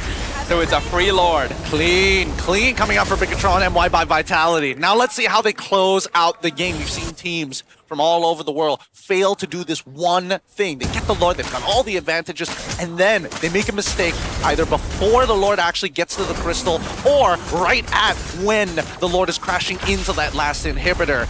If SRG can make that miracle play, which they might be able to, considering that Clint opted not to go for T2 boots, instead full-on damage, full items the whole way through. It's the only choice that Innocent has, basically. He has to be the one to try and close this out. No point going for boots if he can't kill them first anyway.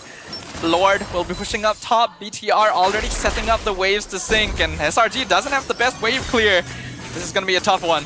It is, because every way that Slanger Red Giants could potentially punish BTRM, it's not easy. If they go on Jameis, he already has the immortality. He has Revitalize as well, so he doesn't mind. All the minion waves go through. Feathered Airstrike already forcing Stormy and Innocent back to heal, but Chibi in a bad spot gets eaten by the Detonas. Curse of Blood completely whiffed, but the crystal is open. The Lord is on top of it. They're gonna target down Destructive Chiku. Gets lifted into the base, but the rest of his team is still there to finish the job. The Giants have taken a loss from the red robots. Beautiful plays coming out from BTRM's side. They're coming up hella clean right now, and I have no arguments with their play. They understood. They still have the Lord on their side. Even if we lose our marksman, we've got enough boys to punch through the very end.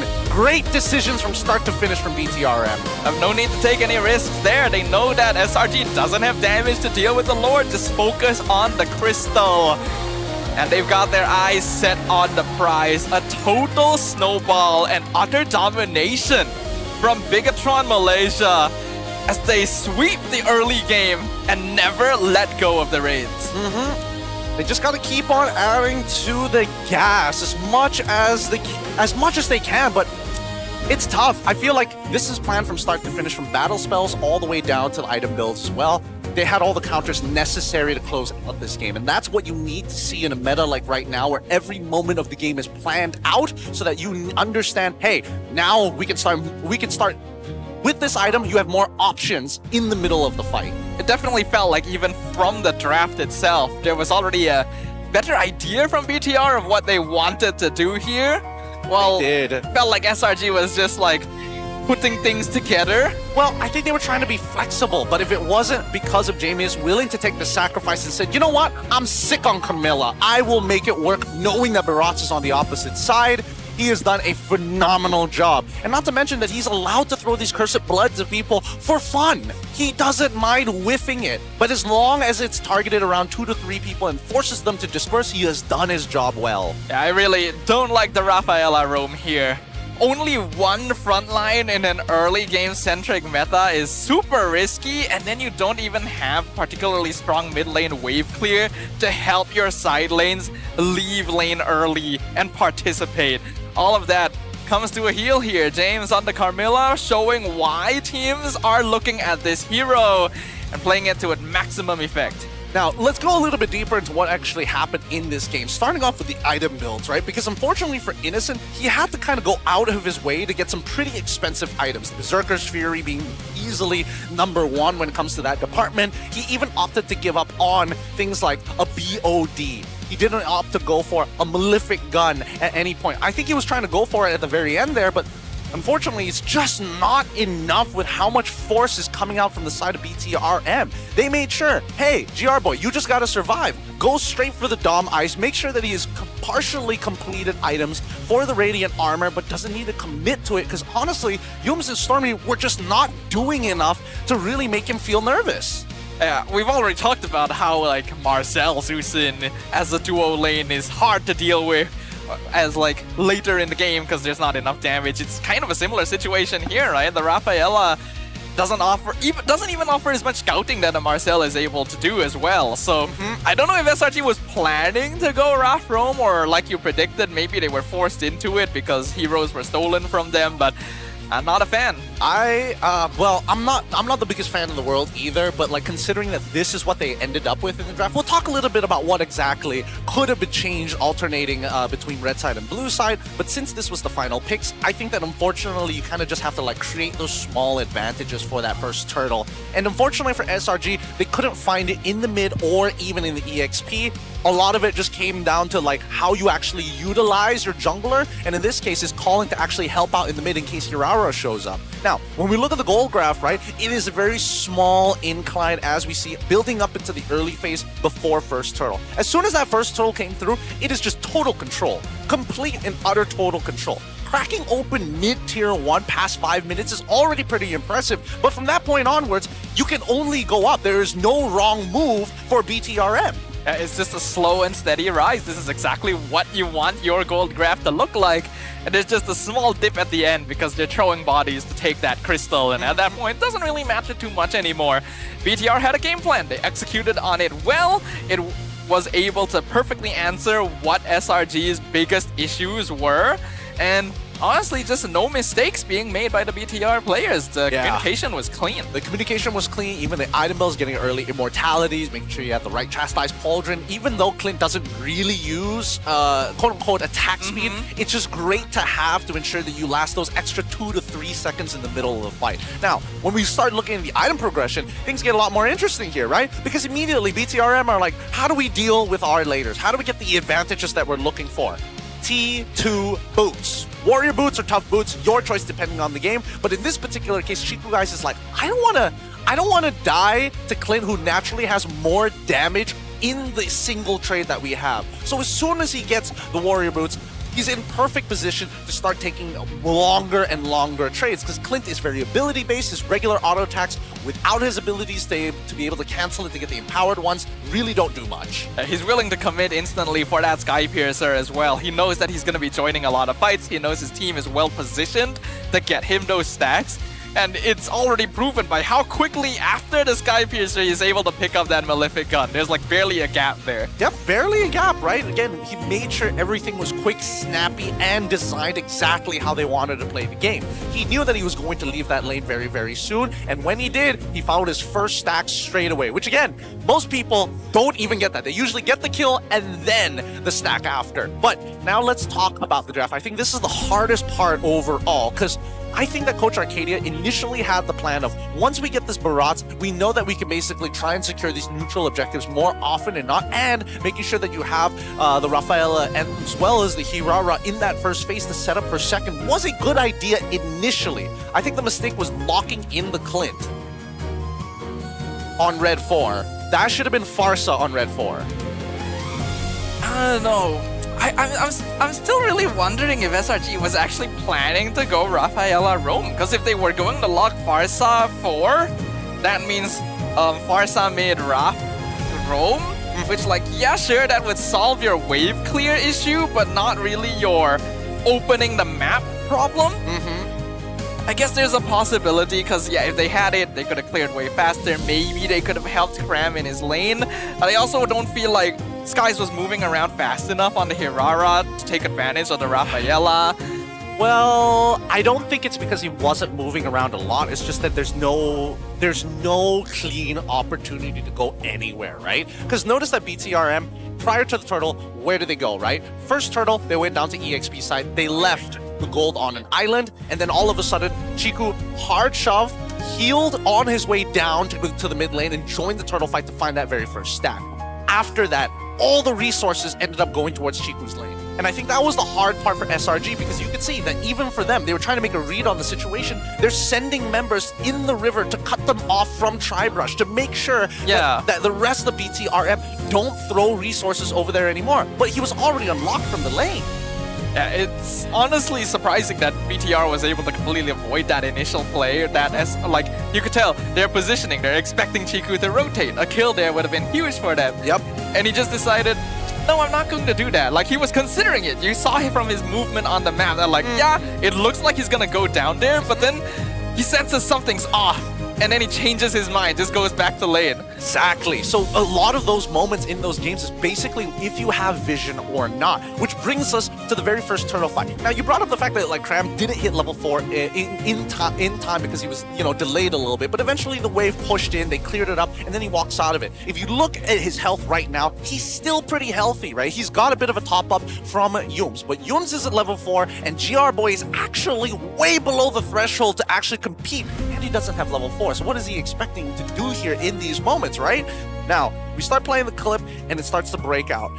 As we see the members kind of try to control this mid wave, right? The problem is that nobody can really deal with Jameis, so Stormy has to be the first one to initiate. This was a bit of a mistake, right? He should not be in the position to start throwing away Jameis because he just isn't worth the deal. But now there's a two-pronged attack. You see that Cram is forcing the opponents to look in two separate directions. And unfortunately for BTRM, this is the best case scenario because they don't have enough damage without Chiku guys. And once Chiku guys finally gets into the middle of this fight, that tips the scales once Yums isn't able to bail the team out anymore. Yeah, there was definitely too big of a gap between SRG's positioning there, not to mention that they're playing 4v5, because yeah, as you pointed out, James here is already holding Stormy and Skies hostage. While Cram goes for the eat. He picks off Chiku guys, that's great. But who is supposed to kill him here? Yums? No way, right? I don't know, yeah. I think that maybe if... Because unfortunately, like, I think that Cram made a split-second decision here, right? Like, I can't blame him for actually going for Chiku guys because as an EXP laner, that's sort of like your main Hold on, purpose. pause this real quick. Go back to when he just eats Chiku. When he just eats Chiku? Yeah. Oh, okay. It'll happen in 3, 2, 1, right there. And then play it forward slightly. Would it have been a better choice to spit Chiku into Chibi and GR Boy? Yes, thank you. That's exactly what I wanted to talk about. These are the people he wanted to spit him into, but there was no guarantee. Because let's say for all intents and purposes, I think he forgot that GR Boy actually flickered to start off the fight with the Wrath of the Dryad. The only other problem then is Chibi, who actually has a dash, right? So if GR Boy walks backwards and Paquito dashes away, you might spit Chiku into nothingness. And I think that's what Cram was worried about.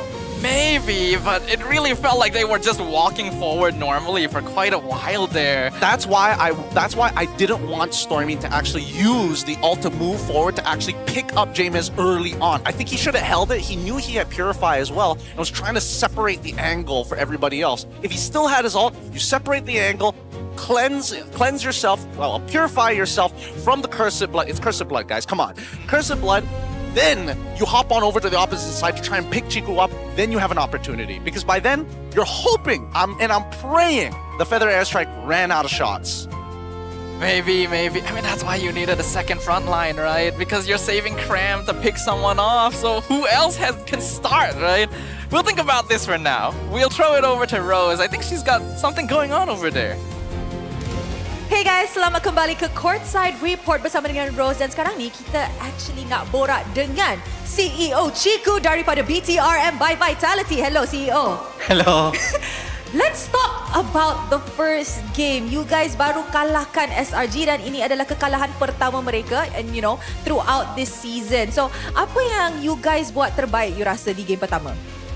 Saya rasa kita orang just gunakan dorang punya habit sebagai kita orang punya extra step lah untuk kalahkan dorang. Ya, sebab kita orang ada review game dorang juga and dorang keep doing the same thing lah. So kita orang try to gunakan benda tu sebagai untuk win lah. I see. So maksud tu BTRM dapat capitalize dengan mistake-mistake yang keluarkan daripada SRG side lah, betul? Yeah. And of course dekat BTRM by Vitality pun untuk musim ini kita perasan ada dua muka baru iaitu James dan juga GR Boy kan. Mungkin you boleh ceritakan dekat audience sikit lah tentang mereka. What's their personality like? Apa attitude mereka masing-masing behind the scenes? Kalau personality dua-dua player ni masuk air juga. Lagi-lagi si James sebab dia dari Filipina tapi dia boleh cakap bahasa. So kadang-kadang kalau dia macam dia nak cakap satu benda macam I think what macam kelakar untuk kita orang sebab dia berusaha untuk cakap bahasa dia tak nak pakai bahasa Inggeris. I see. So dia cuba untuk fasikan bahasa Melayu dia. So walaupun kadang-kadang stuck, kadang-kadang lagging. Dia stuck. Agak lama stuck tu sebenarnya. Agak lama. Tapi dia dapat point lah. Ya. Lepas tu bila dia cakap dalam Melayu pun kelakar. Sama macam Nets ke? Lebih kurang. Oi, ni kita kena interview di pentas. And of course, dengan kehadiran dua muka baru di dalam BTRM, overall personality dalam team sekarang dah makin tenang ke? Makin kelakar ke? Sebab last season sangat-sangat serius.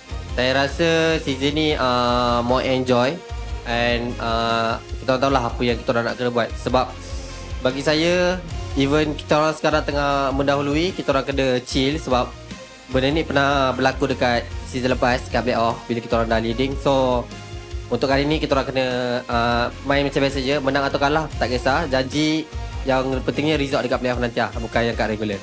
Betul tu, tenang itu penting untuk dapat kemenangan. Terima kasih CEO Chiku. jumpa nanti. With that, mari let's throw it back to the casters untuk masuk ke dalam game kedua dalam perlawanan ini.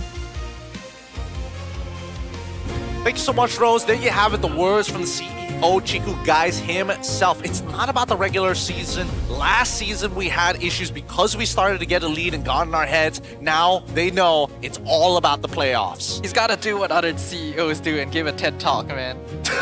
Like, we need a Chiku TED Talk.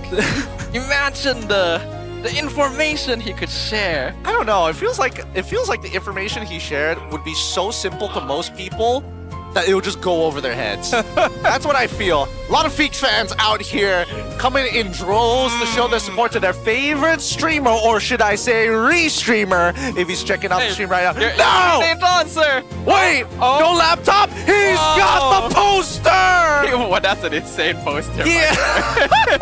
wait! He changed so many faces, and then there's like ScarJo there. And then there's Itachi on the side in 2D. Excellent, excellent. That was great flavor, But we did have a conversation with our very own gold laner, specifically from Innocent, sticking to what works. We're not picking heroes like Ixia or Hanabi in the gold lane because they're quite risky. You also can't pick those heroes in the early stages of the draft. But with a safer hero like Clint, I don't really care when my hero gets picked as long as our plan still works. We're going to keep doing what we do. Well, the plan has not worked now. Well, so it's time to switch it up, right? I do feel like they kind of forgot that expanding rivers was in play. Yeah. So technically, Clint could have been part of that fight if he wanted to. He just had to clear the wave and run on over it. They just needed to buy enough time for him, but unfortunately, it was already too late. And because you need to be able to initiate quick, right? You gotta be able to make those plays fast, and having the right heroes helps out a lot with that. I do feel like the draft did play a notable role in that previous game. So going into the next one, SRG is going to need the right picks. Just have heroes that are able to open map easily, aren't too weak early on. Lane priority, of course, is important. They basically didn't have any lane priority. That made the job a lot more difficult for them too. Well, they had mid priority. That's kind of it. That's all they had. What's the mid lane going to do? Just throw holy light at you? I mean, ideally, if they had denied level 4 off that Farsa, God, that turtle fight would have been way easier to handle, but they couldn't. And that's the thing, right? All the major tools that we've seen for the previous seasons and their championship runs highly depend on whether somebody's able to win out a lane, they get a bit of an advantage, and then they utilize that advantage more efficiently than their opponents. Right now, BTRM says, let's not even give them the advantage in the first place, so they have nothing to play with. And we already knew that this particular meta hits kind of a sore spot for SRG because they were always known to be weaker early game. And in the past, even when they didn't have lane priority, they had ways of rotating and trading to not make the damage as big. But now, it's just emphasized so heavily that once you snowball, things get out of control so quick. And I feel like the Red Giants still haven't really gotten a grasp of how to effectively solve that. I think a lot of their tools have been taken out of their hands, right? Now that everything's kind of up in the air, they're laning matchups for the side laners who used to be very stable. Now it has become a lot more volatile. And now that we're switching the priority from not only winning the lanes, but getting priority over it, those picks matter more than ever as we head on into the drafting phase. But first, random map draw, please give us expanding rivers again. Yes, we love the rivers. No! It'll do. It's fine, but it's like, could have been better. It's the natural progression of the expanding rivers. That's yeah. When are we gonna... So, bro... the water floods the jungle. And then the grass grows. And then the grass grows, and then the grass eats away to create the broken walls. Yeah, and then Clouds is just there somewhere. Yeah, that's when they gave up. That's when they're like, I don't know where this story is going, man. The cycles in the Land of Dawn is strange. We don't question it that much. But since it is going to be dangerous grass, honestly, dangerous grass, the only thing that's beneficial is like Hellcurt, Hilda. Yeah, and even nowadays, people don't really do that anymore. So I feel like you're still going to want to prioritize the same sort of heroes, right? The Bellarics, the Makitos. The Atlas was banned previously. I doubt he's going to get let through because I think a lot of teams have realized like this guy is a bit too strong. Which is, again, I'm hoping that the second half of the draft is going to be better for Coach Arcadia. Okay, that's the big issue. They had a Valentina. They could have had Valentina. They banned it themselves. So they already knew for a fact, hey, we want to make sure that we're going to get this Farsa, and we don't think our opponent is going to make a hard read, and Kenji is like, I'm already in your heads. Yeah, but you know what, Gideon? It's been quite a few games at this point. I am feeling a little bit hungry. Are you hungry? Hey, good thing that you asked, because if you are hungry, grab food in the comment section. You just got to type it out now to unlock a special grab food promo code. Once we hit 100 grab food comments, we'll reveal the promo code over to you guys. It's 9 o'clock, so don't miss out the action here while you still can, boys and gals. We all love our late night snacking. So make sure you guys participate in that while we await and see what the decision will be from SRG. They are now on the blue side. They ban the Atlas and the Barats. Hell yeah. BTR gets rid of Freya Paquito. Okay, I'm more curious on what Kenji's going to ban after this. We know this is not going to be Fanny. It's going to be the Marcel. Kenji, what are we thinking here? What are we thinking here? You did a great job on blue side. Can he pull it off to the tried and true colors of red? I guess you might ban Melissa in this case, right? Am I forgetting anyone? I mean, you've already gotten rid of the Paquito at this stage of the game. Now that Barats is gone, the next best EXP later would be Uranus at this stage, but then you could play like Uranus Esme, and that has its like pros and cons, sort of. True, Melissa would typically be used to counter some of the heroes that have already been banned here, so maybe her value drops a bit now that they've been taken out. SRG on the blue side means that Fanny is also a possibility, but teams haven't really been first picking Fanny anymore. Melissa does get banned though, so that increases the Fanny possibility of it. I mean, they're not going to pick Fanny straight away, unless they're telling us, guys, I need you to die for us. I need you to just take it up the butt for like 8 to possibly 12 minutes. To offer your heart. You need to cut out your kidneys and donate them. That's how bad it's become. It's organ transfer and organ market selling at this stage. That's how bad if he goes for that first pick Fanny.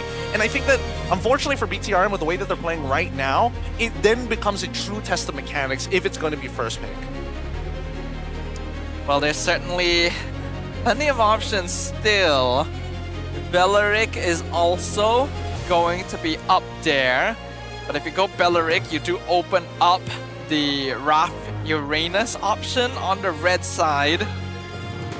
There are quite a few beefy boys still available, so Rafaela still has value. I mean, we'll see. We'll see whether Rafa is going to find her mark. Because keep in mind, I'm surprised that Novario wasn't picked up in the previous matchup as well. Whoa! Wow! Man's got the full lineup of SRG all in one card! Man, 5 in 1. Very nice, very nice. Okay, looks like we're back into the drafting phase here. First picks for SRG. Let's see what it's going to be, baby. They could go for the Bellaric opening if they want to, but I think it's going to be Uranus, if I'm being perfectly honest. Oh, wait. If they play Uranus again, does Carmilla still outpush the Uranus? Probably if Uranus takes... Oh, probably not if Uranus takes Concussive Blast. Yeah, I'm going to assume no. I get the feeling Uranus can probably outlane Carmilla. Doesn't sound like a Uranus. I was wondering if this was a possibility, because my thought process was, if you pick Uranus or Bellaric, whatever happens, BTR can get Raph with the other one. So maybe SRG goes Raph first, so that BTR logically should just get one, and then maybe you can still pair the other, but I didn't think they'd actually do it. Yeah, but let's see what this is going to be, right? Hirara, this should be Uranus technically, because Barats is already gone, EXP is probably going to be blind. If they don't go for the Uranus and go for Esme as like a, try and 5-head it out, then sure, I guess that works. But now it means that their composition is more likely to lean into the magic side just to take advantage of the Ionic Edge. I think Uranus is too good to let go, especially when Raph is already there. So just grab it for yourself. At least you will still be able to match the healing potential somewhat, because this hero is busted right now. SRG should be able to get Bellaric, and I kind of hope they do, because previously Zeusin, not exactly the best mid duo. I'm trying to think whether they need a way to deal, because I think no matter what, I think it's very clear to me that SRG are more than happy to play blind pick clip. Oh! Interesting. Wait a minute. Ruby is in a particularly flexible position now, because SRG previously played it roam. Hold on. No Innocent can play Ruby Gold, What is... Okay. Okay. So these three are highly sustainable. You got Uranus, you got Hirara at this stage. What are you more afraid of showing? If you show who your mid is, then EXP pick becomes a lot easier. They probably want to pick support here. I agree. I think you go for your roamer. It's like blood. Your team is banning. Carmel, okay, that's a flex that's the pick. roamer. That's a bit of a flex pick, I'm not gonna lie. I don't think so, right? Uranus is definitely Because EXP. what happens if Ruby goes into gold? What, you're gonna put Carmilla gold? You're probably gonna throw like Uranus or like Carmel. One or the other, it really doesn't matter which. As long as you're there to kind of match the potential. So I want to see whether or not Yish and Shin, the traditional scalers in the jungle, if they get banned out, that might give us a better idea of what's going on here. Potentially. We know that assassin scalers are a little less likely at this point, because if you go Ling, then Belleric will just counter you. So as you mentioned, YSS is the best option if either team is still looking for that double fighter possibility. So they're not going to go double fighter. All right, fair enough, fair enough. With the ban and Fanny, that should be indicator enough that their mid lane as well as their gold laner are either going to be highly mobile or have a very small health-based hero. What does that leave us with then? The draft is progressing in a pretty interesting way for now, I can say for sure. BTR is most likely still looking for mid and gold, so it's just a question of which SRG thinks is more concerning. Z's Farsa was very effective previously, but they're not as vulnerable to it this time. Yeah. They banned the Valentina first. I like this, because I think what they're afraid of is that if they have Valentina still available and they go for like a different sided ban, you know, the traditional, oh, last game we saw the Farsa, we might get rid of the Farsa and stuff like that, then it kind of puts them in a position where they don't have kind of anything to work with, or at the very least Valentina shows up in Kenji's hands, even if they do decide to kind of pivot at the very last second to steal some pretty big ults, right? Like, they've already got 3 major ults, one clearly better than the rest, but there's still utility in the other 2. Yeah, BTR is gonna need to be able to avoid that somewhat. Most likely it'll be just Uranus walking forward and eating all of it. So maybe they are more concerned about heroes that would be able to melt him in those situations, like the YSS. I like it, I like it, I like it. So guys, don't be nervous. This might be the opportunity that you'll never get again to play Ling. Against Belleric though? Belleric is on his side. Oh. He's got all the space in the world. I'm not even joking about this. Like, I think this could lean into Ling very quickly if SRG wants to really commit to the double fighters and if they don't have a good gold lane matchup. Age is seriously catching up with me, yeah. Hey, it happens. I did not realize. Well, I don't know what I'm thinking at this point, but yeah, the Ling, it would be on the same side as Belleric, and yeah, we haven't seen Skies play Ling in a long time, even when Ling was popular. So if we see a Eudora ban here, oh no, they're going for the Novaria. I thought they wanted the Novaria. All right, fine, whatever. If they're banning Novaria, then it's probably not Ling then. It's Eudora here, right? No, Eudora, man, there's so many things that could go wrong, right? Because if you play Eudora in the mid lane, there's still the option, like, do you take Flicker? Do you take Purify here? Because no matter what, that Ruby is most likely going to catch you. Most mid laners are going to have a difficult time against Ruby regardless. Eudora is one of the safer options, but then Rafaela can out-utility you in the mid-game. We've already seen that interaction multiple times. Sicilian, maybe? Sicilian with like a Purify? No, but like, it depends, right? What if you go like Matilda? And then just wait until the very end for the mid lane, or Matilda No, like mid? Matilda mid. Oh, I don't know about that one. Or like, I don't know. Because she doesn't really help you until she gets the Flask of Oasis. So she like, and plus you don't have access to the support. That's a Eve. Okay. First time being picked this season. That's so smart of Kenji. That's so smart of Kenji. It's rehashing the problem of, hey, SRG, you playing double fighter, or you gonna pick Claude here? If you pick Claude, no matter what, we get Brody or Clint on the opposite side, and it's over. They are prioritizing the CEO, but not really giving up on the rest of their lanes either. This is a very complete lineup. Dang, Eve is one of the few mages that doesn't get pulled by Ruby either. She can stand in the Wrath of Dryad and still be fine once she has her ult out. Not to mention that Yve is one of the few heroes that can consistently keep up with Rafa. She's obviously going to get harassed, that's no problem, but Rafa leaving the lane or trying to bring friends along, the soft season, the slowdowns coming in from Yve, all add up into this play. Now we get the Leomord alongside with the Clint this time. They've got a composition designed for one thing and one thing only, to run down their opponents and create space for Clint. It's not a terrible idea, but you're gonna have to get through a Carmilla and Yve combination to get there, and that's not gonna be easy. I feel like BTR could go into the Brody again here, and it would still be pretty alright. Otherwise, if they're feeling confident, could be an Ixia angle. I think Ixia angle is probably the best. And the only reason is because if you go for the Brody, do you go into the Clint? Do you play Purify? Or once again, you got to think about like taking the Flicker. And I think either way, putting yourself in that close vicinity, I think I would much rather the Ixia for safety reasons. Or, you know, you could pull out the cat. Why? Oh, again, I answered my own question in the first 2 picks of red side. It's cause they already have Shred. God damn it, I forgot about that.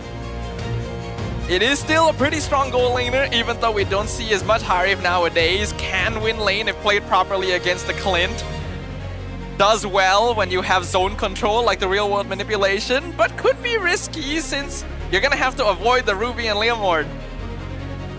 I'm curious to see what the emblem set is going to be. This is a very technical draft. One of the few technical drafts I actually have to crack my head over. Well done to Kenji, and as well as Coach Arcadia. Love you guys. Hope to see you guys battle it out again, assuming this is not a 2-0. But we'll find out as we head on into the land of Dawn. MPL MY now trying to up the standard.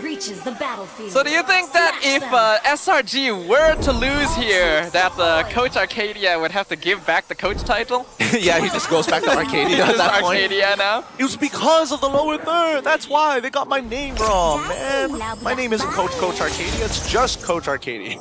So he's very okay with just giving it back. Yeah. That doesn't mean too much to him. He should be fine, but level 1 right now, not exactly the easiest for BTRM, which is totally fine. It looks like Stormy hitting level 2 very early on, as expected. But here's the big problem, and wait, Cram is doing way more damage per auto attack.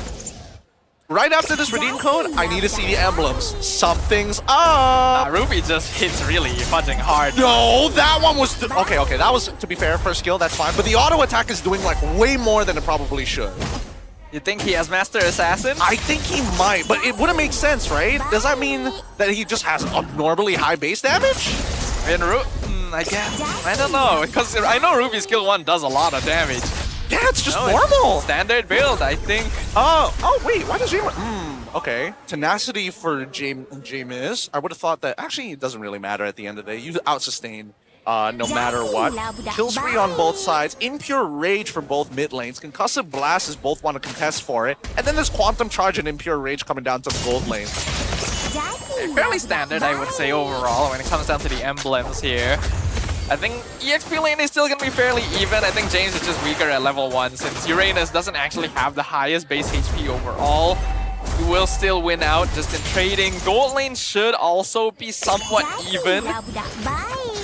So both teams should have an equal measure towards that first turtle. I think the big difference right now is that Slanger Red Giants have a lot more forceful playmaking capabilities, right? They can flicker I'm Offended, they can flicker Holy Battle. Oh, okay, whoa. GB actually making a quick gank over into the mid lane here to try and set up for something a little bit more, but it doesn't stop Zay from hitting level 4 on time.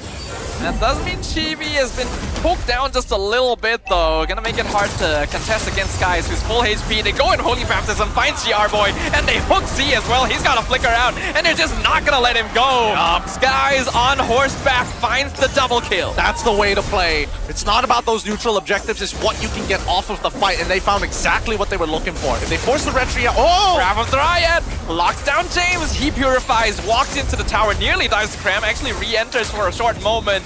But I don't think BTR wants to continue this. Not bad, not bad. At the end of the day, it's going to be a big win for SRG. Not only did they find 2 kills, they also stole away the purple buff, and now Sakai's is in a position where he is going to be a full level ahead of GB. that's how he's been winning these games with the Leomord. It allows him to up that tempo. The taunt goes in. GR Boy gets hooked once again. RWM into the Curse of Blood. It's the first cram. The damage output is too high, and Sky's nearly dead as well. Oh my Crystal, God. 1 HP. Leomord escapes, but this is BTR's turtle. Yep, saved by Stormy. That heal was so big. So big. Wait, He gets one back. Instant revive from Stormy. A little sad, but hey, it happens. But they're going to delay the orange buff take. Wow, really great stuff from both teams. That was a really big turnaround for BTR. Hey, careful, Chiku. You don't want to be standing there, sir. CEO built different. CEO's taking more damage than he probably should. And now he has to waste his... heal. Is he not going to recall? I mean, he's already got a level up on Innocent. Oh, GR Boy is showing up here. Oh my god. Oh my god! Oh no! Innocent walked into a bush with 2. Can he survive? Honestly, Clint does a lot early on, so he's fine. What the heck? Okay, they want to maintain tempo here. I think Chiku might have been just he might have been slightly off timing with Zaman Force. No, I think, who do you think made the call for the revitalize? Was it GR Boy or was it Chiku, guys? Sir, I demand my heals now! GR Boy, heal me now! We're about to fight. Oh, calls for it. Because look at his heartbeat. It's 123 to 55. Somebody was making demands. I mean, no, it could have been the other way around, you know? Maybe Chiku was like, no, I'm fine. And GR Boy was like, no, sir, you're about to die. Mr. President, I will give my life for down, you. Mr. President. Mr. President, please. Down by bot side at the very least. Cramming as well as J-Miz. It is a bit of a win for J-Miz. He is coming out 1-0. Oh, do they want to engage on Yums? He's taking a lot of damage already, but GR Boy also trading back. Flicker after Dryad. GR Boy is the first one down, but they will trade for the tree. Now Sky is looking for TB. He spent his cooldown, but he dashes out in time. He is alive. They were waiting. Yums was waiting so patiently because he had again, he had that flicker, Wrath of the Dryad opportunity, but he also had an opportunity to actually catch 3 people prior to that fight. Now Chiku guys looking for the all-in onto Innocent. I don't think he gets the flicker. And that is a very good trade for BTR right there. TB also scouting out the jungle, should have spotted Stormy, sees Yums as well. Doesn't quite have control of the pit yet. I don't think he wants to take first position, if I'm being perfectly honest here. First position does not look good on BTRM. But they not see GR? Oh, okay, now they do. Now they do. Now they do. Hey, it's dangerous grass, you know, sometimes it be like that. They know Chibi is back there as well. He's gonna jump in, do some damage to Sky's GR Boy, Curse of Blood on top of the Leomord. Here comes BTRM. He heals up from Wrath. He survives. GR Boy goes down. Chiku needs to dash away. Meanwhile, Jane 1v1 against Skies, but honestly, the Leomord does a lot more damage than you'd expect. Skies will take him down. Chibi secures the turtle though. So that's 2 turtles for the side of Bigatron MY, and that's another 3 kills added to the 2 that they already achieved. With the pressure that they have, it's forcing Chiku guys to sacrifice his... No. Wait, they know he's there? They don't know he's there! They don't actually know he's there. Oh my god, that's so sad. That's so sad. Oh. Like, we'll give up the tower. He should still get the minions though, so that's why he decided, hey, I guess I'll just go home. Yep, that's a K-Thanks bye moment. For sure. But they do get the trade of T1s down on bottom side, right? So alternating power creep on the opposite sides of the map. Is SRG trying to transition over here? What is... They didn't need to reveal themselves mid. But at the same time, it's like, what are you going to do? Walk up? That was a missed baptism, by the way. Stormy just kind of dropped it, didn't actually hit. I think he was hoping that if somebody messed up, they could punish maybe, but he should be able to was trying to hit Z. I think it would have mattered. Wait, hold on. Concealed, I see GR Boy, but he is pretty fast. They want to catch Chiku. But there's no tower up here, so Chiku is in danger. The rest is coming by. He's got to pop the Zaman Force in the opposite direction. Wrath of the Dryad catches him, but the rest of the team already circled. Curse of Blood completely dodges. Artemio comes out revitalized. The CEO is alive. He's so good. He's going in from the back. They fight the double kill. They're picking them off one by one. BTR. Oh my god. The beautiful play. Skies comes in. He wants the CEO, but he's 1v5. He fights. Guys! He's cut up the Sky Prince! No way! 1v5! He's gonna do it! Kill spree and trigger! Run away! Run! Oh, one hit from Savage! Holy crap! Oh my my god! I've never seen so many kill sprees trigger back to back to back. Beautiful play here. Now watch the I'm Offended whip. He dashes away, gets past the I'm Offended, is able to quickly get around with the help of the Revitalize from GR. Boy, everything that could have went wrong. And then the super play after for the cleanup. Oh my god, Sakai's. Just count. Just watch his health bar. Bam, first kill spree.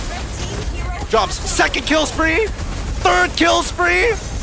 Turns it around, he's about to die. Fourth one! Oh my god, he triggers all 5! It was so insane! And that is how the Sky Prince came to be. A 1v5 maniac, nearly a savage. We have not seen that sort of thing in a long time. Oh, that was so refreshing. Look at his damage, 42,000 overall. Like it couldn't have been better. BTRM are looking at themselves and like, god damn it. After all the work we put in, after everything the CEO has done for us, this is how we repay him. Still 3.8k behind. I'm gonna tell you right now, anyone else competing for gameplay of the season, you can go home. That's it right there. I am Offended, gonna lock them down. RWM cancelled. Skies goes in. Executes 1Z is gone. Godlike streak. He's gonna look for GR Boy as well. That's a double kill. The Leomord is out of control. This is hard. This is hard to deal with right now. With the extra sustain, the slows, the stuns, and not to mention a strong anchor in Innocent. With so many engage and disengage tools, it's becoming harder for BTRM to set up. Oh, what? They got the stun! I didn't even... How? He just exploded. He just didn't react in time. He got stunned, actually. He couldn't get the falling maple down. What? Oh my goodness. Oh my goodness. If things could not get worse. Wait, was it the trapping foil? Oh, it could have been. I actually have no idea, because for a moment I was like, did he get hit by baptism? But I don't feel like I saw a baptism. Exactly. Could have been the recoil. Now I'm Offended on James. Meanwhile, Skies is in the back line. James cannot survive. The damage is too much. The Maniac inflicting both physical and emotional damage to BTR as they find themselves toppled under the weight of the Giants, who are stampeding their way into the base. There's not a lot of minions, so BTR should hold for now, but the question is, for how long? Oh my goodness, this entire composition just has unlimited heals. It's just the guys in Innocent who are just doing whatever they want. Everybody else has to play their game. RWM to clear the minion wave. They do stun Skies! Guys, you've gone too far! He gets taken out under the crystal, and GR Boy tanks all the damage, survives with the Revitalize. Seven first comes out, flicker around with the Dryad on 4! Yumes with the turnaround! Locks down Chibi, picks off the Hirara. Gonna be a 4v4, but I don't think SRG can go any further. Where's all this damage coming from? Does Innocent have that type of range on him right now? I know we're already getting into the third. Well, he might, actually. You know what? I take it back. He does have the Malefic Gun. He does have the range, and he's got a Berserker's Fury to start cutting through the armor with the help of the crits and converting just a percentage of it into true damage, on top of the fact that he has an Endless Battle that gives true damage. And Chiku doesn't have his Holy Crystal yet, so his damage spike is not quite out. That's so funny. Out of everything that has happened, Chiku doesn't have the Holy Crystal. You would have imagined that they would have hit 3 items by now. I mean, he probably would have if not for the Skies Maniac. That's also true. The Skies didn't become a one-man army. But then, like, you would have imagined that the shutdown would have given him, like, a fat chunk of gold, right? Ah, it's sad, but no matter what, the 5k lead on the side of SRG might just be too much to handle, and that's just enough tempo for SRG to squeeze value. That's gonna be a lord for the Giants. This game gonna go down in history here. That play, individually responsible for a total turnaround in the Land of Dawn. I can't believe it. I can't believe it. I thought he was dead for show. For Any show. sane person would not have chosen to fight. Like, I get trying to clean up. Even I was expecting at best a 2-for-1 trade, despite like your whole team dying, but at least you got 2 back, right? As long as you get Chiku, guys, that's the most ideal, which he did eventually find, but everything after that, that was a bonus. Well, here's the Conceal, here's the Lord, only 1 tower left standing, and I doubt they'll be standing for longer. The R-Boy will pull the Lord away. Cram trying to CC. The final inhibitor will fall. The minion wave just spawned, so BTR has some leeway. They missed the Holy Baptism. Wrath of the Dryad only on GR Boy. They've got nothing. If that's all they find, that's actually worth it for BTR. James still buying time. The Lord will collide with the Crystal. They need to take down the Lord. Cram flickers forward. Fight to die. TB. The Lord still on the Crystal. SRG, they have the opening. They'll find it. We are going to a game number 3. Woo! Equalized by SRG. They clap back quickly with their response. Oh my goodness, what a play. What a game. What a performance. And what a way to shut down the naysayers. I think we all can agree that for a long time, Skies has been receiving heat on behalf of SRG. And in one fell swoop, he shows why he is capable of standing shoulder to shoulder with the Giants. Yep, and immediately you see the turn of face from BTRM. They lost so much confidence after that fight. Man, that must have hurt the ego for sure, because technically they could have outplayed it, right? They could have all separated into different sectors just to make sure he doesn't get the full spell vamp, and even giving him multiple kill sprees in the middle of that fight. I mean, on paper, that was supposed to be the breakthrough fight for Bigatron. They had perfectly surrounded them. Chiku had survived everything. They took out 4 members of SRG. He outplayed everything as well. Yes. Oh, that hurts so bad. That was the winning play. The rest of the game would have been a cakewalk for them. But Skies showed up and said no. Yep. For those who think that, like, oh man, they're replacing him for Uni. No. They're both really good. They're the reason why we have 2 top junglers in the same team for a reason. But let's go back to the next stage. Who are you guessing? Guess who? It's Sakai. This is the most valuable player here in game number 2. I really don't think anyone else is winning gameplay of the season anymore. I don't know if it's for the season, but I definitely think for the week, hands for down. The week, easy, dude. Easy. Pickings. This man walks into the fight, two items built. In the middle of the fight, gets his 3rd item. Opts to go for the marksman emblems for faster clears, which is again a tech being used by a lot of assassin junglers, Hayabusa, the Marduses. It gives you just enough penetration. It's not giving you max penetration, but just enough to be relevant in the early game. Man, you say it's gonna be hard to say if it's like gameplay of the season, but for me, I don't feel like I've seen that in years, man. Like, this is not a seasonal thing. This is a era-defining play from Skies. I'm still shaking from what I witnessed. I'm pretty shook as well. I'm not gonna lie, I'm pretty shook because my god, like how the margins of how close Sakai should have died in a lot of scenarios. Being saved by the Flask of the Oasis, being saved by the Holy Healing for Stormy in the first 2 interactions of the game, to eventually needing nothing at all to clean up a fight is rather insane. And I think the most upsetting part here, and I think the biggest mistake that we've seen, unfortunately, is the delay in the Dom Ice at the very end. Because look at the progression, right? Because GR Boy decided to go, hey, I want to get a Chastised Pauldron because I want to get into the face of Innocent, alongside with getting the Anti-Cuirass to be able to tank the damage, he doesn't have enough space to build a Dom Ice in the first 2 items. So Jameis had to be the one who rushed it. And unfortunately, he didn't get it out in time. An extra bit of anti-heal, honestly, would have made a big difference there.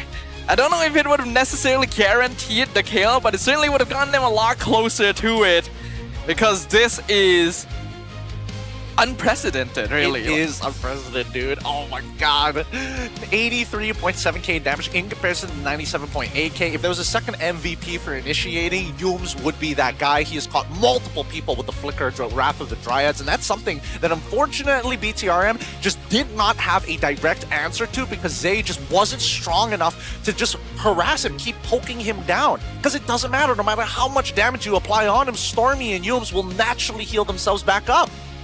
We did like the idea of the Eve. It's hard to say if Harif really was the right subsequent for that, because he always has to put himself at risk, and because of that, the DPS potential is not quite as high, despite the zone control that his team can offer. Here though, we can see Sky's rich guy carry, give him all the awards. Yeah, might as well throw in best wingman and sandbag while you're at it. They didn't need those anyways. James and Yums, they're like, yeah, we earn this all the time. Give it to Skies. God, what a...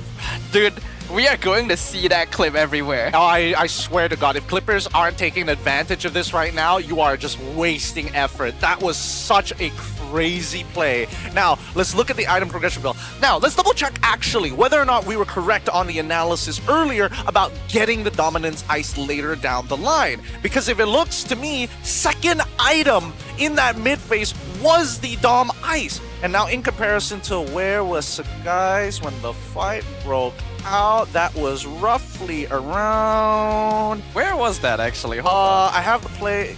It would be roughly the 9-minute mark-ish. You did mention he got his third item during the fight, right? So that would have been the endless battle around the 9-minute, like Dude, 20. is that why? He gets the Dom ice in the middle, like slightly later? Just after the fight. That's so sad. Like oh my God, the timing is even crazier. Wait, I could be entirely wrong about this. Maybe we're quoting the wrong time as well. But even so, we'll double check with the clips later down the line to get the confirmation. But the item build makes a lot of sense. It's just unfortunate that Zay was the only applier of the anti-heal. Now, let's jump into our very first clip. Oh, it might have been 7 minutes, actually. It might have been 7 minutes? So it was earlier, so probably. They definitely did not have anti-heal at that stage of the game. Oh my goodness. Look, let's talk about some of the moments in this particular game that really changed it all, right? Because God... Oh my God, this play. Yeah. 7 minutes. This is it. This is the one, all right? We're gonna go slow-mo on this one because everything that happened in the game was insane. So GR Boy, he gets the initial stun, right? But it doesn't matter because from their position, Chiku guys realize he's compromised. They've got their backs, and GR Boy doesn't have anything. So he drops down the Salmon Force. His problem is that he can't get past him, without putting himself at risk of getting caught by Cram. So he makes the decision, I'ma tank it, right?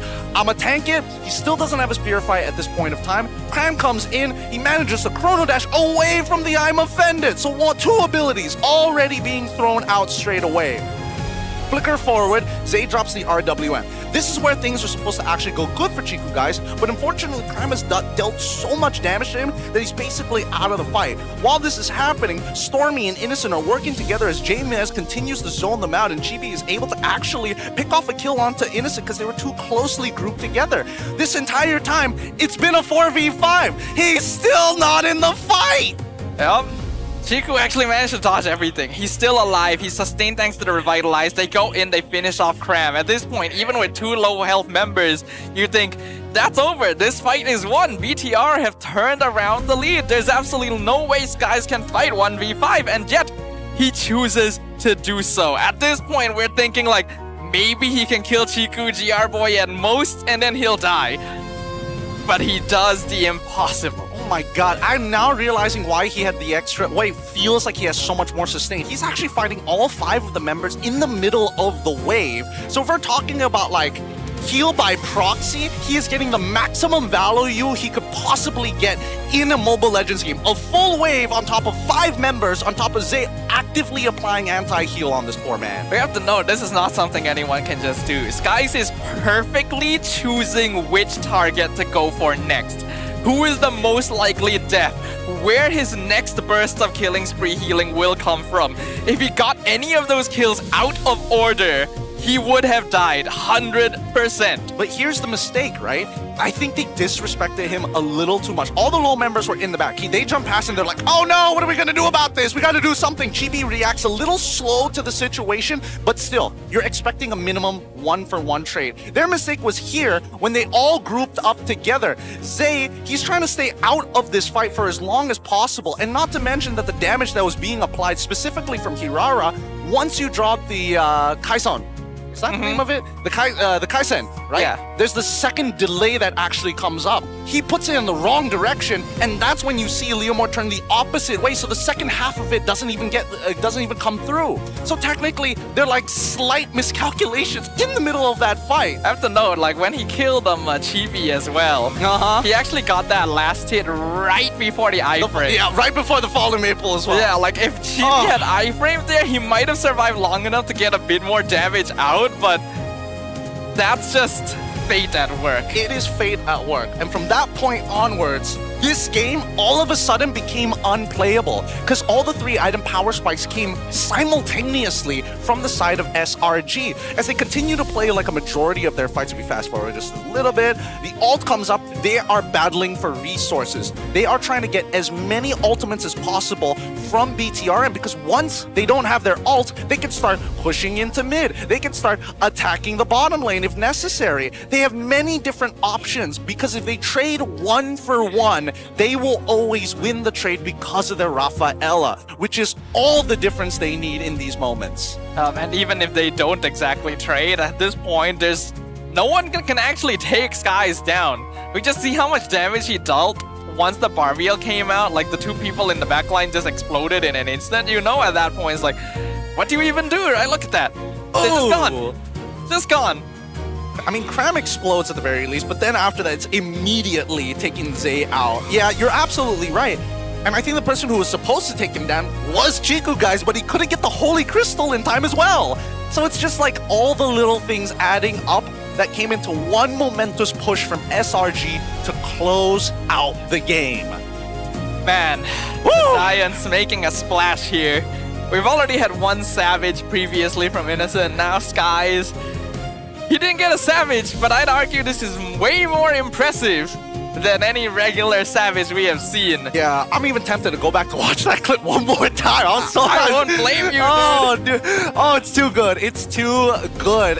Now, that's just the end of the analysis. Come down to Game 3. It is adjustments that need to be made. Because again, I think it's a very small moment in the game that BTRM, if they're like, dude, if we just won that fight, we just killed some guys there, we would naturally, gradually hit Harith to hit his 3 items, and then the game becomes like, I wouldn't say even, more advantageous for BTR. Yeah, like I mentioned already, that was supposed to be the turnaround moment. That is the big fight you win that instantly snowballs the game to your advantage. And as long as you don't make a mistake, you win off of that. Skies stopped that himself. Dude, that is actually insane. Can't believe it. That is like just... Dude! I can't believe it. I really can't. Everything that could have gone wrong for BTRM went wrong. But luckily he didn't actually get the Savage at the end of the day. It was still a Maniac, which is very impressive, but the Savage would have been like cherry on top.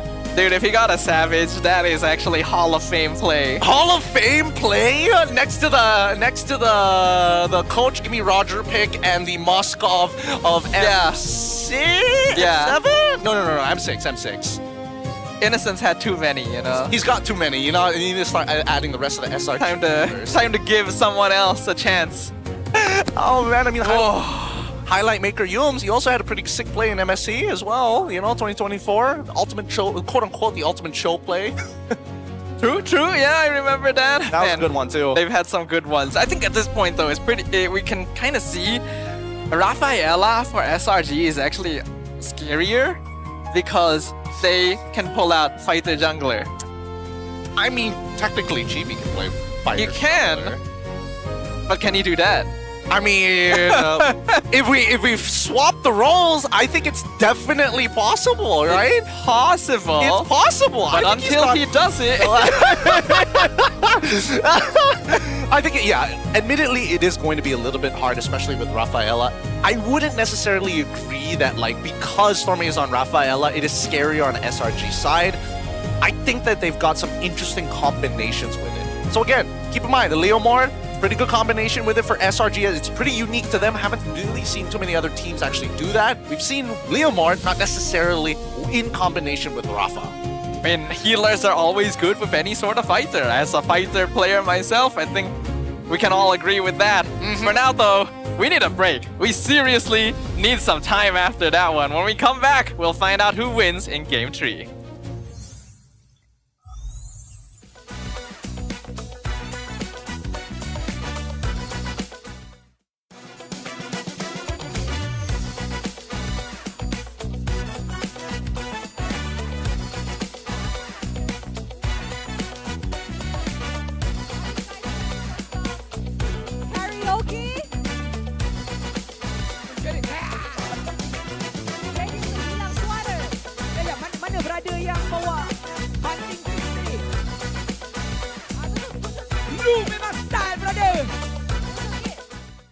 Nice one. Okey. Tapi mana lagu kita? Mana lagu? Saya takut Ros.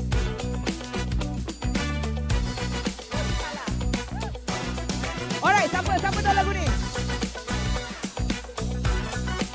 Alright. Let's go.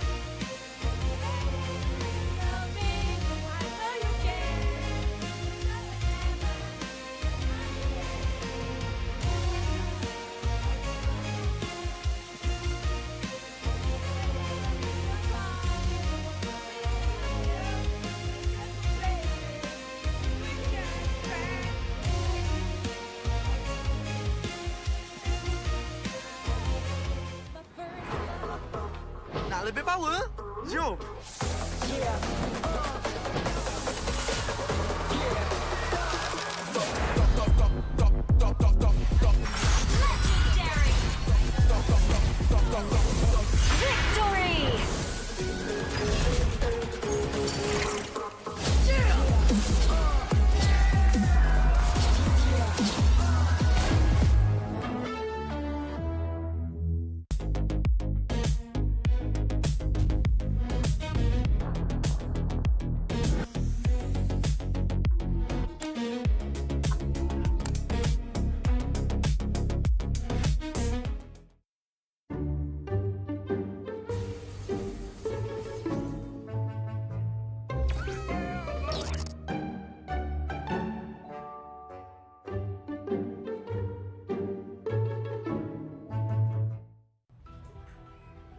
Mulakan dunia digital anda di sini. Di Toda Academy, anak saya berpeluang untuk belajar dan eksplor minat dia. Akademi kami mencorak masa depan industri game. Di Toda Academy, saya boleh eksplor banyak ilmu baru. Akademi kami melahirkan juara e-sport masa harapan. Cipta impian anda bersama kami di Toda Academy. Cultured by Toda.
Cherry.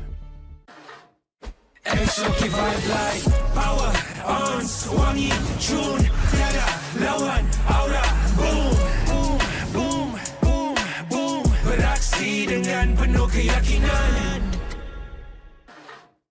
Exotic vibe like power on, wangi tune, tiada lawan aura, boom, boom, boom, boom, boom, beraksi dengan penuh keyakinan. Find a really cheap Mobile Legend top-up but the diamond never come? Don't worry, Joydify is here. Your top-up? Dijamin instan. If we're late, you'll get a voucher. Wanna get more? Wanna grab 1,000 diamonds and get Mobile Legend skin like him? Log in on Joydify now and get a chance to try Joydify MPL Lucky Spin. What are you waiting for? Try the MPL Lucky Spin on Joydify.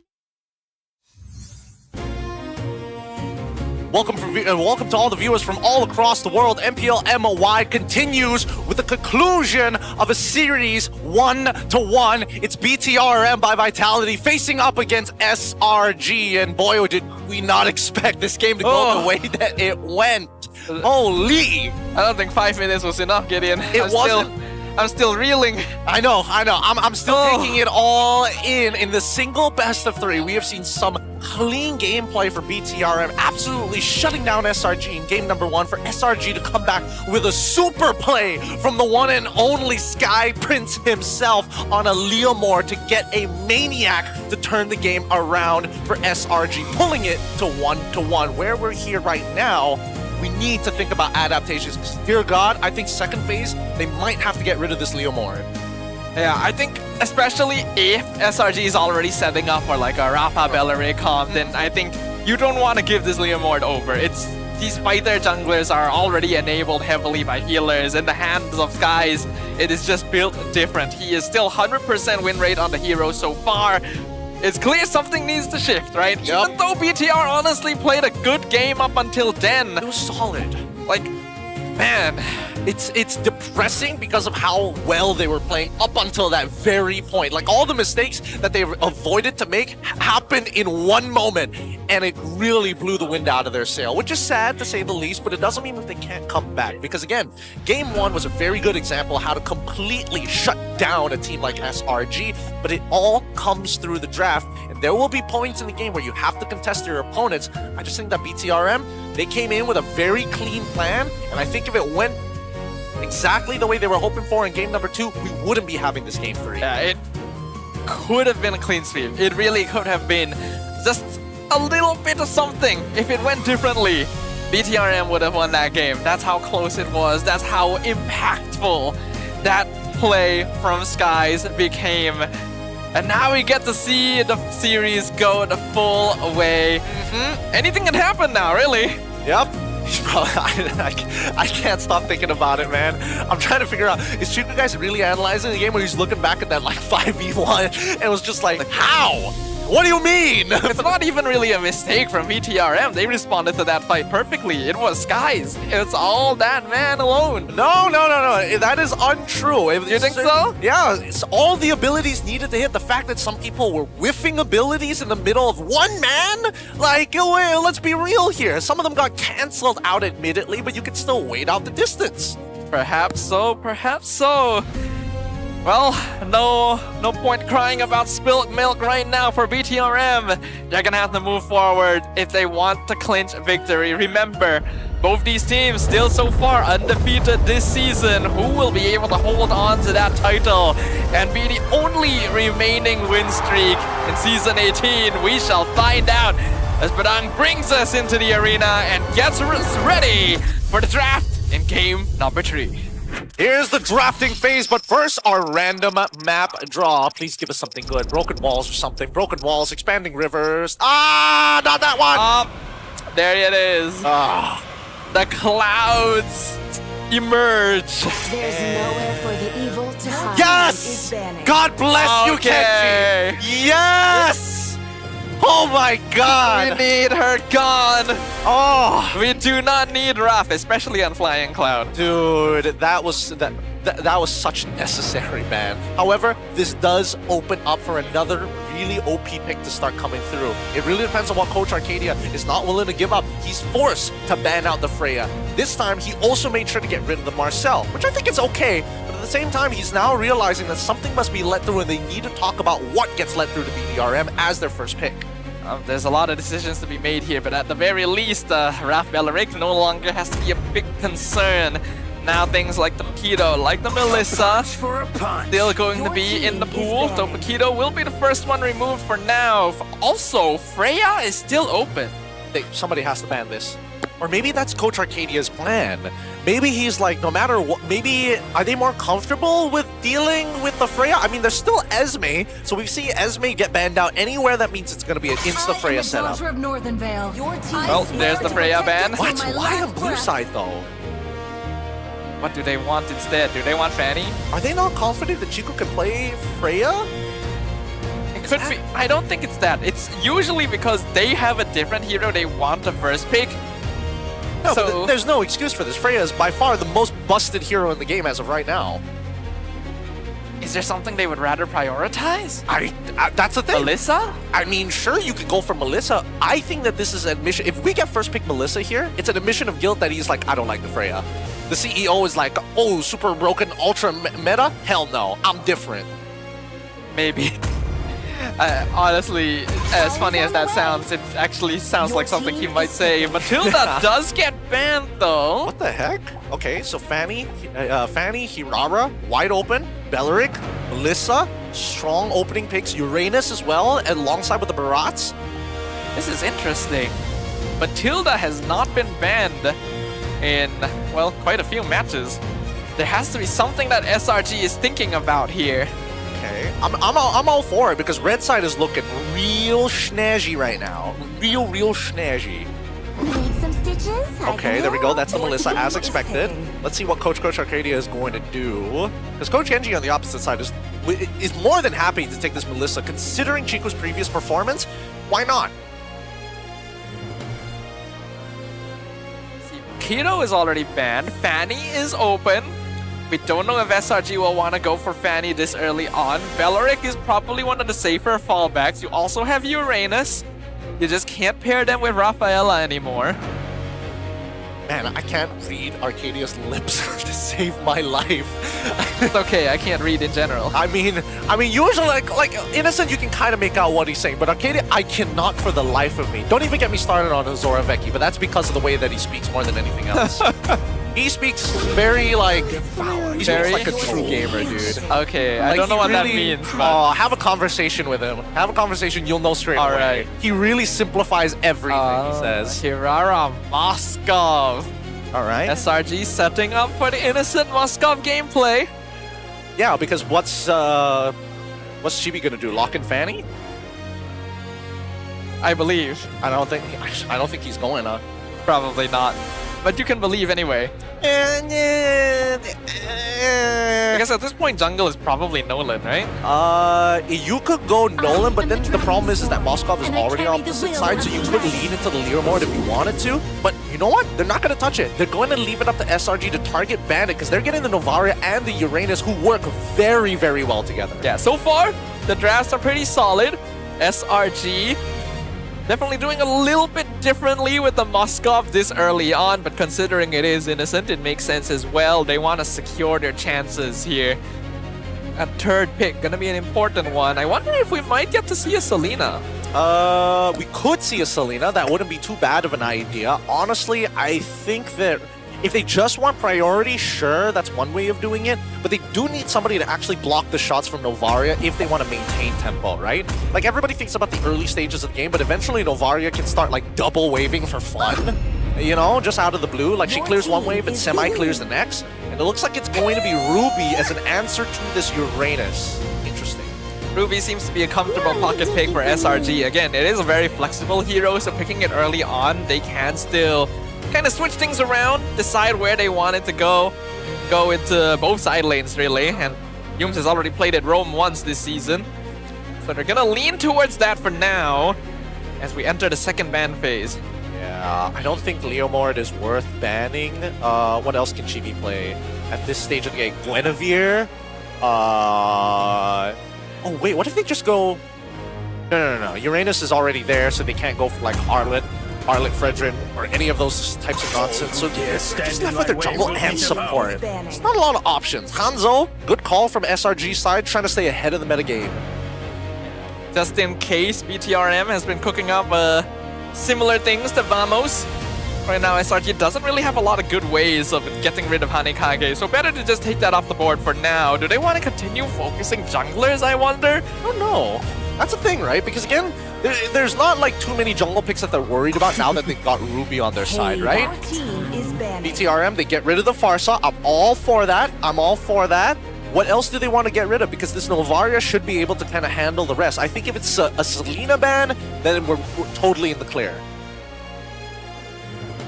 Because what I think is going to happen is that SRG might wait until EXP shows itself, and then they reveal what the Ruby actually is. If it is nothing bad, then it's Ruby. If it's like an okay matchup, then Lapu Lapu shows up to deal with the Melissa instead. That is a possibility. I don't know, I don't really feel like SRG will go double fighter for now. I mean, they've got Moskov already, so really that's out of the question. Yeah, that is out of the question.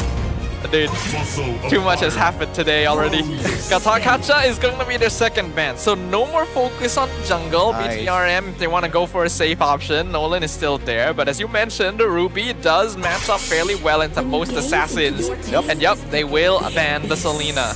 Dang, I'm in their heads, man. I'm in their heads. The question is, I can't predict what the next pick is going to be. I can just see the logic, but there's not a lot of heroes that sort of fit the build of what SRG wants to do at this stage of the game. Like, they have to scale with this Moskov. They don't have an opportunity to do anything yet. Oh, wait. This should be mid-pick, I would assume. Can they? No. I'm thinking whether, like, Vexana to kind of contest. Vexana. But doesn't feel as good here. Yeah, I don't think there's any more like lane. Farsa, Selena definitely would have been the best options. But I don't know. I guess Valentina's still there, but there's not really good ultimates for you to steal unless you grab it in advance, anticipating better ults later. Oh yeah, there is still the Zeus in. Okay, alright. But again, at the end of the day, as we mentioned, they have to show their mid here. They want to hide their cards until the very, very end. Because no matter what, this Lapu is probably going to show up to deal with this Melissa at the end of the day. He's not going to win against Uranus, but at least you have somebody who can break through to go away from me. BTRM looking for the final two heroes now. Still haven't revealed their jungle and roam pick yet. I don't really think there's a lot of flex happening with the picks they've got already. In terms of jungle, I think it's Liamor's still there, Nolan's still there, Suyo. Yep, +1. Suyo as the early game answer. I like this. Do I like this? Am I on board for this? I think it's all right. A well-piloted Suyo can avoid a lot of things, and we know Chibi's very comfortable with the hero. I mean, I guess, but at the same time, like, you need somebody else to initiate rather than the Suyo, and you kind of only have Beleric to follow up upon. If not, like, Suyo will just have to, like, ask somebody else, hey, get ready to shoot somebody when I manage to land my stun, but there's a good chance that I don't live after that if Ruby happens to be nearby, or even Moskov if I don't hit him. Well, I mean, they have two frontliners, so if they can zone correctly, and they have Astral Echo for information too, so that should give Chibi a lot more information to play around with at least.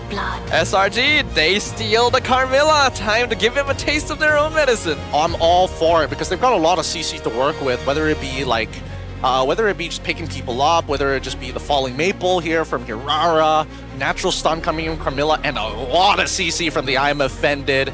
Man, a lot of different ways to play this, but it's very execution heavy. Let's look at the versus screen here, Staffa. Where does your heart lie between the compositions? Is it the hard to execute or the simple to execute but doesn't have as much potential?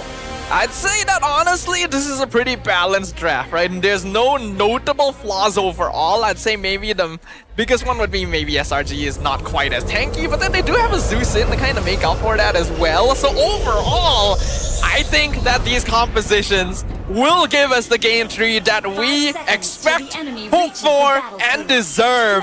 After the things that have happened this series, ladies and gentlemen, put your hands together. BTRM will face off against SRG one last time. This is our final game of today, and what a way to kick off week number 2, day number 1 with such a banger series as we've seen. And BTRM, they're eager to not lose. Is Jerbar not going to get picked up? Okay, he gets picked up there. All right, so let's look into this, right? It's going to be a buff start coming in from SRG's side, and Chibi is actually going for a beetle start of his own. So he's opting to go for the full clear rather than contest for Litho Wander. It looks like Bigatron and MY are going to take their time with this.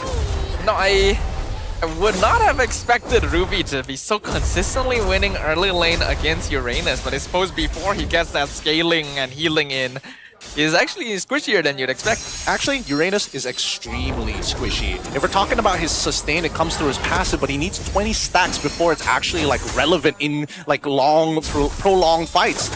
Whoa. Speaking of fights, Sky is level 2 mid, but Chibi is level 3 first, so SRG not gonna commit. See, that's the difference between the full clear compared to the semi-clear, right? They wanted Lethal Wanderer, they got Lethal Wanderer, but it means that you're gonna hit level 4 in your full clear on top side in comparison to doing 2 camps and then immediately looking for another gank. Now, at this stage, it's not like GB cares. He wanted level 3 no matter what. Like, he doesn't really have an ult to work with, and he's going to try and force out a retribution early from Sakai's, if not steal this away, because Sakai's just hasn't cleared in time. He actually used his own retreat just to fast clear that camp, so he is going to be notably ahead in EXP compared to Skies right now, who has not quite hit level 4. And there's not really camps to work with. He's gonna have to go for the crab instead to hit that level mark before the turtle spawn. Oh, Zay nearly getting picked up there. Will get zoned away and loses out 1 minion. I think that means that he's not going to hit level 4 in that time. And yep, he's going to have to go to the top side as James has already hit his own. They're going to continue the fight here and it's going to be prolonged. Cram gonna get sniped, drop down to low HP, but the Urias in trouble. Purifies his way out, somehow survives, but get lifted up once again. Skies goes in, tries to pick him up. A great stun from Cram surrounds them all. First blood to Skies. Double kill to Skies. Triple kill to the Sky Prince. Nicely played. Good communication between Cram alongside with Skies. Because Skies, I thought he was going to rip his ult immediately. Sorry, not rip his ult, but rip his combo points, going for the falling maple straight into the next play. But Cram told him, wait, just chill. I got Flicker. If I flicker second skill and I catch 3 of them, you can position to catch all of them. The Ruby honestly paying dividends for Selangor Red Giants right now. Cram's performance on it has been stellar. And being able to control these fights is huge, especially early on when just a little bit of tempo change is gonna affect how BTR wants to fight. Speaking of how BTR wants to fight, it looks like Innocent has got, oh my goodness, he's got a disgusting freeze. Chiku, guys, is going to lose out almost the entire wave here. Maybe even the second wave shouldn't be able to collapse in that time, so he's not mixing out too much thanks to the flying clouds, but it's still a very difficult position to play from. He should be able to break this freeze, but look at where SRG is positioning themselves, right? They're setting up for another gank down on bot side if he walks up too far. Chiku is just gonna have to take that risk. He's gonna go ahead and jump forward, but yep, as you pointed out, Yum's already setting up. Chiku knows what's up though. Will back off first. Dude, he's lost so many minions, bro. He's lost like a wave and a half. Oh, there's really not much you can do, man.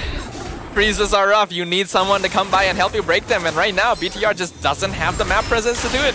Dude, it's still going. Nobody is breaking this. They don't know where the positions are exactly, and now they're finally punishing. Cram gonna hook in the tree. Raffles Dryad is good. Cram revitalized, gets him out. They're gonna dash after him, but blood lands on 2 Skies. Finds the mega kill on GR Boy. Double kill again. Chibi falls. Cram still being chased, and he's surviving everything. BTR cannot touch the Giants. What are we doing here? What are we doing here? We need to play off of our Wombo combos. If the Wombo combos don't work, you give it up, and Yum's well-timed on that revitalize. However, they must play with Zay. If Zay doesn't land the shots, the damage won't be there. They all have to make this happen for the sake of Zay and let Chibi be the finisher. Yeah, BTR needs to understand they just can't fight the same way that they have been before this. This lineup is not quite as good as outputting DPS on demand. Z needs to land those shots. Without it, there's no way they're getting these kills. That's the thing. GR Boy has had some really great engages, but if Zay doesn't have the items, neither does he have the damage to actually hurt these members, it becomes way harder. But he's clearing the waves. He needs the time. He just doesn't have the presence and pressure to keep them back. Right? Not like Zushin. Oh, I'm just gonna hold my lantern over you compared to I have to wait like 2 to 3 seconds if I oh wait, hold on. Damn offended, pulls in James, the 1v3 inside the bush. He gets lifted up as well. He just can't go anywhere. Can't breathe. Not even for a second here. James, he's already 0-3. He's out of this game already. It's too late for him. And without him, BTR are gonna have a much harder time. His job here is the zone. GR Boy literally being chased down in his own jungle. And they're not stopping. He has to use the Wrath of Dryad just to run away. Yep. Again, this is a really difficult position to play from. SRG have won not only the first interaction. That was a little funny. Was that an auto attack? What? Wait, who's auto attack? I think it was Moscow. Moscow's not even there. I think Innocent was recalling. Okay. Yeah. That's funny. That looked you know what's really even weird. more funny? Chibi being chased down right now. I mean, there's no way you can run away from Kirara. killing spree now for Stormy. Does he have Sky Piercer? Turn around. He probably only he got does. it. I don't know how many stacks he's got. He definitely has that one. We'll check it in just a little bit, but for the time being, Bigatron need to play defensively. Oh no, you should always be aiming for the waves. Yeah, just aim for the wave. You gotta aim for the wave. They have to block the shots. Clear the minions. Yep, there we go. Yeah, still now, even the cannon minions are starting to spawn in the mid lane. It's gonna become a little bit harder to clear the wave efficiently. The CEO being hunted down is able to drop muddles though. Astral Echo helps, keeps SRG away for now. Net worth lead still 4.5k. This is a tough one. BTR have to get shutdowns. They gotta stop this tempo. Yep, and the shutdown mainly is gonna come from Sakai. So if Sakai makes a mistake, then it's gonna be a lot of gold going into the right hands of Bigatron. Guy's probably gonna be feeling it after that previous match. I highly doubt he's gonna be making any notable misplays. At best, maybe he overheats, but I don't think he's prone to doing that. He's gonna be stealing camps. Chibi is just gonna try and get some split pushing done because he knows they can't fight in their own jungle anymore. Yeah, the early game is really, really rough if you don't get that early control. And Chibi is trying his best. Wait. Innocent gonna try and cancel the recall? No, not even gonna bother. He doesn't have his ult. Doesn't know for sure where he is, so yeah, just let him go home. It's fine. Yeah, but look at this, right? This is the real difference between a Zushin alongside with a Novaria. Like, Novaria scales way harder than the Zushin, assuming that Zushin doesn't have the Sky Piercer. But even before then, right? You can't fight on a dime. It's very difficult for you to actually provide value. Stormy out forward. Wrath of the Dryad is actually pretty good. No. Gets two-man ton, but look at the damage! Oh! The Giants! They are stampeding through. Double kill for Yooms as if he needs it, but the Purify also gonna be baited out. Another tower falls. What can BTRM do anymore? Not much. Honestly, I thought that Chiku guys had enough damage to find one, but Yooms, that Revitalize, it is healing too much at this stage of the game, and Bigatron are just too far behind to do anything about it at this stage, right? Like, look, the damage is good, right? He's dealing enough damage to Sakai's, but he has no way to guarantee a kill. Skies will go ahead and steal that purple buff. The only hope for Bigatron at this point is to somehow delay the game for another 10 minutes. Let Chiku and Z max out items. Then maybe they can hold. But SRG, I doubt they'll let that happen. Oh, they're not going to make it easy, that's for sure. 30 more seconds until the Lord actually spawns. And at this stage of the game, every sector of their jungle is crawling with SRG players, trying to look for little bits of space, look at gaps in the armor. So Bigatron, MY by Vitality really have to keep it tight. Got the itemization right now, yeah. Pretty big gold gap in the gold laners currently, as Innocent's already got his Trinity completed. Skies has 3 items done as well. Wait, Skies doesn't have a Sky Piercer. It looks like, yeah, Stormy is the one who actually has a Sky Piercer. It's full damage from Sakai's side. I mean, it makes sense. Stormy already having a very notable presence in team fights. Zushin will naturally be able to get those stacks easier. Looks like the snipe is a bit early, so Skies will get that Lord. Yeah, the worst part is that now he's like past a certain, he's past the level 11 threshold, and he's got the right items as well. His combo points come back in 3 seconds. That's just, unfortunately, a window that Bigatron have to somehow take advantage of. And they don't have the burst. Unfortunately, Chibi's too far behind. Zay doesn't have the items yet. Even at max distance, maybe he'll get some damage, but not enough to really make the play. Okay. All right, Conceal coming through. GR Boy. GR Boy, he wants Innocent. Astral Echo just clips him at the edge, but he's too far already. They were hopeful for that one. Admittedly, very, very hopeful. But hey, they gotta hold on to hope, whatever they can at this point. This is worth dying for? Ouch! Wow! Surprising amount of damage onto Innocent. Okay, he will be able to heal back up from some of the green camps, and GB just slowly chipping away at the Lord at this point as you see that Slango Red Giants are not only using the waves, and they don't mind sacrificing the first wave if necessary. Oh! TV doesn't have his cooldowns. He dashes out. Oh my goodness, the projectile speed of that stupid stun coming in from Carmilla is just slow. Oh my god, Z got stunned inside the wall. He had to flicker out. Almost died there. Innocent getting a bit of revenge for that previous snipe, but the scaling is just too much at this stage. Iota, Jamin. Stormy just needed... If he had his ult, he probably would have committed to get a free Sky Piercer stack, because he still has Purify, so he can just get out in case of the Wrath of Dryad. Even so, this is a slow and painful process. My butt has been clenched so many times in a row, Gideon. Oh, beautiful flicker hook. That's a dead tree, GR boy. Nothing you can do about that one. It happened so fast you couldn't even register it. Chiku used his ult as well. He thought Skies would dive deeper, but that's just a bait. That was such a clean combo from Cram, and no way to react to that because it was still in the force swing animation, so it just looks like he's just doing skill 1. Oh my god! Wow! Skewered through the tower, and now they'll lift up James. They'll pull him back. They won't let him go home, and he is home. Where did Chibi even go?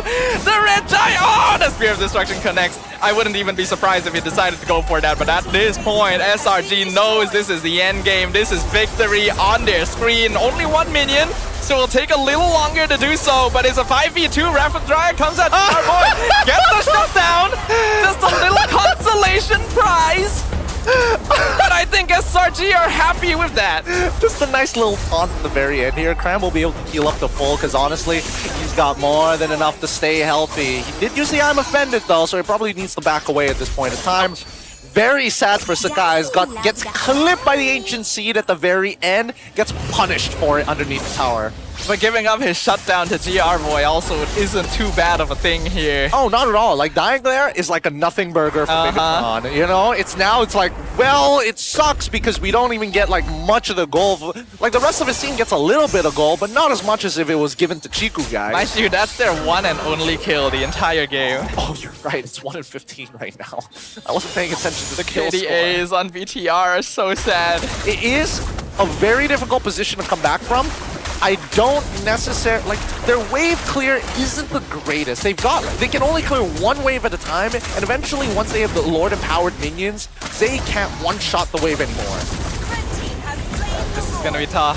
13 minutes in. This is the timing that SRG ended the previous game, and it looks like they're on track to follow it up. BTR, they have some wave clear, but I don't think it's enough. Does Chiku guys not want to walk up to... Nah, he's not even going to walk up to get like the extra bit of gold.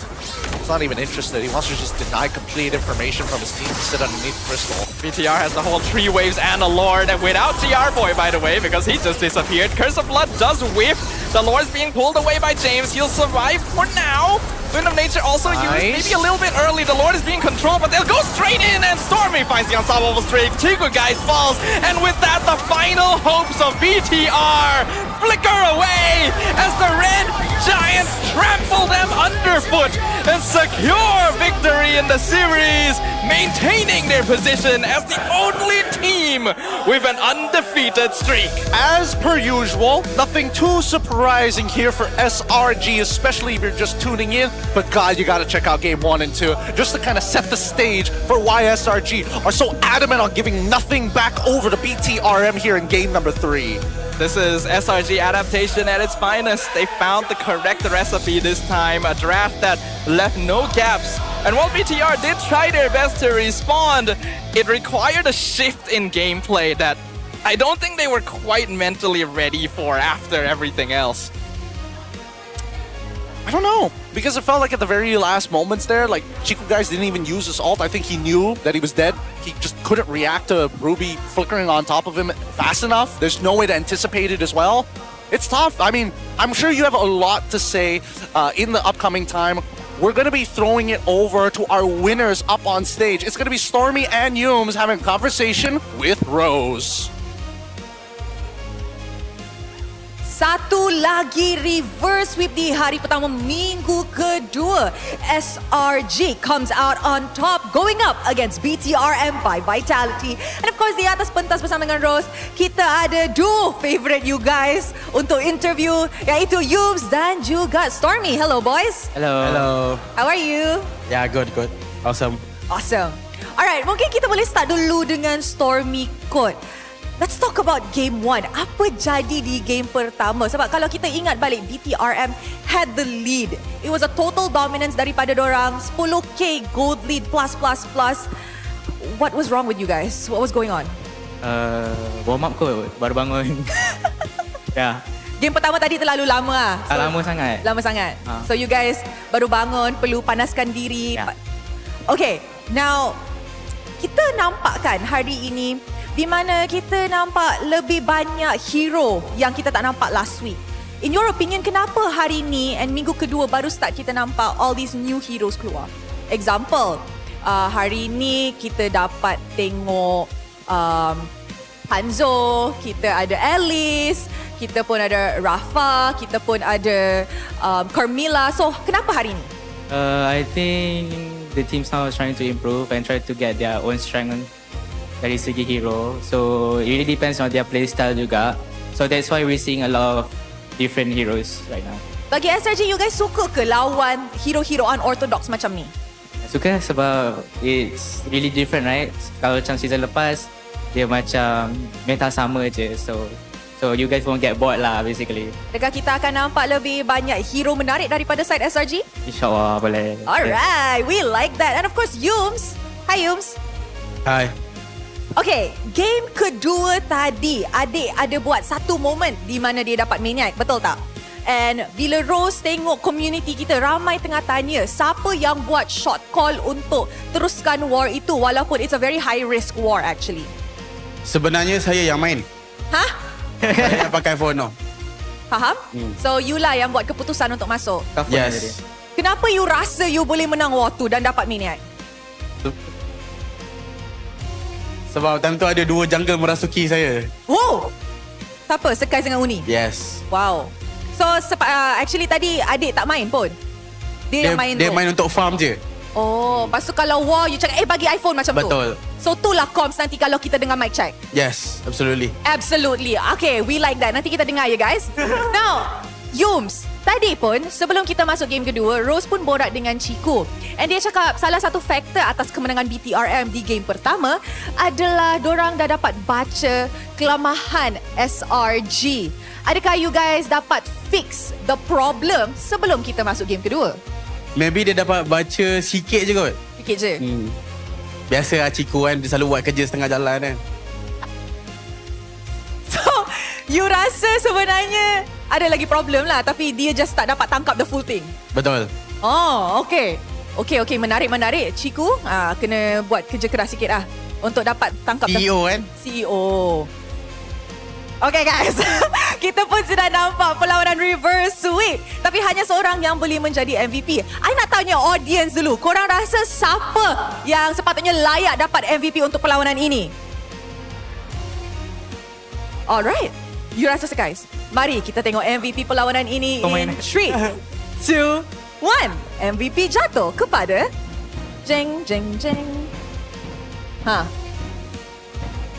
Wey, Sekais. Padahal dua-dua phone yang last tu saya main. Oh, memang you je yang main semua? Betul. So dia tak main? Sepatutnya dia tak main lah. Sepatutnya dia tak main. So kalau kita tanya dia, mungkin dia akan cerita ke yang you main tadi?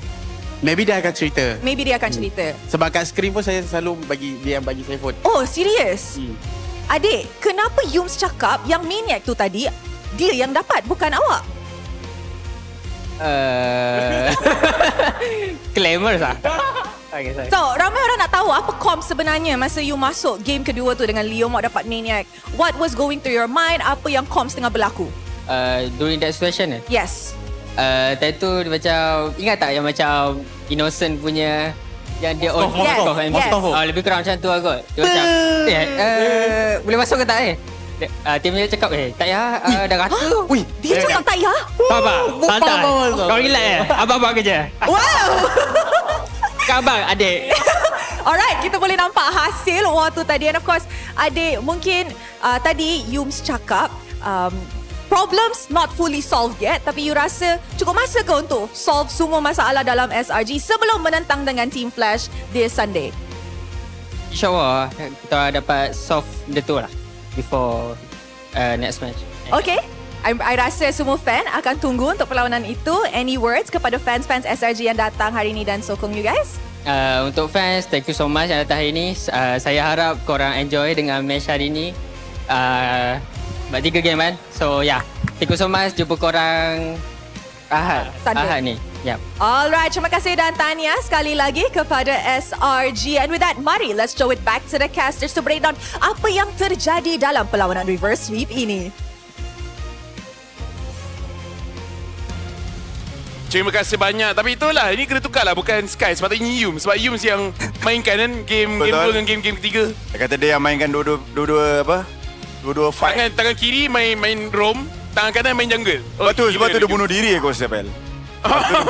Dia macam, dia ni melebihi pula. Okay, aku kena taunt, mati dekat turret. He had to die first. Right? You can't play two phones at once. You have to die first, then you take over the other phone. In case you guys didn't know, we do have a special guest here. Tapi sekarang kita akan tengok item dekat sini where Pull, dia punya problem is that game ni one-sided lah. By the way, you guys can see Stafa there. Stafa say hi. Hello. Yeah, Caster English. Caster English. Kau nak cakap English? Dah tiba masa. Dah tiba. Tukar jawatan. Saya menjadi analis Melayu dari baik. Betul. Jadi kenapa SRG lawan BTRM one-sidednya punya dah dua? Skill issue. Skill issue. Yang mati satu tu pun cuma Sky je tu. Itu pun dia throw lah. Dia throw nak Yums. Ya. Dia throw dia throw dekat bawah tu. So dia bagi aku tak ada effect pun. Aku rasa antara yang kita kena bincangkan pun Sky biasa awal daripada Stormy je lah. Dia rasa macam tak perlu nak buat glowing wand because like killing them is much faster, right? I mean, there's no Rafaela, right? So you don't really need anti-heal as much in this sort of situation.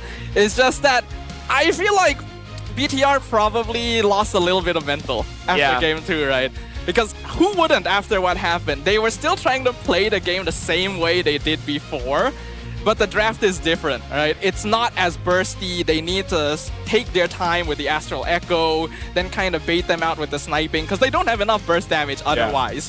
They just kept running into them though, and SRG definitely improved. They were controlling the river, they were rotating correctly, and they were catching them off, which threw BTR's tempo off as well. And then after the first triple kill, it's like, if you give an assassin triple kill in the first fight of the game, it's kind of over. Pun nak balas ke? Yes, sir. Yes. Tak, bagi aku faham apa yang Stafa cuba cakap. Ya. Di mana like Yums, he said all of that. Ya, dia punya snowball lebih bila kau bagi dekat Hirara, aku rasa memang agak membuatkan Hirara tu lebih kuat. Lagi satu aku rasa untuk item build mungkin adakah patut jual Sky Pacer untuk CB sebab totally kalah all the fight. Sebab aku masih ingat dia dapat Sky Pacer tu masa dia 0-2-0. And aku rasa memang first fight yang dekat Crab tu SRG terus took over the game. Sebab yelah bila dah ada Sky Pacer, and then Sky Pacer punya damage kalau ada 3-4 stack memang kosong, macam mana cakap, susah nak lawan. Sekarang kita tengok item progression. Untuk kita tengok bila diorang siapkan semua item ni, and kita tengok quite early on, around 4 minit diorang menjadi dapatkan Sky Pacer. So itu dalam turtle kedua. Tapi kalau kita tengok dekat sini, Chibi siapkan Sky Pacer di mana Hirara yang digunakan oleh Yums dah ada Hunter Strike on the way ke War Axe. Bagi aku agak jurang perbezaan yang sangat jauh. Hunter Strike lagi mahal daripada Sky Pacer. What do you feel about Kram's itemization, by the way? You are the Ruby connoisseur. And I gotta say, like, Kram has been performing really well. I think this is a good idea from Kram, because typically when you play Ruby, especially in EXP lane, you usually want to get some damage on the hero. Especially now, since she does so much damage base, you might as well just get at least a War Axe. But Kram went for dominance straight and then took a while to get to the Queen's Wings because his job here is not to do damage, it's to stay in the fight and be annoying. SRG really loves playing these kinds of comps where it's just a lot of crowd control piled together. In this case, they have the Carmilla, they have the Zeus, and they have the Ruby. So because of that, they can keep jumping in and out of the team fight, and they have very low cooldown, so they can just keep holding them, lifting them up, throwing them all over the place. So BTR cannot enter and do damage freely. You saw GR Boy just being hunted every single time. He's a Beleric. He can't even run in his own jungle, right? That's already a very bad sign. And it's because Kram was tanky enough to survive. If you looked at a lot of the earlier fights, he could just keep going in and out. And everyone kept trying to dive him at low HP. He would not be at low HP if he went for damage. He would be dead. Very quick question here, because Ruby's new passive, it says every 1% HP you lose, you get 1% spell vamp, right? And all of our abilities get 75% spell vamp, and it can stack up to 150%. So do you feel like building this way is good or bad? In my opinion, I still like War Axe a bit better at least you get one damage item. Then you can go into full tank. For me personally, I'm not a big fan of the revamp. You know, I'm a classic Ruby main. I prefer old Ruby. But this still works because you have more damage built in. Pul, tolong jap kita settlekan draft ni sebab aku nak tahu kau punya pendapat. Jangan tunjuk power bank. Okay. Alright. Okay. Alright. Okay, untuk draft daripada pasukan SRG sendiri, Ruby ni dah dapat counter 2 hero dalam satu masa di mana pemilihan Ruby boleh counter Suyu dengan Uranus. Di mana bagi aku yang membuatkan lagi Suyu susah main, dia bukan berlawan dengan Jutsin saja, dia berlawan dengan Ruby juga. So Chibi tak boleh nak bergerak sangat. Kalaulah masuk late game fight, masa aku Camila punya ultimate tu terkena dekat Chibi ke dekat 2 tanky hero di depan, aku rasa susah untuk pemain sebab terlampau banyak sisi untuk belah kanan dan Hirara ni just finish. Itu bagi pendapat aku. Tapi untuk menjawab soalan Sedafa yang mana opinion dia nak Ruby at least build item damage. At least satu bagi aku tak perlu disebabkan dia punya main character dekat sini adalah Innocent sendiri dengan Hirara. So kalau Ruby main mungkin boleh diculik, tapi disebabkan Ruby tak main, so setup tu boleh. Tapi soalan dekat sini, rasanya macam Ruby dah akan naik popularity ke? Because sekarang ni antara pick yang kuat adalah Barat dan juga Uranus. Tapi kita nampak Ruby boleh menang lawan dengan Uranus. And antara Ruby dengan Barat is Ruby lagi banyak crowd control. And crowd control dia cooldown pun lagi rendah daripada Barat. So pendapat Ibu, rasa macam kita akan nampak lagi banyak Ruby ke? Aku rasa untuk lawan Uranus ya. Cuma kalau untuk pick Ruby di awal mungkin Barat akan jadi counter pick yang hebat untuk Ruby. So aku rasa mungkin disebabkan Uranus dibawa masuk, macam aku cakap tadi, dia dapat pick advantage. Di mana pick Ruby dan tiba-tiba dia main Nolan ke, dia nak main you have an opinion ke. stuff. So how about your opinion? Let's try and practice a little bit of Malay here, right? Yes. Boleh cakap Melayu boleh. Pada pandangan saya, saya rasa Ruby tak semestinya menang lane berhadapan dengan Uranus juga. Only during level 1. Kerana dia ada high base damage sendiri. Tapi apabila Uranus ada lebih HP, ada lebih stacks, dia akan menang lane juga. Tapi Cram, the way that he plays, dia ada peluang untuk leave lane lebih cepat. He has higher wave clear, he's able to sustain, and he's able to participate in team fights. And that is what makes the big difference here. SRG adalah team yang boleh main Ruby kerana mereka ada extra flex role. Sekarang, orang akan kurang main Ruby Gold. Jadi apabila lihat Ruby di pick akan menjadi EXP, tapi SRG adalah team satu yang boleh main Ruby Roam. Kerana sekarang Ruby Roam tak bagus juga. Not tanky enough, right? You are only really strong in terms of damage, but Yums is able to pull it off in the right comp. So they are comfortable picking it third because they can still flex it. And that is what makes the difference here. That's why other teams aren't really picking it out. It's not because it wins lane necessarily against Uranus. It's because it still has a good matchup and it is able to leave lane, it's able to participate. I see. So they can pick third. By the way, respect. Nice Malay. Thank Nice you. Malaysia. Nice Malay. Thank you. And sekarang kita akan tengok gameplay of the day. It's Sakai dengan dia punya Maniac. Could have been a savage. Tapi again, I feel like it's the right call. Jangan paksa sangat. Kalau mati nanti korang just malu je. Kita tengok dekat sini. BTR nampak macam diorang nak menang dah fight tu. Kita even nampak dia punya slow down. Bila Sakai datang, still ada minion yang menyebabkan dia boleh spell vamp. Epul, what a beautiful play. Kalau kau tanya aku dekat sini, Chibi juga nice masuk. Bagi aku mungkin diorang tak expect damage daripada Leomon. Macam kalau perasaan Leomon masuk, okey, ramai-ramai rapat-rapat dan semua kena damage serentak, di mana life steal tu membuatkan Sky sustain dekat sini. Tapi kalau lawan aku rasa dekat Sky sebab damage-nya tinggi. So, sekarang kita akan tengok player of the day, Sakai daripada SRG. 18-4-19. This is the whole insane total game. And I'm very happy to see that the guy is looking good. Ini pun stuff tadi kita orang dah bincangkan. One of the good things about the current meta is, honestly, anything can be played. So it becomes to the situation of, let's just say Hirara is meta, right? But you're better on something like a Leo Mort. It would actually be much better for you to avoid the meta and just choose your own thing, right? So I feel like it's that kind of you're not punished for picking heroes that you like. Yeah, I think in this case, it's a mix of comfort pick and also a hero that happens to work well with something else, which in this case is the Rafaela, right? Normally, you see Rafaela being picked with Uranus, Belleric, but any healer also works super well with any fighters. Fighter cores. So Leomord works there. But in this fight, the Raf was already dead. He didn't even benefit from that. Factor yang besar dalam situasi ini adalah killing spree. And it was a perfect sequence also, because if he had killed the targets in any other order, he would have died. He perfectly identified which person he needed to go for next to get the next killing spree proc. And then BTR made a mistake of grouping together too much with the minions that allowed him to get a little bit of extra healing. And on top of that, we mentioned this during our analyst segment. He got a Queen's Wings. There was no anti-heal. Yeah, there was only one glowing one.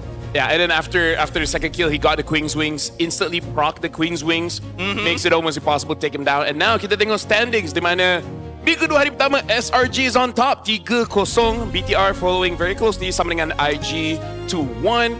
And the rest of the teams, RQ and Flash, RQ we will see macam dorang nak bounce back for week 2. And Flash, they got unlucky. Cuma itulah, kalau lawan SRG pula, we'll see. So Flash kita tahu kuat je Flash. Tapi tak tahulah pun, dia macam ujung-ujung tu tapi kalau, ada je. Tapi kalau kau tanya aku, untuk Flash mungkin dia boleh prepare lebih sebab dia satu match je untuk minggu ni lawan dengan saja. Mungkin dia akan lebih bagi saingan lah. Sekarang kita akan tengok jadual untuk hari esok. Kita ada 3 match. Kita ada Team Ray menentang dengan Vamos. Vamos baru kalah tadi. Kita tengok macam mana diorang bounce back. AC menentang dengan IG. Amazing performance pada IG. Nampak macam diorang main tak takut-takut dah.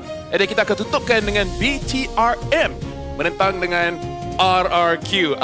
Thoughts, Stafa, on tomorrow's matches?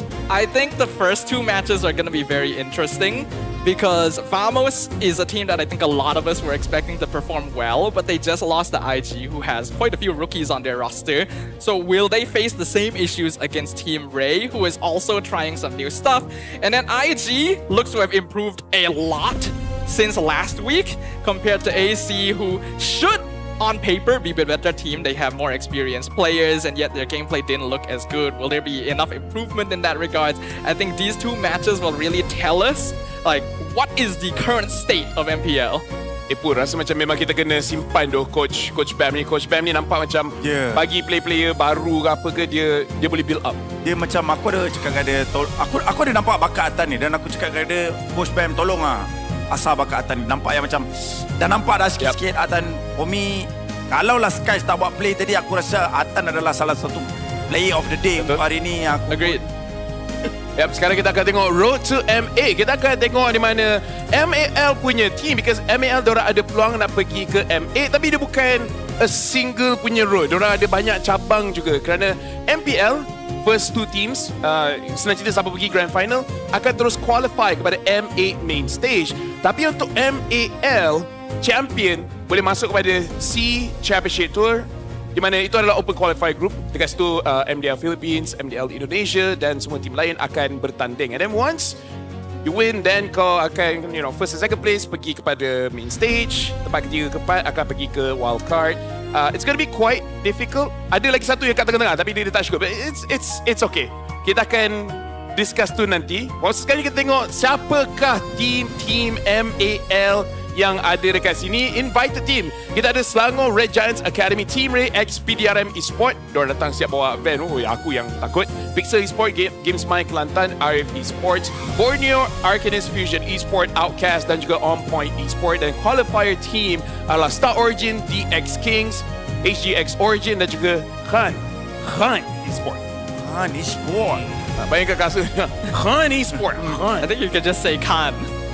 Yeah, it could be Khan, it could be Khan, you know. You have to pronounce it correctly? I mean, they're not Arabic, so maybe they're not. Either way, kita ada kumpulan A dan juga kumpulan B dekat sini, dekat the first stage. Untuk kumpulan A, kita ada RF Esport, DX Kings, Khan Esports, On Point Esports, Pixel Esport dan juga Selangor Red Giants Academy. Untuk kumpulan B, Borneo Arcanist Fusion Esport, HGX Origins, Games My Kelantan, Outcast, Stark Origin dan juga Team Ray X BTRM Esport. Banyak juga aku cakap time segment ni. Korang nak masuk ke? Kalau aku rasa antara kumpulan A dengan kumpulan B ni, aku rasa tim yang patut dipandang satu Selangor Red Giant Academy. Mungkin diorang kena lahirkan apa ni, pelapis. Yes. Sebab banyak tim MPL tak ada. Yeah, but for now, satu benda yang kita kena remind kepada korang di mana you guys have to lock in, because in case you guys need the help, and some of you do, masanya untuk koleksi deodorant X Fine Fragrance baru. Kini dalam body spray dan juga roll-on punya form.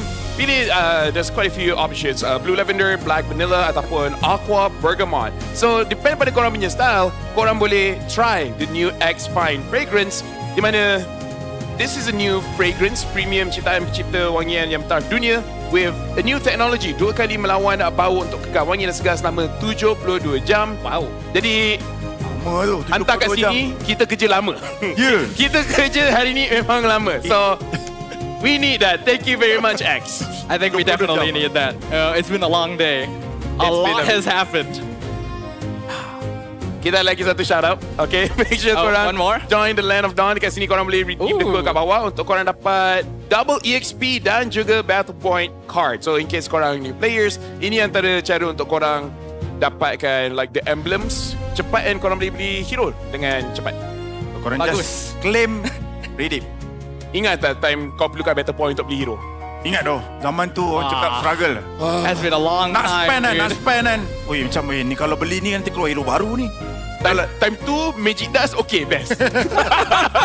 But with that being said, thank you very much Stafa. Terima kasih banyak. Thank you. Kita akan bagi pada mic check. That's it for today. Tapi untuk hari esok kita ada 3 match lagi. So make sure we see you guys tomorrow on more MPL action. Stone bang.